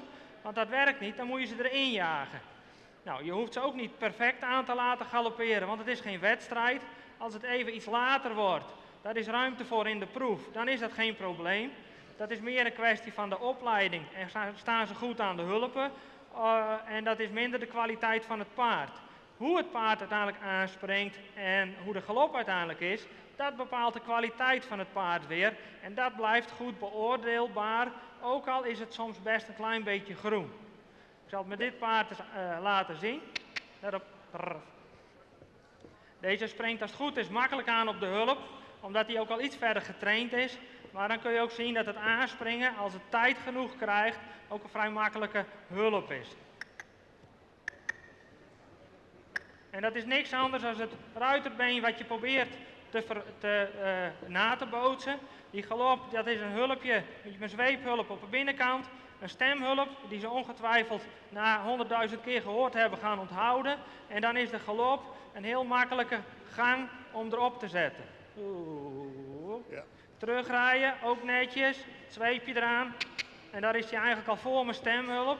Maar wel een gang die hij leuk vindt, die hij goed beheerst. En daardoor natuurlijk ook graag wil. De meeste paarden vinden het galopperen voor de wagen best wel leuk. En het is over het algemeen ook een gang die vrij makkelijk voor de wagen te doen is voor een paard. Omdat ze vrijer kunnen bewegen en niet die ruiter mee omhoog hoeven brengen. Het is ons vanaf het moment dat we de galop geïntroduceerd hebben ook bijzonder meegevallen dat paarden zich zo makkelijk lieten bewerken om een redelijke, acceptabele tot soms hele goede galop te tonen. Want als je dit paard zo ziet, ja, ik hoef u niet uit te leggen dat je hiervoor vanwege zijn balans, vanwege zijn souplesse, gedragenheid, zijn ontspanning, krijgt hij daar natuurlijk in de proef een heel hoog cijfer voor. Ik zal u de cijfers op zich zal ik u besparen. Dat leidt wellicht alleen maar tot verwarring. Maar dat dit onder de categorie zeer goed thuis hoort, dat zal u niet verbazen. En het gekke is ook, de paarden met weinig ervaring, die blijken toch meer last van het ruitergewicht te hebben dan van een rijtuigje zoals deze. Ja, als je daar een hele zware marathonwagen achter hangt, ja, dan wordt het een ander verhaal misschien. Maar u ziet dat dit paard galoppeert heel gemakkelijk, lekker los door het lichaam, springt mooi van de grond af, kijkt naar het buitenachterbeen. Hij galoppeert nu in de rechter galop. Dan willen wij graag dat hij het linker achterbeen, dat is de eerste ondersteuning van de drietakt, dat hij op of liefst toch een klein beetje voor de loodlijn neerzet. Dat doet hij heel gemakkelijk. Als een paard gespannen is, zal dat invloed daarop uitoefenen. Maar ook als hij niet het vermogen heeft om netjes in drietakt te galopperen. Dat zijn allemaal elementen die daar een rol bij spelen. Maar het gaat dit paard bijzonder gemakkelijk. We vergelijken het zo meteen maar eens bij de andere 2 paarden die we onder het zadel aan u zullen presenteren. En we gaan ze gewoon straks even met elkaar vergelijken. Ik denk, Udo, dat we jou even tot dusver dank zeggen voor je uitleg en je presentatie. De bedoeling, dames en heren, is dat wij even naar de beide combinaties gaan kijken. We hebben in de ring Esther Hoekstra, de Amazone bij Udo in de buurt. En Gosse Pieter Hellinga, onze gast ruiter. En ik weet van de paarden niets. En dat hoeft ook niet, want u weet er ook niks van. En wij gaan gewoon met elkaar kijken wat wij zien. En we gaan daar een oordeel op loslaten. Udo gaat in de tussentijd even een omspanning doen. Die gaat om straks aan ons een tuigproef te laten zien of een klein stukje showgedeelte gaat hij even zijn paard omwisselen en die zal zo dadelijk weer terugkomen in de arena. Nou, onze beide ruiters die vraag ik dus om in de stap proberen paarden in een iets rustiger staptempo misschien, Esther. Proberen, ondanks het feit dat je er een klein beetje op moet inwerken, toch om iets meer op lengte te houden. Wij zien toch graag paarden, dames en heren, in alle gangen net op of het liefst nog een fractie voor de loodlijn lopen. Nou, u ziet nu, als u nu de paarden bekijkt, het paard van Esther is een heel actief stappend paard. En waar letten we dan op? Maakt hij de passen af? Stapt hij zuiver viertakt? Nou, hij, met een beetje fantasie op dit moment, dan zou je daar nog wel een kleine viertakt aan kunnen koppelen. Maar hij maakt natuurlijk zijn passen niet af. Hij is te gehaast, is te strak, is te gespannen. Nou ja, die paarden die krijgen wij erbij. En daar wachten wij dus ook de hele proef mee om te zien of ze tijdens de proef zich ontspannen. Om in het laatste gedeelte van de proef alsnog hopelijk een beter cijfer voor deze gang te geven. U hebt misschien wel eens twijfel aan onze positieve instelling, maar wij proberen echt in alle proeven die we zien het beste moment van een paard te nemen. En dat kan bij sommigen in het begin zijn. Als je die van Gosse Pieter ziet stappen, die stapt ruim, zuiver, ontspannen, los door zijn lijf. Dus daar heb je al een beeld van dat dat waarschijnlijk een heel goed cijfer zou kunnen worden. De paard van Esther, ja, die biedt dat nu nog niet aan. En daar moeten we dus nog even op wachten totdat hij zich gaat ontspannen. En ja, misschien kan hij ook niet beter. Dat probleem, dat kan zich natuurlijk ook aandienen. Jongelui, ik vraag jullie om aan te gaan draven in een rustige arbeidsdraf. En rij even wat cirkels om die paarden wat losser aan de voorkant te krijgen. Niet te laag instellen, gewoon in verbinding rijden. Blijf allebei maar lekker licht rijden. Paarden die vinden dat best wel een beetje eng. Die van Esther vindt dat maar eng, al die mensen rondom. En daar hebben wij natuurlijk in de beoordeling ook mee te maken. Dat paarden in een omgeving komen waar ze zich spannen. Ja, en daar moeten we toch mee doen. We moeten toch proberen dan om zo gedurende de proef elementen van zo'n paard te ontdekken. Waardoor wij ze een beoordeling geven die hen recht doet. Dat is soms wel eens een klein beetje zoeken. En soms doet zich dat niet voor. Ja, dat is voor iedereen jammer. En men ziet ook nu wel weer die van Gosse Pieter, de achterste. Die vindt het wel redelijk acceptabel allemaal. Die biedt zich al mooi snel aan. Draaft netjes diagonaal, heeft een nette taktzuivere draf. Ja, wend maar even af, prima. Maar je ziet ook dat zo'n paard als die van Esther, die begint nu toch een heel klein beetje zich te ontspannen. Maar heeft ook weer van die momentjes, dat kun je ook gelijk zien. Hè? Dan laat het paard zijn lichaam niet los, houdt zich strak in de rug. Hij laat Esther ook niet fijn zitten, dat ziet u ook, dat zie ik ook. Dus dat is niks, geen bijzonders. Maar dat willen we natuurlijk wel graag. Hè? Je wilt toch wel zien dat zo'n paard uiteindelijk, aan het eind van de proef, ook een correct en ontspannen lichaamsgebruik heeft getoond. Ja, als hij daar dan niet aan toe komt, ja, dan heeft hij of het talent daar niet voor, of hij heeft de tijd er nog niet voor genomen. En dan zien we zo'n dier in een later stadium vaak nog wel een keer weer terug. Maar je ziet ook op dit moment, als de bluffer een klein beetje af is bij die van Esther, dat hij een minder ondertredend en een minder dragend achterbeen heeft als die van Gorse Pieter. Die heeft een heel buigzaam achterbeen. Die zet het achterbeen mooi onder de massa.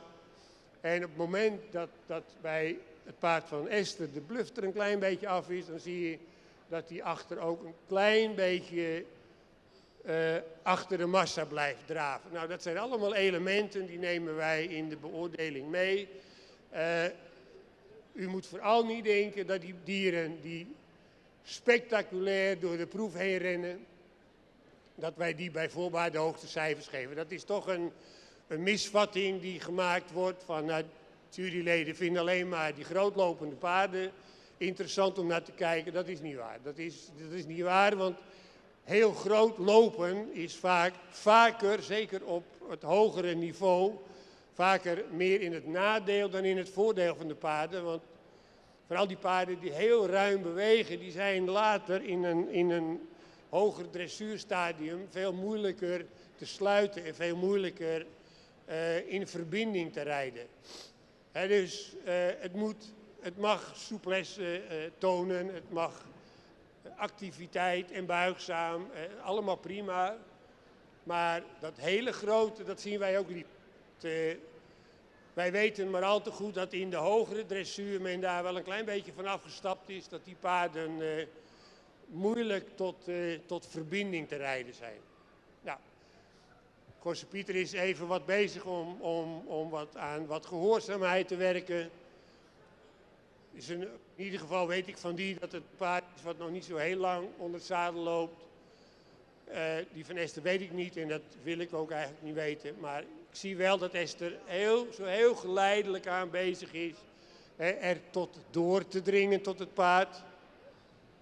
En nogmaals kan ik u beloven dat wij tijdens de beoordeling niet aan het fouten tellen zijn van dat gaat niet goed, dat gaat niet goed. Als zo'n paard in die proef een keer even tegen de hand aanloopt, een keer een kleine storing toont, vinden wij helemaal niet erg. Het is geen proef, het is alleen maar een weerspiegeling van de kwaliteiten van het paard. Althans, zo is de bedoeling en zo willen wij het ook graag zien. Maar u ziet wel dat dit paard van Gorse Pieter toont al wat harmonie aan, is ook in de bewegingsafloop een fractie beter dan die van Esther. Je ziet dat die zich steeds meer en meer gaat aanbieden, gelukkig wel. Esther kan steeds meer van zichzelf aan toevoegen. Maar op het moment dat hij zich echt gaat ontspannen, dan kun je ook zien dat hij in het achterbeen een klein beetje minder ondertreedt dan de Fries van Gorse Pieter. Jongelui, wil je eens in de rechter galop aan galopperen? Kijk maar even waar je dat doet, maakt niet uit. Mag in de hoek, mag op het eind. Nou, dan hebben we net alleen voor de kar zien galopperen. En we zien nu twee anderen. Wat willen we graag zien? Galop willen we graag zien een duidelijk zweefmoment. En dan is na het zweefmoment is het buitenachterbeen, is het been wat weer het eerst aan de grond komt. Dus u kunt zich voorstellen dat een dragende galop is een galop waarbij het achterbeen zo ver mogelijk, de sprong zo ver mogelijk naar voren toe begint. Alles wat naar voren toe begint en alles wat erop volgt is dan ook op dragen gericht. En die paarden die vlak galopperen, die te weinig opwaarts galopperen, die het achterbeen wat achter de massa houden, die hebben er van nature veel meer moeite mee om tot een dragende galop te komen. Nou, daar kun je toch al van zien of paarden dat van nature hebben of niet. Dat is nu eenmaal zo. U kunt dat net zo goed als wij, dus dat is niks, geen bijzonders. Maar je ziet die van Esther, die zet heel snel, omdat hij wat moeite met zijn balans nog heeft. En balans is ook een beoordelingsfactor. Die houdt het achterbeen, zet hij heel snel aan de grond. Nou, dan kom je heel moeilijk tot een dragende galop. En heeft dus ook om die reden niet een extreem hoog cijfer voor zijn balans en zijn zelfhouding. Die van Gorse Pieter kunt u ook zien, die zet dat achterbeen veel verder naar voren onder de massa en galoppeert daardoor dus ook al in een veel meer opwaarts gerichte houding. Nou, dat zijn allemaal van die dingen die zitten wij als juryleden met elkaar zo te overpeinzen, te overwegen. En we hebben allemaal plusjes en minnetjes. En zo hebben we toch met elkaar al gezien dat er behoorlijk veel... Ga maar even terug een draf, Esther. Even op de andere hand over, even stappen. Toch met elkaar zo gezien dat er toch best wel behoorlijke verschillen zitten tussen de beide paarden. En ja, degene die voor het rijtuig net galoppeerde, is degene die het beste galoppeerde in onze beleving. Nou, je ziet dat deze stap weer gelijk, ontspannen, mooi, ruim, los, door het lichaam. Niet te groot, want ook een stap, als die, laten we zeggen, een voetje of 2 zo overstapt, is eigenlijk al groot genoeg. Als ze nog groter gaan stappen, dan gaan ze dus in de achterhand ook op een gegeven moment gaan ze slingeren en schommelen. En dan raken ze weer uit balans. Dus dat willen we niet, dat is niet nodig. Mooi aansluiten van achteruit. Mooi los door het lichaam. Dit is een stap, daar krijgt hij een heel hoog cijfer voor. Nou, we zien dat die van Esther dus wel ontspannender wordt. Maar we zien dat hij nog steeds niet fijn, los en ruim en gemakkelijk stapt. En het zal er ontspannen. Zoals hij zo stapt, krijgt hij daar geen voldoende voor.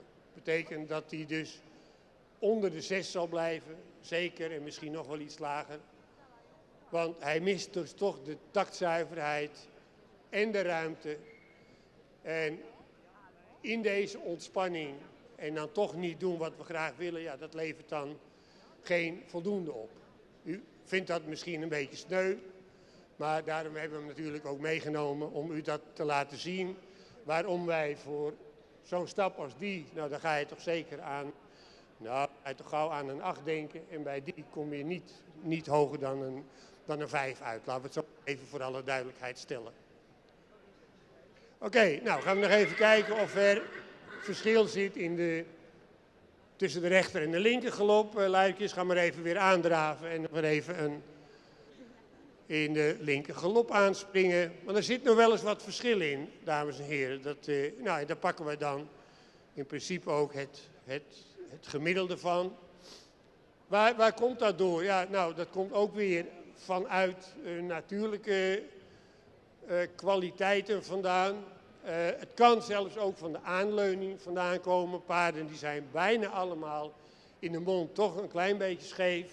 Er is bijna geen paard wat recht is. En als het paard recht is, dan is die ruiter wel een klein beetje scheef. En dat hebben we allemaal nu eenmaal. Linkshandig en rechtshandig, daar zit toch verschil in. Nou, als hij nu met meer druk op de buitenkant rijdt, dat kan, ook al zie je dat niet aan de stelling, dan kan dat effect hebben op de positie van het achterbeen. Het zijn allemaal van die kleinigheidjes die, waar het ook vandaan komt, ja, daar hoeven wij ons ook niet altijd zorgen om te maken. Hoeven wij op die vraag ook niet altijd antwoord te geven. Onze taak is om te zien of het er is of niet. En we zien nu ook weer dat die van Esther is op zich linksom vind ik beter dan rechtsom in de galop. Blijft mooi actief. Ja, hier even niet. Ja. Altijd zo, hè. Dus je wordt altijd gestraft op dat wat je zegt. Maar ik vind deze galop linksom zeker een punt beter dan rechtsom. Je ziet ook bij die van Esther dat het buitenachterbeen verder onder de massa geplaatst wordt. Dus kwalitatief mag je daar zeker een puntje meer voor geven. Nou, en dan is het gemiddelde is dan het eindresultaat. Die van Gosse Pieter heeft linksom meer moeite met de galop dan rechtsom. Bij die is het net andersom. Die wordt wat loperig, wat rennerig in de galop. Gaat wat vlak galopperen. Net had hij een mooie opwaartse galop. En nu, ja, dit vindt hij moeilijk. Hè? Dus hij gaat zich in de rug een beetje meer spannen. En springt dan in plaats van naar boven toe, springt hij wat meer naar voren. En dan gaan ze steeds harder en harder lopen. Oké, we gaan dan maar even terug naar de draf, luikjes. Oké, netjes. Het is mooi om te zien dat de ene linksom en de andere rechtsom toch een puntje beter loopt dan de andere. Oké, ik wil jullie vragen om even zo meteen te gaan lichtrijden en op beide lange zijden de draf even een pasje te verruimen. Kleine stukjes, netjes beheerst, naar voren toe opschakelen. Mooi in verbinding houden, zodat het publiek aan beide kanten kan zien wat voor effect dat voorwaarts rijden heeft. Worden ze ook ruimer of gaan ze hoger in het ritme lopen? Nou, dan kun je zien dat die van Gorsse Pieter heeft met het gedragen blijven en het in balans blijven in die drafverruiming best nog wel een klein beetje moeite. Het is goed, hè? Het is een mooie draf, zuivere draf. Deze van Esther, die vindt dit op een of andere manier wel comfortabel. Die wordt actief, die draaft vanuit een verruiming met het achterbeen beter dan in zijn gewone normale arbeidsdraf. Leuk om te zien. En dat zijn ook dingen die wij in de beoordeling meenemen. En dat heeft ook te maken dan weer met de eindbeoordeling van de cijfers voor de stap, de draf en de galop. Dan hebben we een cijfer voor houding en balans. We hebben een cijfer voor souplesse. Souplesse is een heel breed begrip. Is niet alleen maar de buiging in de gewrichten, maar vooral ook het lichaamsgebruik. De lengtebuiging en de buiging in het lichaam. Wij hebben een cijfer voor de overgangen, voor het schakelen. En dat is een van met de balans is het schakelen een heel belangrijk element. En daarvan uit kun je heel erg goed beoordelen of zo'n paard een kwaliteitsvol achterbeen heeft of niet. En dan hebben we impuls. En impuls is de door de ruiter of minder opgewekte drang naar voren en onder controle gehouden. Ja, dat is zo. Het is altijd een lastig cijfer. Voorheen hadden we een cijfer karakter. Nou, daar kon je ook dagen over discussiëren wat dat dan was. Want de een wil graag een vlotlopend paard. En die vindt een trage niet leuk. En die vindt dat dan geen goed karakter hebben. En de ander vindt het net andersom. Het is maar net wat voor doelstellingen je hebt. Dus we hebben dat in de loop van de jaren maar verwijderd. Maar ja, impuls is in ieder geval een reactie op de hulp. En of het nu een goed paard is met veel talent of niet, dat doet er eigenlijk niet zoveel toe. Dat zou niets met elkaar te maken moeten hebben. En wij proberen dat ook zoveel mogelijk te onderscheiden. Ja, je kunt ook zien dat die van Gorsse Pieter, die wordt wat moe.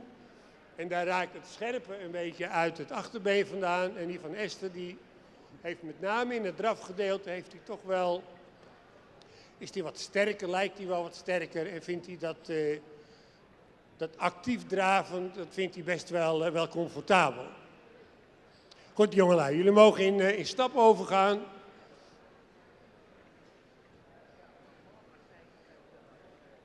Ik wil jullie allebei heel hartelijk danken voor jullie presentatie, jullie medewerking. Ja, dank u wel. Dat mag u best wel doen. Ja, u ziet wat er gebeurt als je gaat applaudisseren. En dan gaan Friesen die gaan lopen hoor. Dat kunnen ze. Dank je wel Esther, dank je wel Gorsse Pieter. Ik hoop dat u wat dat betreft even enig inzicht hebt gekregen tussen de verschillen en hoe wij met die verschillen proberen om te gaan en dat om te zetten in cijfers die horen bij de paarden en die recht doen aan de kwaliteiten van de paarden. En nogmaals, dankjewel. Het gaat om de fokkerij. En als mensen zeggen, ja, wat voor waarde heeft dat later als een paard dus 80 punten haalt voor de topsport, is dat dan gelijk een Grand Prix paard? Ja, was het maar zo makkelijk. Daar komen toch heel veel andere elementen bij kijken. Hoe is het management van het paard? Hoe wordt daarmee omgegaan? Hoe wordt er op gereden? Hoe zijn de groeiomstandigheden? Nou, er zijn 100 elementen te noemen die invloed hebben op de ontwikkeling van de paarden. Hoe is niet alleen de kwaliteit van een paard, maar hoe is ook de kwaliteit van de menners en van de ruiters. Was het maar zo simpel, was 1 en 1 maar 2, dan was het allemaal niet zo moeilijk. Nou, Udo die gaat nog een konijn uit de hoge hoed toveren, denk ik, Udo, hè? Wil je eens uitleggen wat je nu mee hebt en wat je daarmee gedaan hebt en wat je ons wilt laten zien hiermee, Udo? Ja, voor de tuigpaardensport hebben we uiteindelijk ook een tuigpaard IBOP. Er is ook een aanlegtest waarbij je kunt kijken hoeveel een paard qua sport aan zou kunnen, wat hij aanbiedt. Nou, ik denk zoals ik hier binnenkom en een beetje rondstap, dat er heel veel dingen duidelijk worden. Voor de tuigsport heb je nodig front, een actief paard, een beetje een velachtig paard. In de dressuur en de mensport is de ontspanning in de baan voor de IBOP heel belangrijk. Uiteraard voor een tuigpaard ook, maar daar verwachten we toch wel iets meer scherpte van om uiteindelijk de tuigpaardgangen te tonen. Het nadeel daarvan is dat een paard daardoor zijn stap iets minder goed toont, want ook daarin blijft wel eens iets spanning zitten. Bij de IBOP tuigpaard telt de stap 1 keer, de draf 2 keer, dus daar kun je mee compenseren. En ik moet u heel eerlijk bekennen, als jullie deze stappen kijken, de eigenaar van dit paard zou ik adviseren hem niet voor de IBOP te doen. En dat is met name gebaseerd op dat deze gewoon niet een goede stap heeft. Hij is zeker niet taktmatig en zeker niet diagonaalsgewijs geplaatst. Het is een paard wat heel veel spanning daarmee in zijn lijf houdt. En in de tuigpaard, en dat zal ik zo dadelijk, daar wil ik eigenlijk een beetje naartoe werken, zal ik laten zien waarom ik mee heb. Want voor de tuigpaard IBOP willen we wel een netjesgaand paard die beide kanten stelling geeft. Die nagevelijk is, maar wel bovenin zijn front wil presenteren. Dus als we met zo'n paard aandraven, ook voor de proef, vragen we eigenlijk bij voorbaat al net iets meer houding dan in de menproef. Oké, als u, terwijl u kijkt naar de verrichting en de IBOP-beoordelingen, die zitten voor tuigpaarden iets anders in elkaar dan de menproeven. De stap die wordt maar 1 keer beoordeeld, er zit maar een coëfficiënt van 1 in. En de draf die wordt in stukjes geknipt. Bij de draf kijken we naar de techniek van het voorbeen. We kijken naar de techniek van het achterbeen. We kijken naar het zweefmoment. We kijken naar het front, dat is dus het voorste gedeelte. Hoe wil een paard zich oprichten? Wil hij mooi klimmen naar boven toe? We hebben een apart cijfer voor de houding. En de houding is het totale paard. En we hebben nog een cijfer voor de impuls natuurlijk. De arbeidsmoraal noemen we dat wel eens gekscherend. Maar hoe gretig is een paard om te doen wat hij wil? En dat is juist bij tuigproeven is dat toch een heel belangrijk element. Daar komt toch net een fractie meer bij vanuit het paard dan dat wij zien bij de gemiddelde menproeven. Dus u ziet het, Udo die is er nu zo heel geleidelijk aan, stapsgewijs wat aan het activeren. Want Udo zei zelf ook al, je moet wel een paard hebben wat wel go heeft, wat wel naar die hand toe wil. Maar hij moet ondanks dat toch wel ontspannen blijven. Want als hij dat niet doet, dan draaft hij alleen maar met de benen. En hij moet draven vanuit de schouder. En met een heel buigzaam en vooral stuwend en dragend achterbeen. Dus het is niet zo van nou leg de zweep er maar op en hoe harder hoe mooier. Dat is wel degelijk niet het geval. Bij tuigpaardproeven kijken die juryleden ook heel erg precies naar balans, naar regelmaat, naar zuiverheid. Maar zeker ook het hele voorkomen is bij tuigproeven van groot belang. Wil een paard zich groot maken, dus kijk, zo begint hij er al een klein beetje in te komen. Ziet u wel, dan ziet zo'n dier mooi in evenwicht lopen. Maar je ziet ook dat daar heel veel ontspanning voor nodig is. Het lijkt wel dat dat niet zo is, maar dat is juist wel zo. Maar spanning en ontspanning wil niet zeggen dat ze niks meer doen. Integendeel, dat is alleen maar daar loslaten waar ze zich los moeten laten. En je ziet er heel geleidelijk aan, begint hij meer in balans te komen. En dat betekent ook dat Udo er dan iets meer aan kan gaan rijden. En op een gegeven moment komt hij een klein beetje in die, nou, dat noemen ze wel eens in die tweede draf. En dan heeft hij een bepaalde zelfhouding.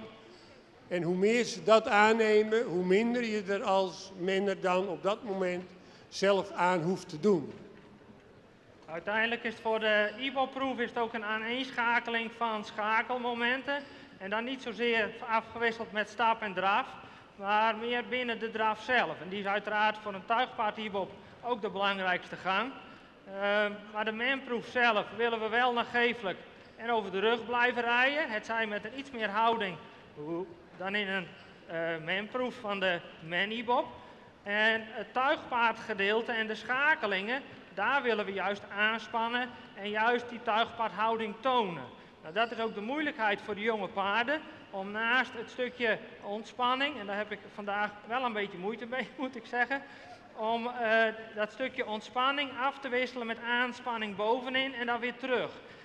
Die oudere tuigpaarden die wat in de sport hebben gedaan, die kunnen dat spelletje vaak makkelijker, omdat het een stukje dagelijkse training is. Maar uiteindelijk zou ik dat bij deze ook proberen te laten zien. Als ik een lange zijde met meer actie moet draven, zoals het staat omschreven, sluit ik iets. Wil ik iets meer front.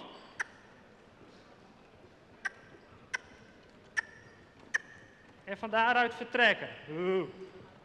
Braaf. Dan moet hij weer terugkomen en los willen laten. Dat wil hij niet heel goed. Kijk. Braaf. Dan heb je lange zijde met meer actiedraven. En vervolgens moet je verder met je menproef. Nou, je ziet bij deze wel, dat gaat niet lukken. Dus, braaf. We gaan even terug naar stap. Je hebt hier natuurlijk iets meer accommodatie dan op een normale IBOP. Gelukkig wel. Maar je kan ook merken aan zo'n paard als deze dat hij heel veel spanning opbouwt tijdens zo'n accommodatie. En met name wanneer het publiek een klein beetje roerig wordt, dan reageert hij. Dat helpt ons aan één kant mee dat front erop te toveren en weer terug te kunnen rijden. Maar het helpt ons ook mee om die paarden uiteindelijk weer terug te kunnen rijden. Want ze moeten uiteindelijk wel zo gehoorzaam zijn dat ze dat doen. Dat is met deze dus niet goed genoeg voor elkaar, voor mijn gevoel. Ik kan wel veel tuigpaard laten zien, maar ik kan te weinig menproef laten zien. Ik pak hem eens even rustig op. Want ik denk dat we langzaamaan ook een klein beetje naar het einde van onze tijd toe werken. Dus ik wil jullie uiteraard nog wel een klein stukje tuigpaard laten zien. Ook daarin begin je weer eigenlijk vanuit een ontspannen houding. Probeer het houdingje erop te rijden. En dan wil je schakelen.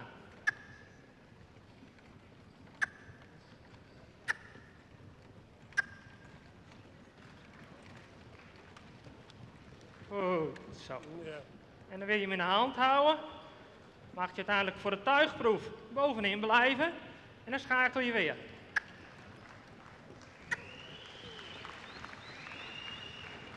Goed, zo. Het tuiggedeelte van de IBOP hoeft niet een perfect concours te worden. Je mag best die korte zijde een keer terug, diagonaal en weer schakelen.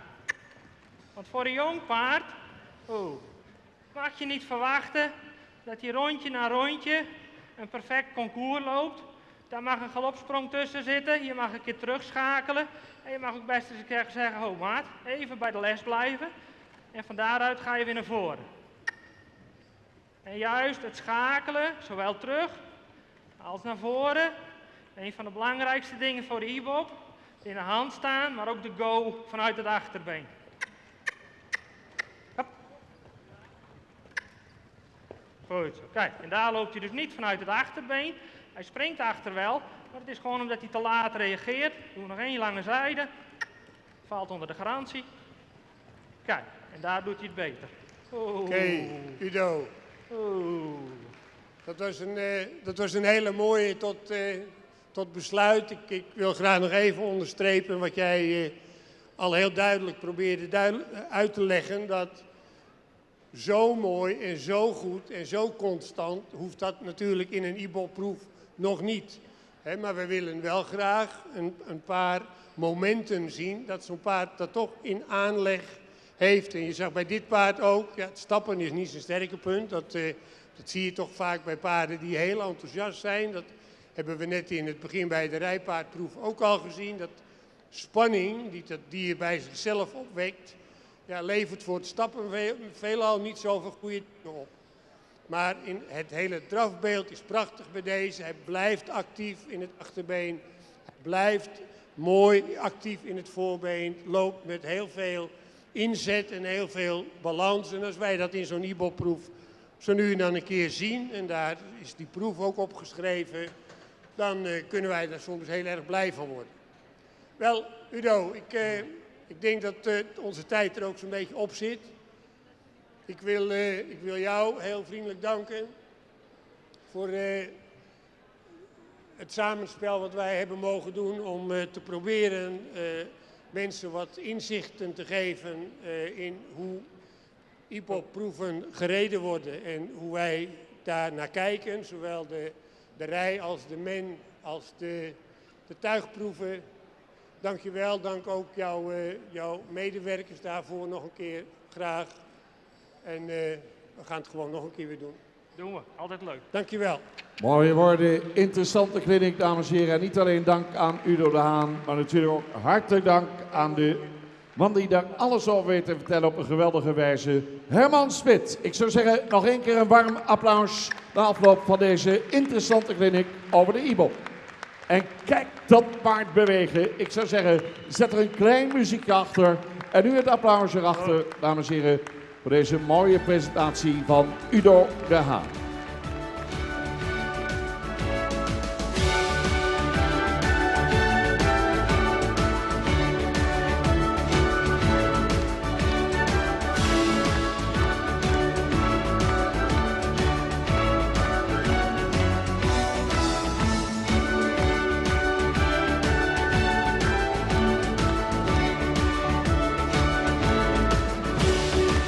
Wat een beweging, wat een elegantie. Natuurlijk het Friespaard in al zijn schoonheid. Ja, en dan hebben we weer een interessante aangespannen rubriek in het kader van de KFPS sportcompetitie. We hebben al 2 wedstrijden verleden. We gaan naar de derde rubriek. Henk Dijkstra gaat u weer bijpraten. Hij kent de deelnemers, hij kent de paarden, hij kent de juryleden. Het woord aan Henk Dijkstra. Dankjewel, Bert de Ruiter.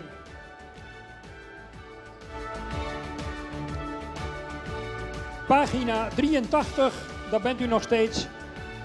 Dan zijn we toe aan de rubriek met hengsten en ruinen van 3 of 4 jaar oud.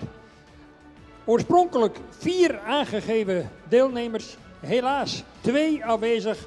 En dat betekent dat je in dit geval nauwelijks kunt spreken van een echte wedstrijd. Getuige het feit dat we slechts 2 combinaties in de ring zullen kunnen begroeten. Waaronder ook de man die hier zojuist zo'n schitterende demonstratie gaf ten aanzien van het IBOP-rijden van een tuigproef. Hij komt zo dadelijk gekleed in kostuum weer terug. En hij gaat het daarbij opnemen tegen Frits de Jong. Ook zo'n man die het klappen van de zweep in meerdere opzichten kent vanuit de tuigpaardensport. 2 coryfeeën uit onze nationale tuigpaardensport die zo dadelijk de piste zullen betreden. Udo de Haan met het zwarte paard Siert PW, alsmede Frits de Jong met zijn Marcus. Die 2 gaan u hopelijk toch nog even trakteren op een paar schitterende momenten waar het gaat over het tuigen voor de concourswagen. In het kader ook in dit geval de KFPS sportcompetitie.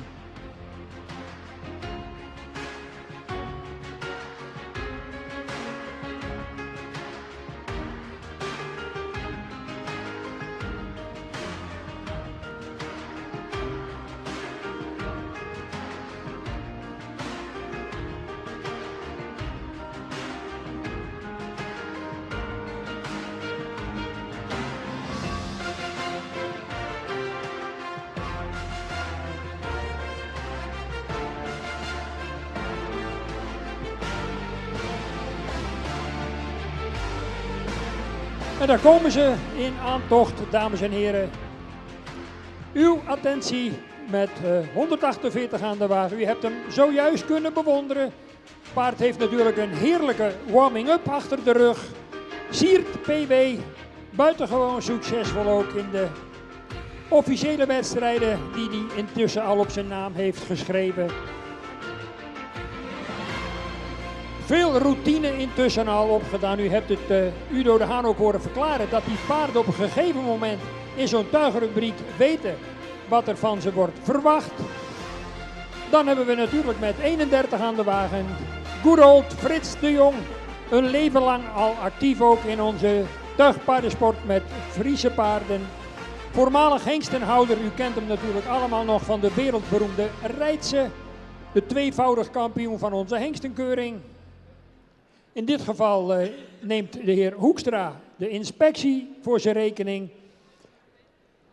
En zullen de heren Van Wessel, bekend tuigpaardfokker, in samenwerking met Friese paardenfokker Heike van der Meulen, in dit geval ook alle 3 gekwalificeerde KNS juryleden voor de tuigpaardensport, zullen de beide heren deze 2 paarden plaatsen. De wedstrijd, voor zover je daarvan kunt spreken, die neemt een aanvang. En dan gaan we eens kijken of die Siert zijn vorm van kort geleden hier weet te prolongeren. En of die Marcus van Frits de Jong in staat is om hem goed partij te bieden.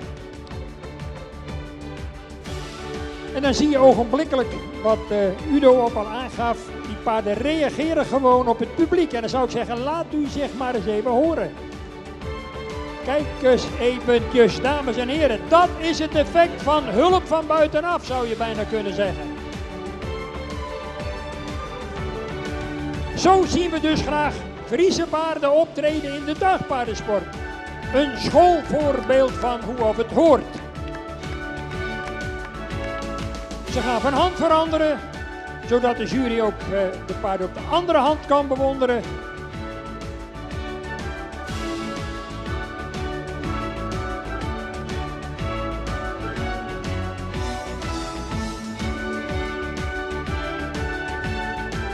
Kijk, die Siert daar toch eens even bewegen en een hele goede verrichting toch ook van Marcus. Met Frits de Jong aan de leidsels. Ja, daar word je dus warm van als tuigpaardliefhebber.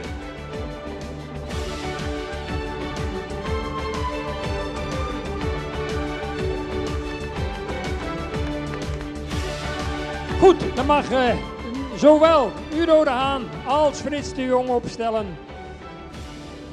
Na deze fantastische demonstratie van hoe wij in de tuigpaardensport graag een Fries paard willen zien lopen. En dan nog even ter aanvulling voor de kennis onder u. De talenten van Siert PW die zijn wat dat betreft genetisch bepaald, zou je kunnen zeggen. Omdat die Siert afkomstig is uit de bekende stam van Jan Bosma in Sint-Nicolaasga. En de kennis onder u die zegt de namen Erma en Ordina vermoedelijk nog wel wat. 4-maal kampioen van Nederland in de tuigpaardensport bij de Friese tweespannen. Uit die lijn komt deze Siert PW. Hij is gefokt in het heidenschap bij de familie Kuipers. Meneer Van Wessel, mag ik u als deskundige in dit geval uitnodigen om toch nog even een toelichting te geven? Dankjewel. 148 is een paard die met heel veel tact en balans loopt. Ik denk een goed front, goed ondertredend achterbeen, veel zweefmoment, een plezier om naar te kijken. Nummer 31 is ook een paard dat goed loopt, maar toch minder tuigtypisch is als nummer 148. Zodoende ook nummer 148 de winnaar is. Dank u wel. Nou, dan kijken we natuurlijk en lopen we even in de richting van Udo de Haan. Druk bezet man in deze dagen, maar ik denk dat dit de momenten zijn waar je het voor doet. En dan geniet je denk ik als rijder van zo'n toptuiger nou in alle opzichten. Ja, als je met veel paarden hierheen gaat en je hebt het druk, dan vind ik dat leuker dan niks doen en zitten op de tribune. Maar als die paarden lopen, daar doe je het inderdaad voor. En zeker in een accommodatie als hier, waar je de paarden kunt presenteren en een publiek hebt wat reageert, is het altijd leuk rijden. Nou, mooie woorden van Udo de Haan. een vakman en een ambassadeur voor onze tuigpaardensport. En we gaan natuurlijk in die afsluitende ereronde nog een keer genieten van die geweldig mooie bewegingen van het zwarte paard Siert PW. En laat u uw waardering nu nog maar eens even horen voor deze toppers uit de tuigpaardensport.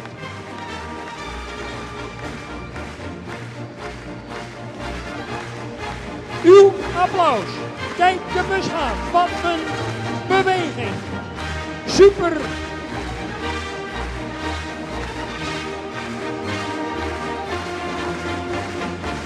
En dan komt hij weer over de lange zijde.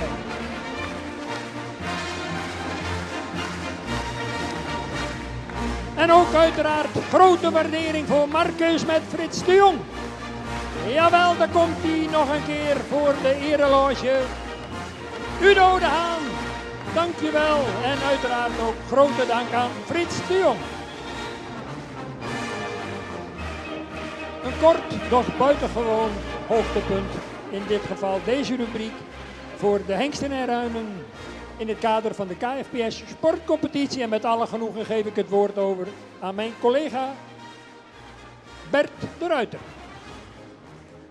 Nogmaals dank Henk Dijkstra. 2 geweldige paarden hier in de baan, dames en heren. En wij zijn nog volop bezig met allerlei clinics op verschillende punten in het WTC Hotel. Begint straks om 1:30 de laatste clinic in de eerste zaal New York op de eerste verdieping. Dan gaat het over objectieve bewegingsanalyse van het sportpaard door Dr. Anders Aagje Hardema van de dierenkliniek Luusje. In zaal 2 New York om 1:30 mentale training voor de paardensport door Bea Faber van der Meij van trainingsstal Faber. In zaal 3 om 1:30 straightness, rechtrichten door Milou Faber van trainingsstal Faber. En in het Stroodorp om 1:30 in de scheerkliniek hoe toiletteer je het Friese paard door Meesoen Rashid. Wij gaan hier in de grote piste uiteraard ook weer verder. De baan zal even worden geprepareerd. En dan gaan we genieten van de 2 fantastische combinaties. George Haier met Horses to Fly, Tialda H. Henny Roffel met de hengst Horses to Fly, Walt 487. Het ambitieuze project Mijn Grand Prix heeft tot doel talentvolle Friese ruiters en Amazones en hun even talentvolle paarden op te leiden naar het hoogste dressuurniveau, de Grand Prix. En de dames die komen al binnen, George Haier en Henny Roffel. Zij komen hier binnen met een prachtige Friese paarden. Horses to Fly, Tialda H. en Horses to Fly, Walt 487.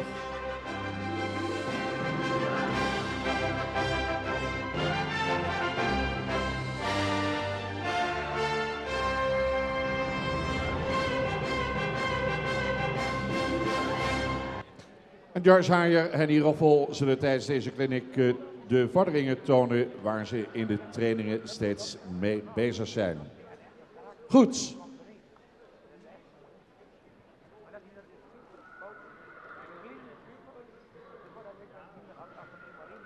En Kim Jacobi hebben we vanmorgen als jurylid al aan het woord gehoord bij de Frisian Talent Cup.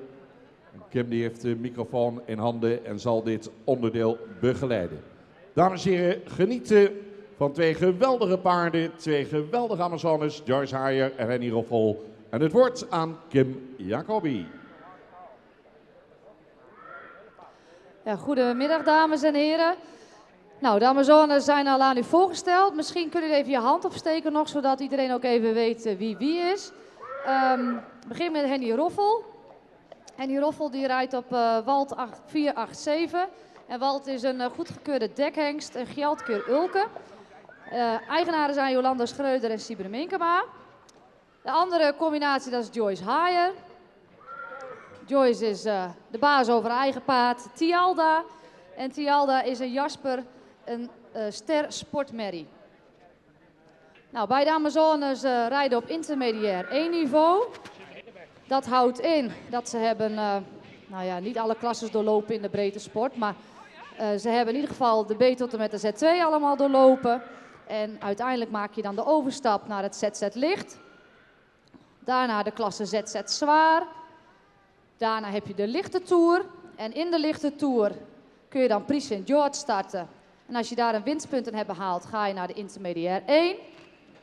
En als je dan de overstap maakt naar de intermediair 2 en daarna naar de Grand Prix, dat zijn de 2 klasses die behoren tot de zware toer.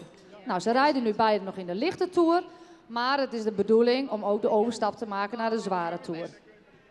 Want het project waar zij in zitten, heeft ook tot doelstelling om zoveel mogelijk ruiters en Amazones op te leiden tot en met de Grand Prix. En daarvoor zijn Joyce en Henny ook geselecteerd voor het project My Grand Prix, Night Grand Prix. Nou, dat project wordt gesponsord door een heel aantal sponsoren. En daar zijn we natuurlijk super blij mee, want zonder die sponsoren kan het project natuurlijk niet bestaan. Nou, één daarvan is de hoofdsponsor, dat is Horses to Fly. Die staat hier ook in het Stroodorp. Verzorgt export van allerlei soorten paarden, maar ook met name heel veel Friezen naar het buitenland. Dus heeft u tijd, ga even langs bij Alex en Pascal, want het zijn ook hartstikke leuke mensen. En de koffie staat daar natuurlijk altijd klaar. Goed, nou, we gaan een aantal dingen laten zien. Met name, waar zijn deze dames op dit moment mee bezig? Nou, ik vertelde net al dat de overstap naar de zware toer in de planning ligt. Tenminste, dat gaat dit jaar 2018 gebeuren. Nou ja, daar moet je heel veel dingen al voor kunnen laten zien in je proef. En de dames zijn ook beide bezig met verschillende dingen. En dat hebben we natuurlijk van tevoren al een klein beetje doorgesproken. En nou, dan gaan we even beginnen met Joyce. Joyce is vooral bezig met Tialda om haar meer op halslengte te krijgen. Een leuk weetje is misschien, vanochtend heb ik hier de finale van de Frisian Talent Cup gejureerd. En Tialda heeft hier ook gelopen als 3-jarige, hoorde ik van Sabine. Nou ja, goed, uiteindelijk is dat natuurlijk ook de bedoeling, dat je dat talent zo opleidt, dat het ook uiteindelijk het hoogste niveau gaat lopen. En dat hopen we natuurlijk ook met die paarden die vanochtend hebben gewonnen, de top 3, dat die ook uiteindelijk net zo ver komen als Tialda en Walt. Oké, loop ik even zo naar Joyce toe, want dan kan ze misschien zelf even iets vertellen over hoe zij bezig is met de trainen van de halslengte van haar paard. En dan gaan we daarna even een paar dingen laten zien en dan zal ik dat toelichten. Ja, dankjewel Kim. Het werken aan halslengte is natuurlijk bij een Fries paard altijd een hekelpunt. Vaak staat er paard te diep of te kort in de hals, omdat ze natuurlijk die mooie zwanenhals hebben. En die wordt heel gauw iets te kort, omdat ze dan net opdrukken en dan de schoft naar beneden drukken in plaats van naar boven. Dus vandaar dat ik ook nu, Tialda heeft een beetje last van wat spanning. Braaf voor mij. En ik probeer dus in eerste instantie niet de wedstrijdhouding op te nemen, maar juist te kijken of ik haar wat meer over de rug kan laten lopen, dat ze zich in mijn hand zal laten vallen. Dus dan zult u ook zien dat ze steeds meer mijn hand opzoekt. En dat is in principe de planning. Dat is een moeilijk stukje, zeker als er spanning is. En dat is een heel belangrijk ding om aan te werken. Steeds een beetje links en rechts vragen aan het paard en uitnodigen om die lengte te maken over die bovenlijn. Goed, nou als je dan even zo een stukje gaat draven, Joyce, dan kun je misschien even laten zien hoe je dat dan doet. Joyce vertelde al van nou, ze probeert dan zo een klein beetje door rechts en dan weer iets door links. En dan te kijken of ze het paard zo ietsje meer halslengte kan laten maken. Dat het paard zijn lijf ietsje losser laat. En die losgelatenheid heb je natuurlijk ook weer nodig voor de zijgangen die je moet laten zien. Ja, en dan zie je dat Joyce zo een keer ietsje door links doet. En dat zijn natuurlijk maar hele kleine hulpen, dus misschien voor afstand bijna niet eens te zien. En dat is natuurlijk ook de bedoeling van dressuur. En uiteindelijk ook als je zo hoog komt, dat die hulpen gewoon eigenlijk onzichtbaar zijn. En dat zie je dan ook, wat Joyce er aan het doen is, zo'n klein beetje door links stellen, ietsje door rechts. En dan weer zorgen dat ze zo ietsje die halslengte maakt. En natuurlijk is het ook wel vaak een beetje een item in de dressuursport, de halslengte van Friese paarden. En zo kun je toch je paard iets meer op lengte proberen te krijgen. Oké, gaan we zo even naar Henny. Nou, Henny die is met Walt heel erg bezig met het ontwikkelen van de lengtebuiging van Walt. Nou, gaan we Henny ook even vragen hoe zij daarmee bezig is.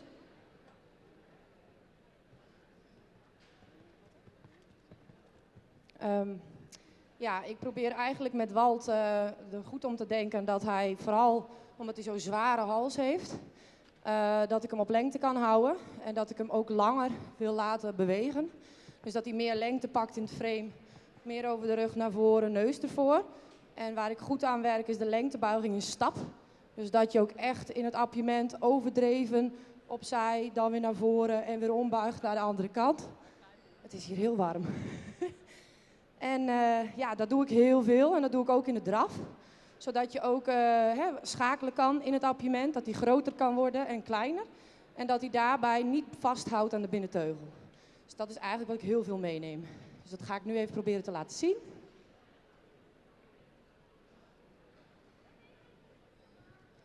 Ja, denkt u vast na van zijn er ook oefeningen of dingen die u zo meteen graag wilt zien. Er is ook ruimte in ons programma voor vragen uit het publiek. Dus nou ja, dat noem ik zo vast en dan kom ik daar zo op terug. En dan gaat eerst Henny zo even laten zien hoe zij bezig is met de lengtebuiging. Om dat beter te krijgen. Nou, wat ze nu doet is eigenlijk gewoon wijken voor de kuit. En dan maakt ze hem los op die rechte teugel. Dan probeert ze hem zo zacht mogelijk te maken aan die rechterkant. Dat hij opzij gaat voor haar rechterbeen. En dat ze hem hol maakt om de rechterkant. En de lengtebuiging is ook dat het paard buigt van de neus tot aan zijn staart. Eigenlijk soort als een banaan. En dat hij dan zacht is en loslaat op die binnenteugel. Nou, dan zie je nu ook heel mooi als zo het appiëment rijdt. Dat hij heel mooi zo in de buiging is. Dat hij kijkt naar het punt waar hij naartoe rijdt. En dat is ook de bedoeling van appiëment. En dan zie je dat hij daar zo heel mooi vloeiend doorheen loopt. En dat hij daar heel veel techniek in laat zien. Oké, misschien kun je zo naar links ook nog een keer hetzelfde doen, Henny. Ja, en wat je dan doet, stel nou, nu wordt hij sterk en verlies je eigenlijk de lengtebuiging. Hoe los je dat dan op? Nou, dan zie je dus wat ze nu doet. Dan drukt ze hem dus terug voor haar linkerkuit. Probeert ze weer hol te maken, weer zacht te maken voor links. En dan zet ze opnieuw zo het appiëment weer in. Nou is de lijn net iets te kort om dat te doen. Misschien kunnen we het nog één keer laten zien. Dus Henny zet zo het appiëment in.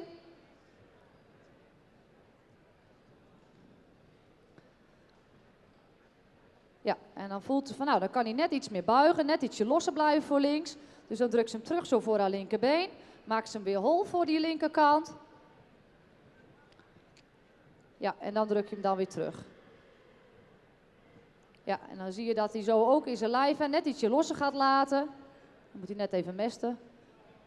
Ja, misschien zo nog een keer appiëren, Henny, naar rechts. Ja, en dan kijkt hij zo heel mooi naar de kant waar hij naartoe appieert. Zou die achter misschien nog net ietsje meer mee mogen? Ja, precies, inderdaad. Dat. En dan zie je dat hij zo heel mooi parallel met de voorhand voor al heel mooi zo opzij gaat. Oké. Nou, misschien is het goed dat we even wat oefeningen laten zien die met een zware toer te maken hebben. Want uiteindelijk is het ook de bedoeling dat we een beetje laten zien waar staan jullie in de training. En dan is het misschien leuk als jij zo, Joyce, even een keer een stukje Piaf Passage laat zien. Dat je een keer Piaf Passage laat zien. En die overgangen vooral van de Piaf naar de Passage, die zijn heel erg lastig. Nou, je ziet al dat Joyce is nu aan het stappen en dan activeert ze Tial wel zo een klein beetje. Dan zegt ze van, nou, achter snel blijven. En aan de voorkant vangt ze hem zo heel klein op. En dan zie je dus dat eigenlijk, als hij zo aandribbelt, zo noemen we dat dan eigenlijk een beetje in het begin nog, dat hij dan al heel mooi zo in het ritme blijft. En eigenlijk is het bijna een beetje een soort draven op de plek. Hè? Het paard moet zich heel klein maken, moet mooi in het ritme blijven. Ja, en als je dan zo er weer uitrijdt, probeer je die gedragenheid mee naar voren te nemen. En dat noem je dan passage. Het is zo heel mooi gedragen onder je draaft. Nou, dit kost een paard heel veel kracht. Ja, misschien kun je hem nog een klein beetje opvangen zo, Joyce, precies. En dan een ietsje activeren weer. Ja, precies. Ja, en dan zie je ook dat het paard al heel veel techniek heeft voor de verzamelde oefening. En als jullie het mooi vinden, mogen jullie best klappen, hoor. Oké, kijk ook even naar Henny. Want Walt kan ook Piaf Passage. En dan zie je dat hij ook al heel klein zo, al bijna op de plek zo kan piaveren. Ja, en dan zo weer ietsje eruit naar voren, Henny. Ja, en dan zie je ook verschillen, dat elk paard heeft eigenlijk altijd een beetje zijn eigen techniek. De ene heeft weer iets meer achterhand, de ander weer iets meer voorhand. Ja, en wat belangrijk daarin is ook dat je daarin blijft schakelen. Hè, dat het paard ook goed aan je hulpen blijft daarin. En dat je hem ook natuurlijk steeds ietsje actiever wil krijgen, zodat hij nog mooier van de grond gaat in die piafpassage. En uiteindelijk wat je nu Henny ook ziet doen, een keer naar voren schakelen. Uitgestrekte draf is ook een oefening die je moet laten zien in de zware toer. Ja, Joyce die laat nog even een stukje verzameling zien. En dan, wat ook opvalt bij die van Joyce is dat hij heel mooi zo de regelmaat behoudt. Hè? Dat elke pas eigenlijk even groot is, even lang. En vervolgens ook weer heel groot zo naar voren kan schakelen. En dat zijn echt wel kwaliteiten die je graag wil zien bij een dressuurpaard. Dat hij groot kan lopen, maar ook klein. En ja, er zijn heel veel paarden die kunnen of het een of het ander. Maar allemaal, ja, dat maakt natuurlijk een compleet dressuurpaard dat ook eventueel Grand Prix kan gaan lopen. Oké, zullen we even een stukje galopperen?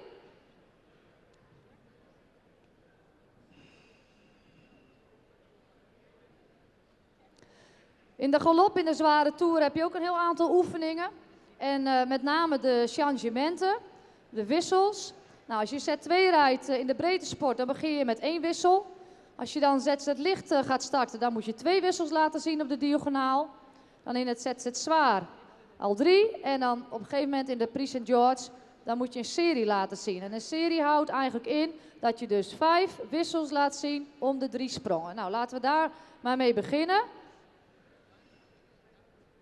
Als jij begint dan, Joyce, en dan is over de diagonaal, dan doe je dus 5 wissels om de 4 begin je trouwens eerst mee. Nou, tel allemaal maar eens mee. Je ziet het ritme van de galop. Hij springt 1, 2, 3, 4. Weer een wissel. 3, 4. 2, 3, 4. 1, 2, 3, 4. Nou, keurig. En dat is dus ook het ritme. En dat tellen, dat klinkt natuurlijk heel simpel. Maar, nou ja, Joyce en ik weten beide hoe moeilijk het is, hè? Om dat ritme te voelen en om jezelf daarin te ontwikkelen. Ja, het ziet er heel simpel uit. En daarom is het ook zo knap. Want zo simpel is het niet. Oké, goed. Nou, dan gaan we naar 5 wissels om de 3. Misschien kan Henny, kun jij dat zo laten zien?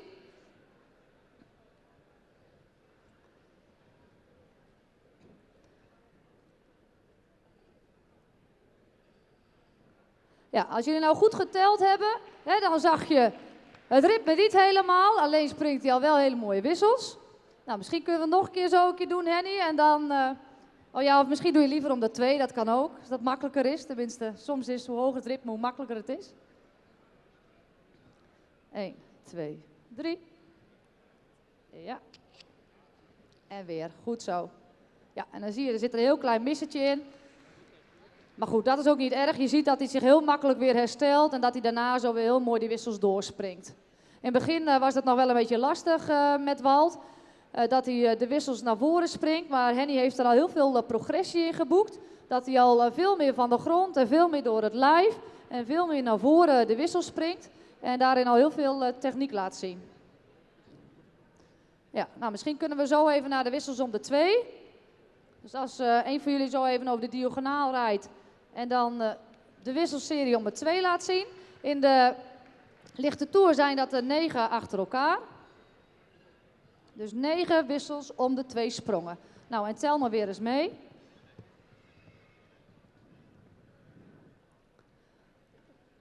Ja, 1, 2, 2, 2, 3, 2, 4, 2, 5, 2, 6, 2, 7, 2, 8, 2, 9, 2. Ja. Nou, daar springt ze heel mooi doorheen, hè. Heel mooi in het ritme. En als je ook ziet, dan zie je dat alle wissels eigenlijk helemaal gelijk zijn. Even groot, even mooi van de grond. Nou, Walt kan het ook. Ja. En dan zie je dat hij al heel mooi zo naar voren springt. Af en toe bijna een beetje te. Hè, maar daarin heel mooi van de grond komt. Een hele mooie grote wissel springt. Ja, en dat is ook waar Henny mee bezig is. Dat hij gewoon nog meer kwaliteit daarin ontwikkelt. Oké, maar goed, dan hebben we natuurlijk ook nog de wissels om de pas. Dat je elke sprong omspringt, eigenlijk ook een beetje huppelen. Nou, dat kunnen deze paarden ook. Hebben ze al een beetje het begin meegemaakt, want ze zijn natuurlijk nog niet helemaal klaar voor de zware toer. Ja, moet hij net even mesten, Joyce, dat is jammer. Kom maar even overnieuw.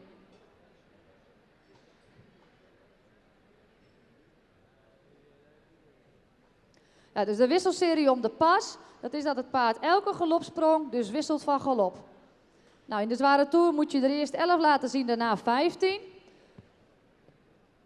Het paard moet daarbij ook heel gesloten blijven, daarom is het ook heel moeilijk om die wisselserie aan te leren. Want paarden willen op een gegeven moment heel graag naar voren galopperen, omdat je de wissels groot wilt. Maar als je juist wissels om de pas moet rijden. Ja, en dan begin je vaak met 1-2. Nou, is Joyce nu mee bezig. Ja, goed gedaan. Dus dat betekent 2 wissels om de pas achter elkaar. Oké, misschien kun je zo nog 1 keer doen, Joyce. Dat gaat ook heel snel, dus jullie moeten goed opletten.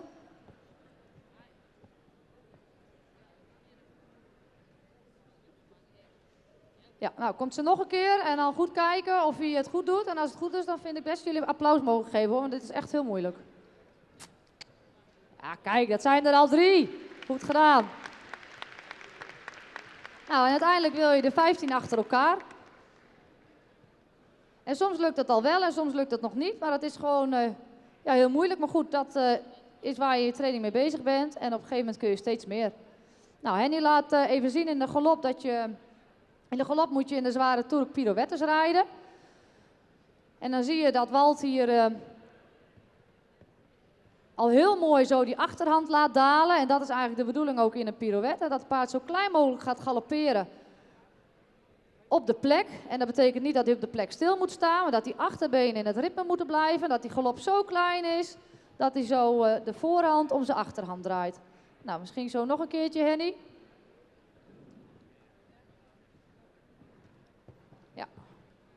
Mooi zo hoor, die serie om de 2.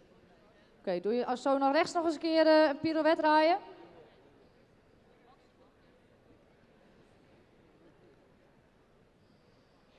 Ja, en dan zie je ook dat hij zo heel mooi in het ritme, heel mooi zo die achterhand laat dalen. En dat is wat een pirouette het mooist maakt. Dat hij zoveel gewicht achterop neemt, dat hij dat binnen achterbeen heel ver doorbuigt. Ja, heel mooi hoor. Mag je best wel applaudisseren.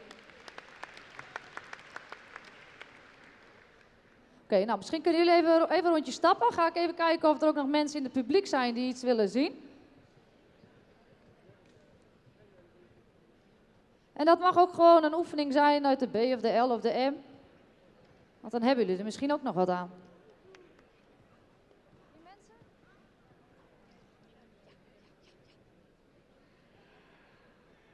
Ik heb bij mijn Fries bijvoorbeeld moeite met de ruime stap. In de B is het nog. Om echt lang die hals laten te strekken en ruim door te stappen. Nou, hele goede vraag. Ze vertelt van, nou ik rijd B-dressuur met mijn paard en ik vind het heel moeilijk om de stap van mijn paard te ontwikkelen zodat hij ruim gaat stappen. Nou, Henny, zou jij daar een stukje uitleg over kunnen geven hoe ze dat misschien zou kunnen doen? En misschien kun je dat zo even demonstreren, tenminste. Zoals je ziet vindt Walt dat ook best lastig hè, om de rust te pakken in zijn stap. En ook op halslengte te blijven en dan eigenlijk zijn takt af te maken.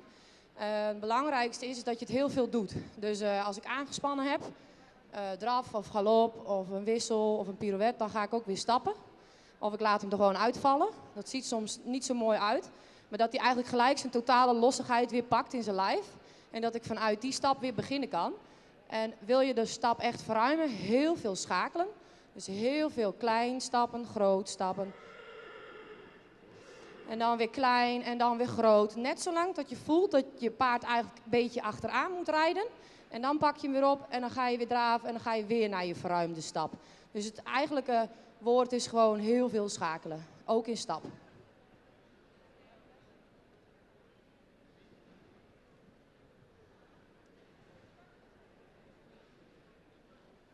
Oké, Henny zal even laten zien hoe je dat dan kan toepassen. Walt die stapt zo in iets meer oprichting.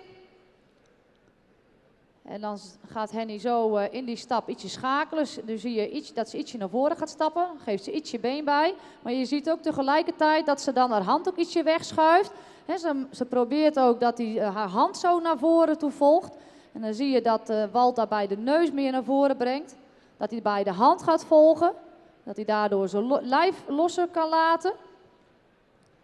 En dat hij daarbij ook dan zijn voorbenen eigenlijk meeneemt om het zo maar uit te leggen. En waardoor hij dan ruimer gaat stappen. Kijk, nu pakt Henny de teugels weer op.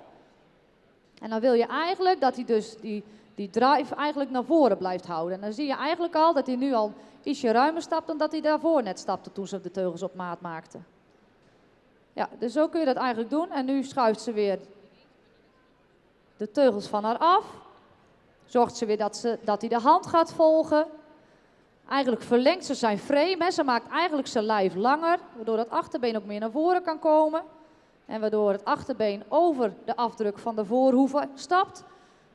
Nou, dat noem je dan ook overstap. Dus dat het paard met de achterbenen het voorbeen verdrijft. En daarbij ook ruim over de hoefafdruk van het voorbeen stapt. Ja, en dan zie je dat hij zo'n hele mooie losgelaten stap laat zien. Ja. Nou, ik hoop dat je zo voldoende antwoord hebt op jouw vraag. Waren er nog meer vragen? Ik hoorde daar iemand heel duidelijk schreeuwen, volgens mij. Ja.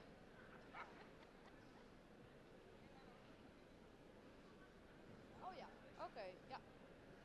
Nou, gaan we Joyce even vragen of die dat wil demonstreren. Deze mevrouw die vraagt, hoe kan ik mijn Fries diagonaal achterwaarts laten gaan? Nou, Joyce, loop ik even naar jou toe. Of jij de tips en trucs daarvoor hebt. Bij het achterwaarts gaan is het heel belangrijk dat het paard zijn lichaam loslaat. Dat hij los door zijn lijf is en dan ook daadwerkelijk gewoon vlot achterwaarts gaat. Op het moment dat een paard zich enigszins vasthoudt, krijg je dus vaak spanning en krijg je inderdaad de laterale achterwaarts passen, waardoor ze met twee benen voor en achter tegelijk gaan. Op het moment dat het paard losser blijft in zijn lijf, zal dat beter worden. Dus iedere keer zorgen dat hij die balans houdt. Balans is heel belangrijk bij het rijden. Dat het paard dus niet in je hand gaat hangen bij het achterwaarts. Maar dat hij eigenlijk zichzelf als het ware opricht. En dan zijn achterhand iets eronder gaat zetten. In plaats van dat hij alleen maar naar achteren pasjes maakt. Ik zal zo even kijken of ik de ontspanning bij Tialda kan vinden om goed achterwaarts te gaan.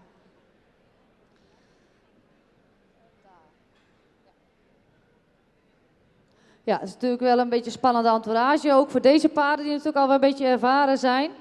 Maar Joyce doet zoals altijd haar best om te laten zien of dat lukt. Ja, en dan zie je eigenlijk al dat ze zo heel rustig afwacht van dat hij eerst rustig op vier benen gaat staan, dat hij in balans dus staat, voordat ze achterwaarts gaat. Want als het paard niet in balans staat, dan zal dat diagonale achterwaarts ook lastiger gaan.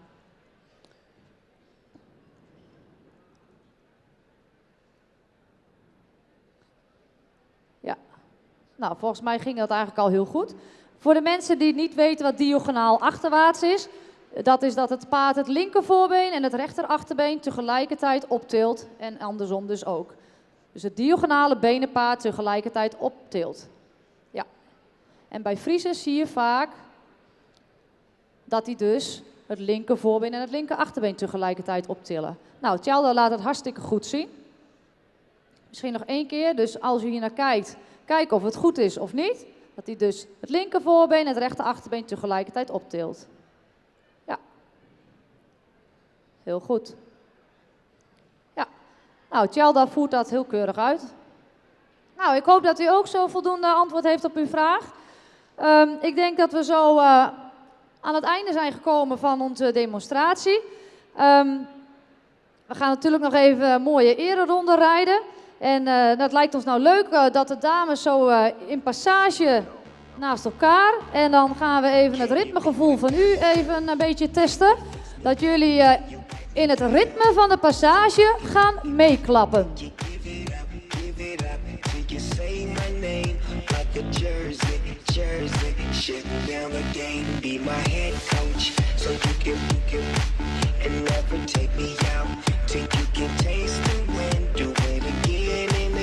Till you say my name, and by the way, I'm so glad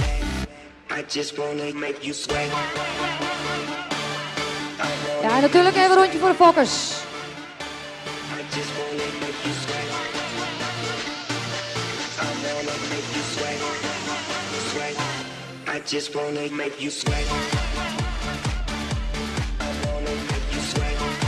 Oké, publiek, bedankt voor jullie aandacht. En Joyce en Henny bedankt. En we hopen dat we ze dit jaar terugzien in de Grand Prix.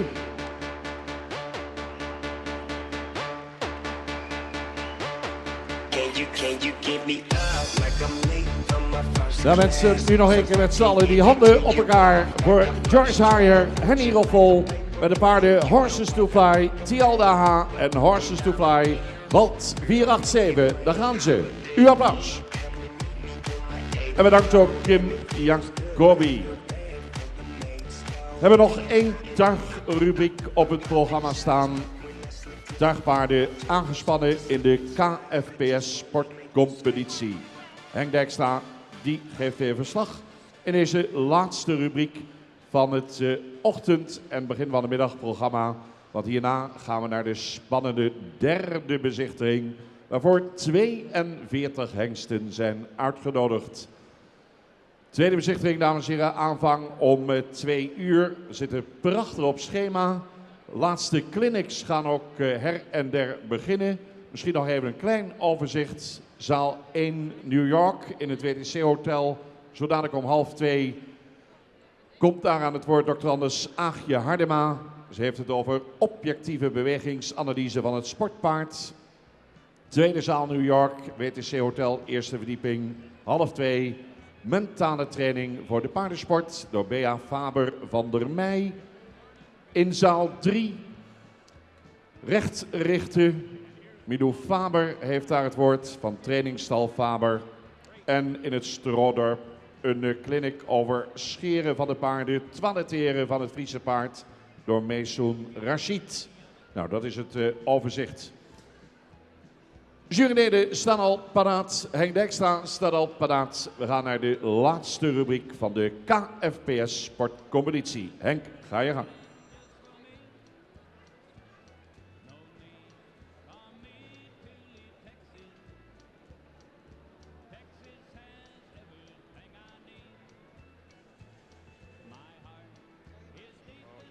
Voor de laatste maal, dames en heren, uw attentie voor een rubriek in het kader van de KFPS Sportcompetitie 2018. Met 94 aan de wagen. De kenners die hebben hem natuurlijk al herkend. Pieter Okkema uit Witmarsum met voor de wagen Toran van de Noestenhoeve, afstammelend van de hengst Tjalla.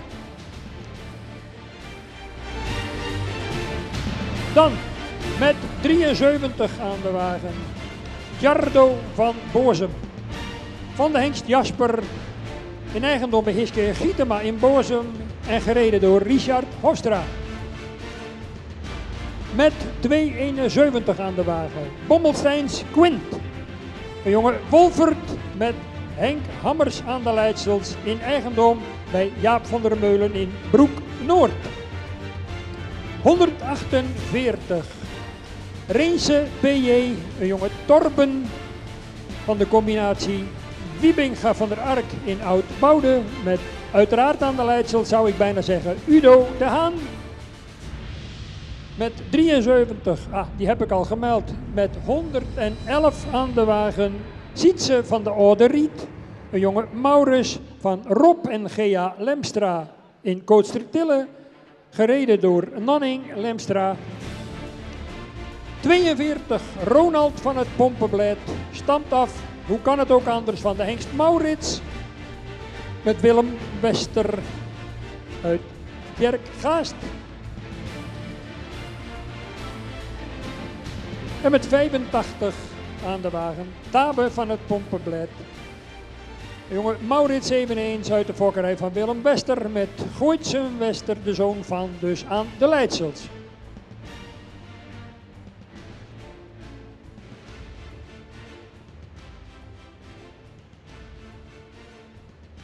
Het veld is compleet en voor de laatste maal gaan wij ons opmaken voor een hele mooie rubriek. En dan zal na afloop van die rubriek duidelijk worden welke 4 van de combinaties in deze leeftijdscategorie en klasse zich hebben gekwalificeerd voor de finale van die sportcompetitie op 16 februari in Sonnega. De 4 hoogst geplaatsten uit alle klassen zullen we daar dus zien strijden om de eindzege in de KFPS Sportcompetitie 2018. Uw attentie voor de wedstrijd. Met aan het hoofd Pieter Okkema, Udo de Haan, Richard Hofstra, Nanning Lemstra, Henk Hammers, Willem Wester en uiteraard Gooitsen Wester.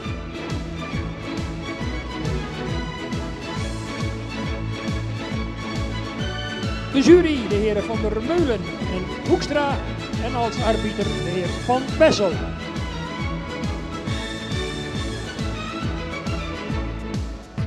En u weet ondertussen natuurlijk via de voortreffelijke uitleg in die clinic van Udo de Haan en Herman Smit waar u op dient te letten bij zo'n tuigpaardwedstrijd. Een mooi front, mooi verheven in de voorhand. Lekker soepel bewegend door het hele lijf. Een sterke ondertreding, achterbeen. En een mooie grijpende voorhand met liefst veel knieactie. Ze zijn van hand veranderd.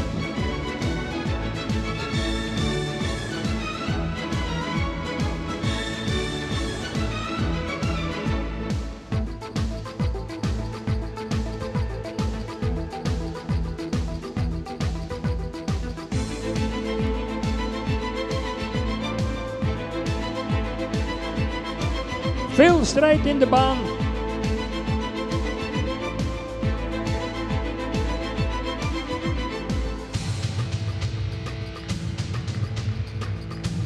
En dan krijgen we zo dadelijk een eerste schifting te horen van de jury, die nog druk overlegt.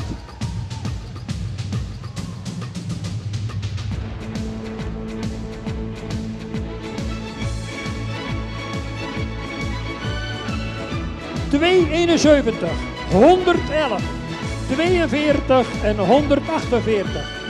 Ik herhaal, 271, 111, 42 en 148. Vervolgens 94, 85 en 73. Ja.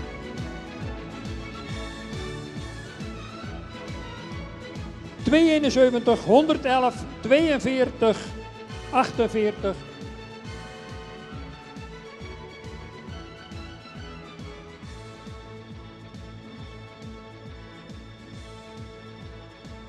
Ja, klopt zo. 94, 85 en 73. Ja, dat is voorlopig de klassering in deze laatste rubriek. Hengsten en ruinen in de leeftijd van 4 of 5 jaar. Onervaren, dus weinig tot geen concourservaring. En dan gaan we nog eens even kijken in een afsluitende overkamping. Tot en met Udo de Haan, de eerste 4.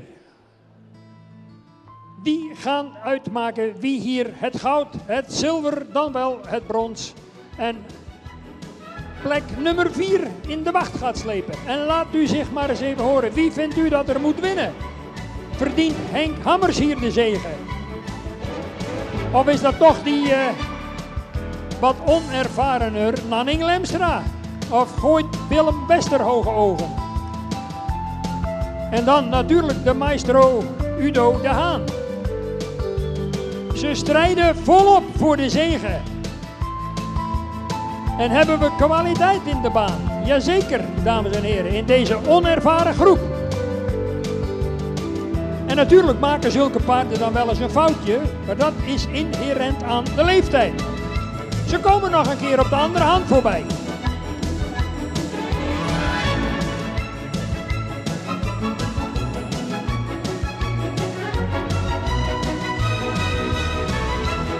En de spanning stijgt. Wie grijpt hier de zege?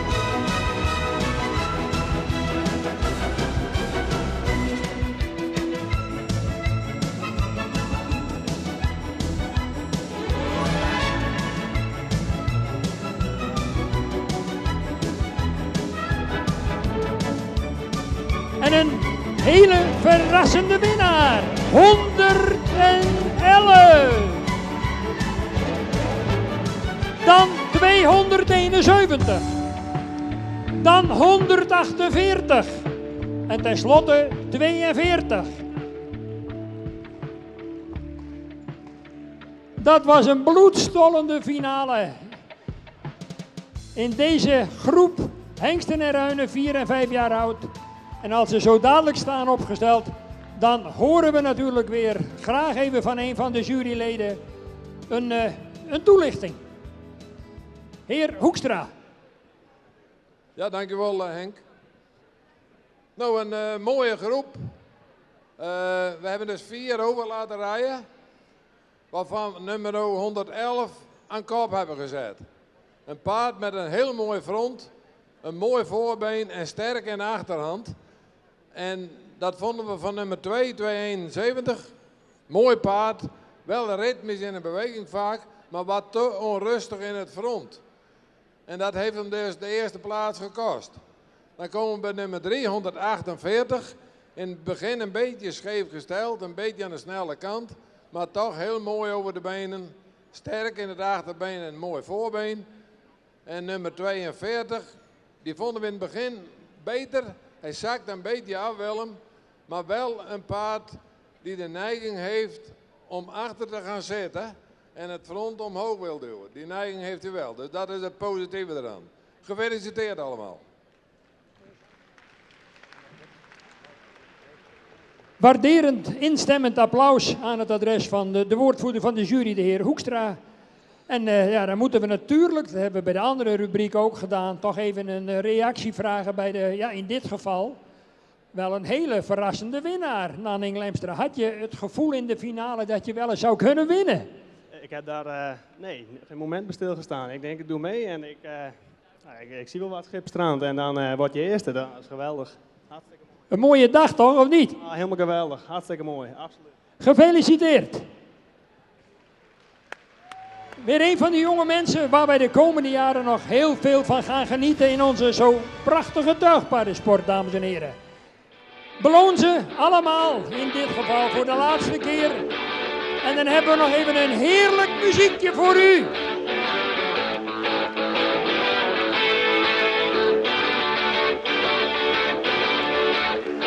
En daar komen ze.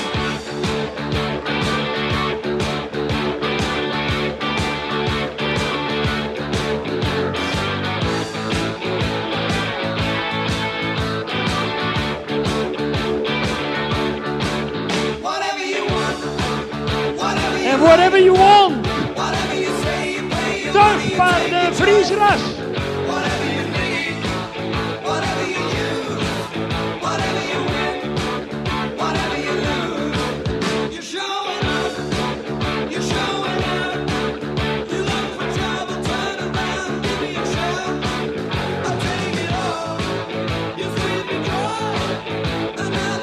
En dan komt u nog een keer. Nanning Lemstra. En geniet volop. En dat geldt natuurlijk ook voor Henk Hammers. De grote matadoren van onze tuigpaardensport. Udo de Haan, Pieter Okkema, Willem Wester, Gooitse Wester en natuurlijk ook Richard Hofstra. En met dank natuurlijk aan Status Quo.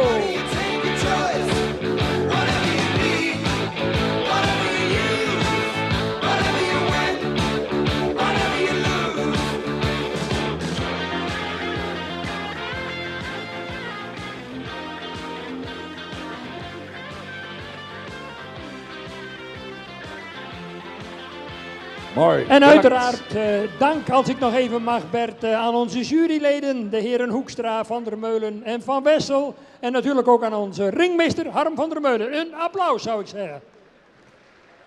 En dank aan de deskundig speaker Henk Dijkstra, heeft het weer prachtig gebracht. En dat was helemaal de muziek van Henk die hier bij dit onderdeel paste. Ja, spanning gaat oplopen, dames en heren. Duur van de waarheid straks voor de jonge hengsten. Derde bezichtiging, eventuele aanwijzing voor het centraal onderzoek. In de loop van het jaar.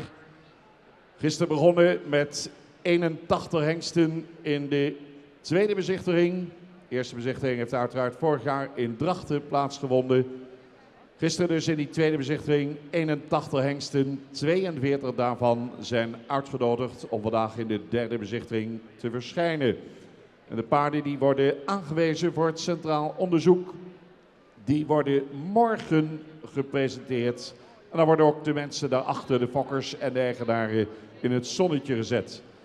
We gaan de piste even prepareren en de eerste groep hengsten komt zo dadelijk om 2 uur in de baan. Even een kort moment van pauze.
Fresh out East Atlanta with no mountains down. Fresh out East Atlanta, like a traffic jam. Man, I was quick to pay that girl like Sam. Here you go, ayy, take it on me. Ayy, shout it craving on me, get the beating on me. She waited on me, yeah, well, shout it caking on me, got the bacon on me. This is history and I'm making on me. Point blank, close range, that feed. If it goes a million, that's me. I was getting moolah, baby.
There's no truth in these dreams I chase.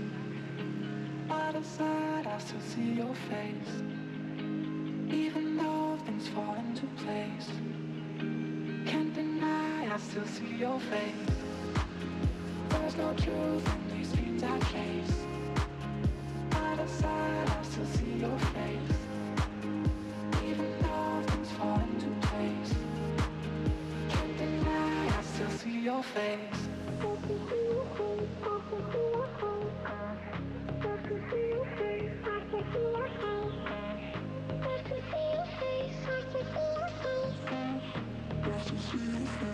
still see your face.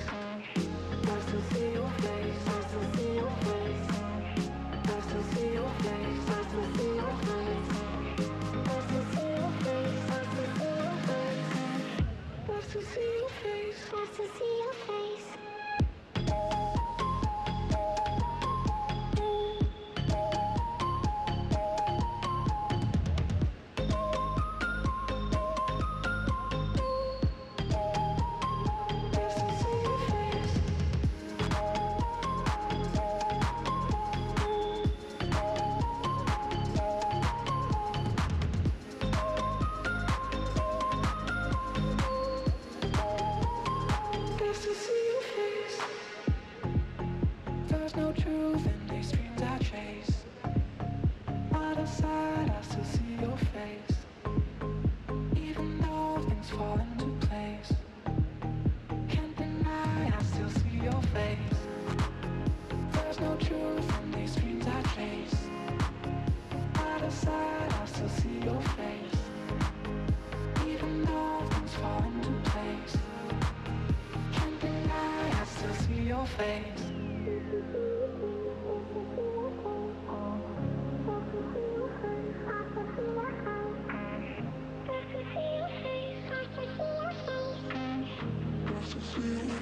I still see your face. I still see your face. I still see your face. I still see your face.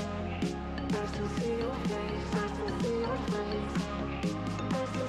face. I still see your face. I still see your face. I still see your face.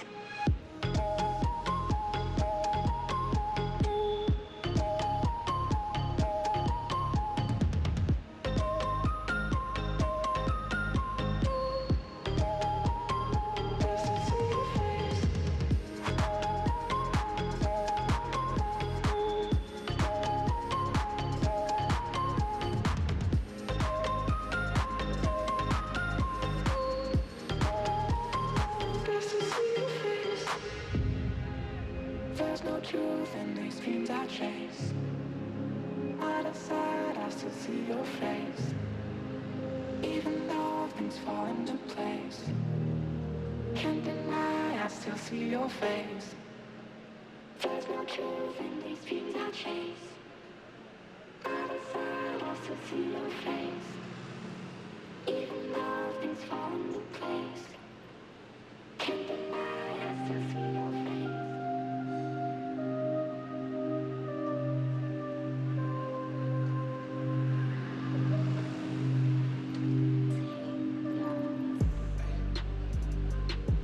Fucking hoes and popping pillies, man, I feel just like a rock star.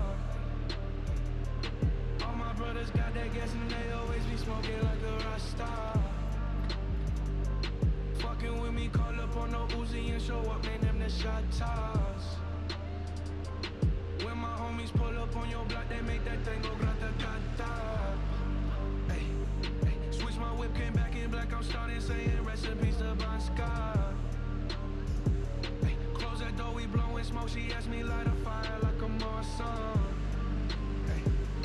Act a fool on stage, probably leave my fucking show in a cop car. Hey. Shit was legendary through a TV out the window of the montage. Cocaine on the table, liquor porn, don't give a damn. Dude, your girlfriend is a groupie, she just tryna get in. Saying I'm with the band. Hey, hey. Now she acting out of pocket, tryna grab up on my pants. On their bitches in my trailer, say they ain't got a man. And they all brought a friend. Yeah, ayy. I've been fucking hoes and popping pillies, man, I feel just like a rock star. All my brothers got that gas and they always be smoking like a rock star. Fucking with me, call up on no Uzi and show up, man, them the shot toss. Pull up on your block, they make that thing go grata-ta-ta. I've been in the hills, fucking superstars, feeling like a pop star. Drinking any bad bitches, jumping in the pool, and I ain't got on no bra. Get her front or back, pulling on the tracks, and now she screaming out no miles. They like Savage, why you got a 12-car garage and you only got 6 cars? I ain't with the cake and how you kiss that. Your wifey say I'm looking like a whole snack. Green honey's in my safe, I got old racks. LA bitches always asking where the coke at. Living like a rock star, smash out on a cop car. Sweeter than a Pop-Tart, you know you are not hard. I didn't make the hot chart, remember I used to chop hard. Living like a rock star, I'm living like a rock star. I've been fucking hoes and popping pillies, man, I feel just like a rock star. All my brothers got that gas and they always be smoking like a rock star. Fucking with me, call up on no Uzi and show up, man, them the shot toss. When my homies pull up on your block, they make that thing go grata-ta-ta.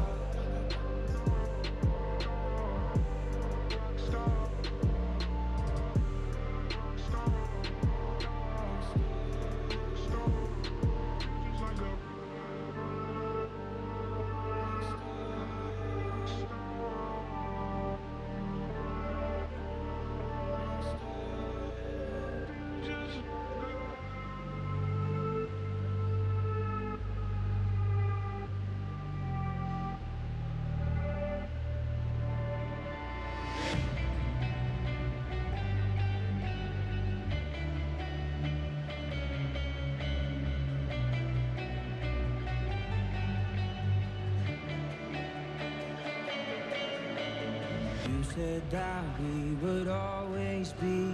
Without you, I feel lost at sea. Through the darkness, you'd hide with me. Like the wind, we'd be wild and free. You said you'd follow me anywhere. But your eyes tell me you won't be there. I gotta learn how to love without you. I gotta carry my cross without you. Stuck in the middle and I'm just about to figure it out without you. And I'm done sitting home without you. Fuck, I'm going out without you. I'm gonna tear this city down without you. I'm going Bonnie and Clyde without you.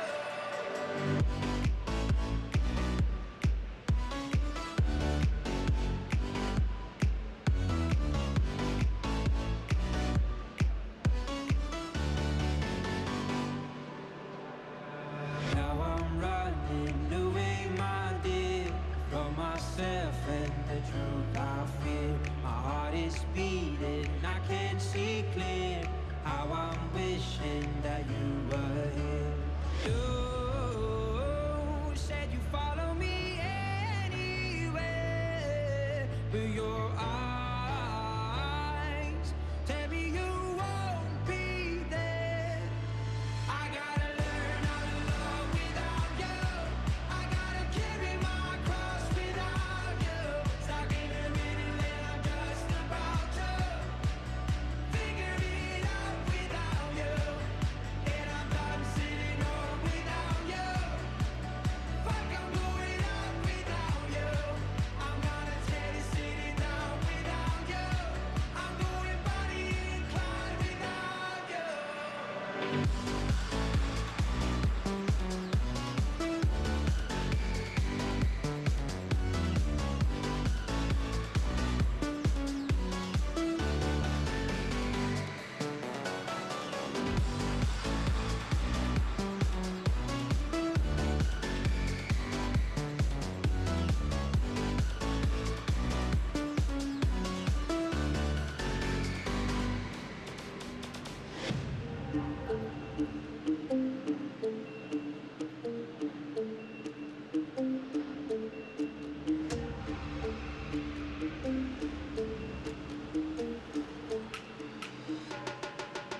Ik blow stuk, wat is patse gedrag?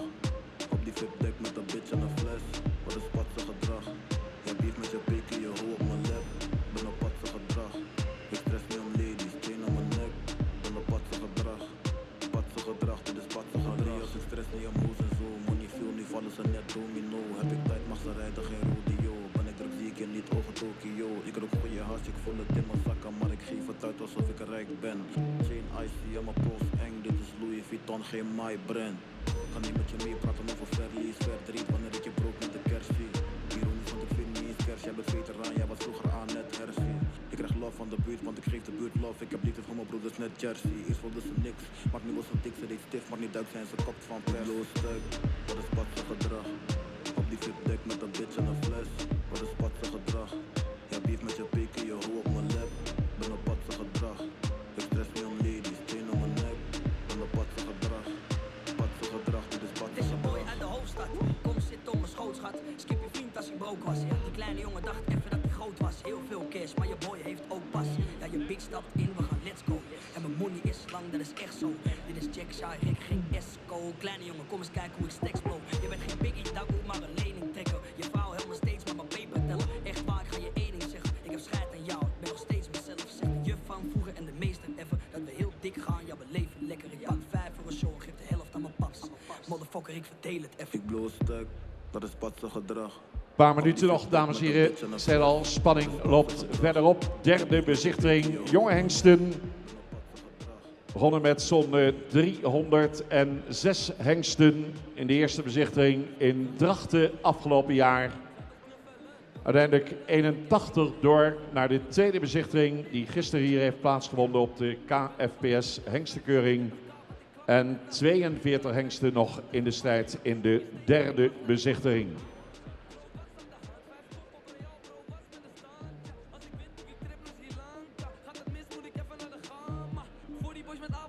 Ga je money pikken, ben je vaak betrokken. Deze rare jongen maakt de zware sprongen. Ben op hoge winst en op lage kosten. Wat is patse gedrag? Op die flipdeck met een bitch en een fles. Wat is patse gedrag? Ja, beef met je piek. Hengsten zijn in een vijftal groepen ingedeeld. Eerste groep, daarvoor gereed houden nummer 4, 16, 18, 31, 39, 41, 44, 45 en 47. Vandaag dus de eventuele aanwijzing voor het onderzoek. En de presentatie van de hengsten die worden aangewezen. Dat doen we altijd op de slotdag van de KFPS hengstenkeuring. Dat zal morgen plaatsvinden.